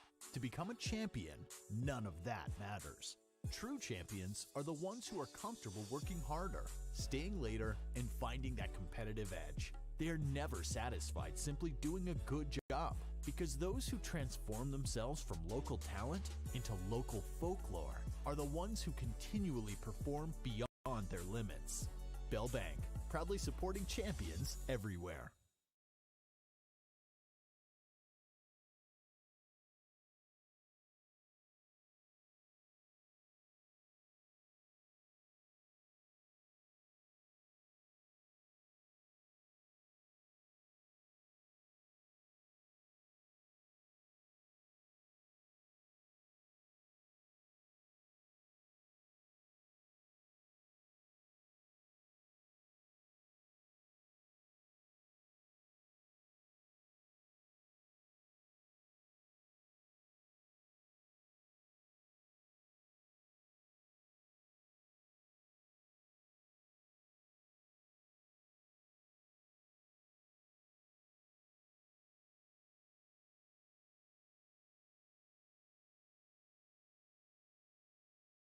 The Spuds and Davies Eagles heading into overtime. This game got started with 3 quick goals by the Spuds in the first, and they led 3-0 after 1. But in the locker room, somebody flipped the switch on Eagles because they came out with 3 unanswered goals of their own in a span of about 5.5 minutes, and the game was tied at 3. Before the end of the second period, however, the Spuds were able to take the lead. Brian Home at the 13:48 mark made it 4-3 Moorhead, and we were skating pretty well equally the rest of the way into the third period before Kaya Johnson at the 14:41 mark for the Eagles has tied this game up at 4. That was a power play goal for the Eagles, and so we're back, and a long pass out of the zone sets up icing. 8 minutes is an overtime period. Face-off back after the Eagles icing call. Face-off will be to the near left side of Kennedy Cook. And the play is down. Eagles have, their only mark on their record was a 2-2 tie against Fargo North-South, which has resulted in a 9-win, 1-tie mark on the year. Out it comes to the point. Moorhead's first game of the season. To the far side it's played. Up against the boards, it's pulled loose. Trying to work it. Moorhead giving chase on it, managing to catch up on the play, and it comes back down near side. Here's the look and the walk in by Ella Holm. Knocked away from her as she pulled the trigger, and it's picked up by Ava Kistner. Centering pass, loose up in the slot. The Eagles are able to pull it free, but the outlet pass was right to a Moorhead Spud player. And Bailey Overbo was able to steer it back into the corner where play continues. This pass out of the zone. Moorhead has to turn around on it. The pull up short, no, save. Here's the shot, sent on wide by Olivia Dronin. She just did keep the zone in order to get that opportunity. And meanwhile, the errant pass comes up and the Spuds reach in to pull it away. On the turnaround, we're in the opening minute of overtime. And the pass got dropped. It looked like a drop pass. It was intended to be a full-time one-timer and a blast, but it just plain missed. Back up ice, a long pass thrown out of the zone comes in on goal, and Kylie Jenke will get recorded with a save there. And the face-off will be to the near side. So we've switched ends for this offensive try. And the Eagles, with the game tied at 4, Morgan Savageau stands in for the faceoff. To the near side, it's pulled in by the Spuds as they reach in and pull it away. Off to the far side. Stick handling her way loose. Against some pressure, the long pass out, taken back at center ice by the Eagles. Holding the zone, but the entry pass is taken away. Out to the far point, kept in. Rolling it behind the net, it comes back, and the Spuds again are finding some difficulties getting the play to set up out of the zone. Back to the near side. Up into the corner. Stick handling its way, and it comes off the board and out. And the Spuds reach in to pull it away. Bria Holm on the walk in. Goes down low. Backhand shot. Blocked and saved. Oh, my. Kennedy Cook watched the play come in as Bria Holm was angling her way in for a nifty backhand, and Kennedy Cook was right there to make the stop. And we stay tied at 4. And still just about 6 minutes to go. 5:45 remaining in this overtime period. Play is down. Drawn to the far side. Picked up in the corner. Battling for it. Here come the Eagles as they work out of the zone. A touch pass ahead for Taylor Severson, who brings it in. Severson goes all the way down to the corner, circling the net, working her way along. Spuds tying her up. The play comes up on top, and it comes loose all the way out to center. 4-4 in overtime. The return pass deflected and battled, and to the far side it goes. And chased down as the Spuds put a stick on it, but then quickly it's batted loose. And here's a walk-in try that got deflected behind the net. Moorhead there to pick it up and bring it out on the near side. Nice little soft pass ahead of the play. Comes back now on the near side where it's swiped away, but at the point, Moorhead's Ella Grafston had turned it around but gave it away. And here come the Eagles as Taylor Severson brings it in. She throws it in. The Eagles changing. 4:44 to go. Long pass near side comes all the way off the boards. Ricocheting down. Matilda Vetter picking it up and sending it out. Picked up by Kaya Johnson, who works her way in to the near corner. Bouncing it all the way to the far side. Johnson in control to the point. Shot from there, bouncing deep into the far corner. Chased down behind the net. Spuds putting a stick on it. Eagles putting a stick on it. It comes loose. Moorhead can't clear the zone, and it's rejected and sent all the way down. In pursuit, Olivia Dronen. She sets up behind the net, sends it up on the far left side. Here's a pass. It was right on the tape of Ava Kistner, but she was ahead of the play. And as a result, it's thrown back into the Moorhead zone, and the Spuds will try it again. From center ice, it's thrown in. Return now to Moorhead deep in their own end. Defense that sets up is forcing Moorhead to throw some long passes in an effort to get out of the zone. 3:36 to go. Here's the poke, and it goes rink wide. The return pass again, mishandled just briefly, but it's taken back by the Eagles, and they'll send it all the way around to the far corner. 3:25 to go in overtime, game tied at 4. Stick handling her way down low. Working her way loose, Olivia Dronen. Still with it. Along the boards, it goes for Bria Holm. Spuds work their way out of the zone. Holm, as she steps over center ice, throws one in deep as the Spuds make their change. Here's a long pass on the near side. They were setting up a tape-to-tape from one end of the ice to the blue line, but it just deflected, and the Moorhead defense was there to pick it up. Now in the own zone, here's a shot and a glove save. Kylie Janke was there. 2:51 remaining. We're in overtime in game 2 of our hockey doubleheader. Play comes out and to the far side.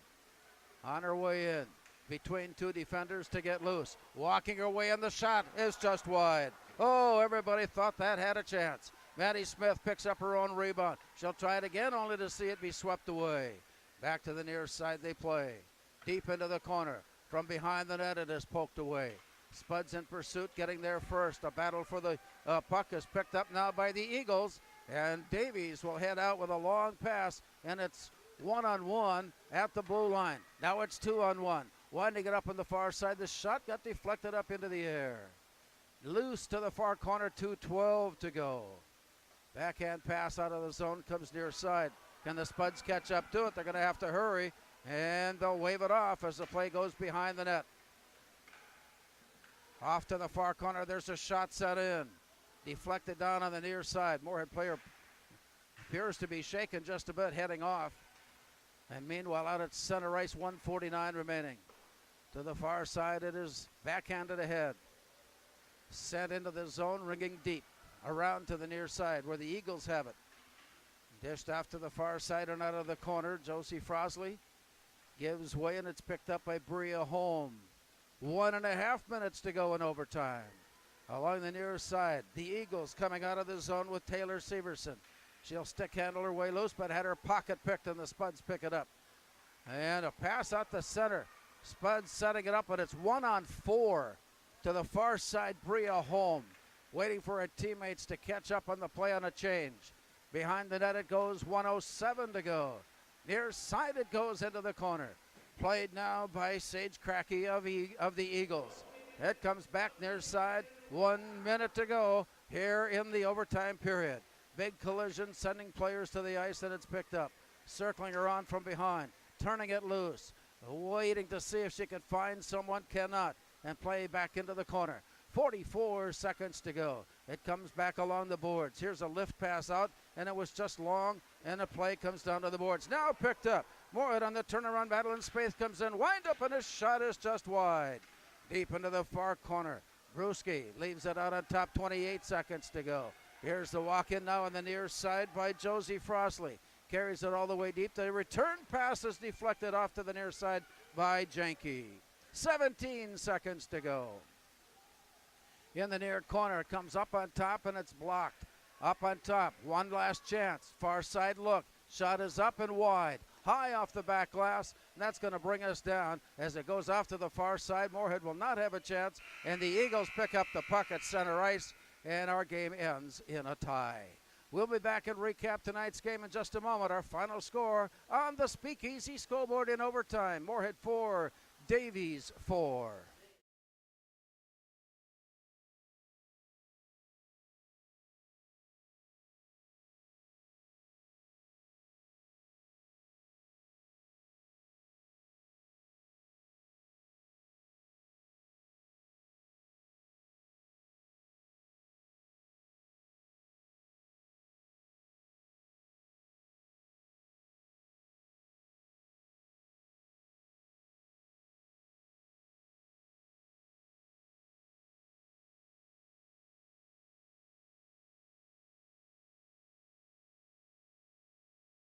Of our hockey doubleheader that saw the Spuds and the Eagles battle it out in girls hockey at Moorhead Sports Center. It ended in a tie at 4-4. Both teams, neither will have any kind of time before they're back in action again. Davies will be on the road Saturday when they travel to Bismarck, and meanwhile the Spuds will be back on the bus tomorrow when they travel to Roseau to take on the Rams. It started out with a 3-0 Moorhead advantage. Maddie Spaeth, Ella Grafstrom, and Taylor Bruschi for the Spuds in the first period, and it was that way at the end of one. Sage Cracky made it a 3-1 game, and Severson factored in on the second goal. We don't know who got credit for that second goal, but Kylie Autry got credit for the third goal. At the end of the second period, we were tied at 3. We got in, or at the end of the second period, Bria Holm gave the Spuds the advantage at 4-3. Kai Johnson in the third period on a power play late tied the game at 4, and that's the way we ended up. Our thanks to Jake and Studio for your solid work tonight presenting our game. This is Larry Knutson thanking you for being with us on this hockey doubleheader from Moorhead Sports Center. Our final scores, first in boys hockey, it was St. Michael Albertville 4, Moorhead 3, and in the game just completed in girls hockey, in regular season play, it was Moorhead 4 and Davies 4.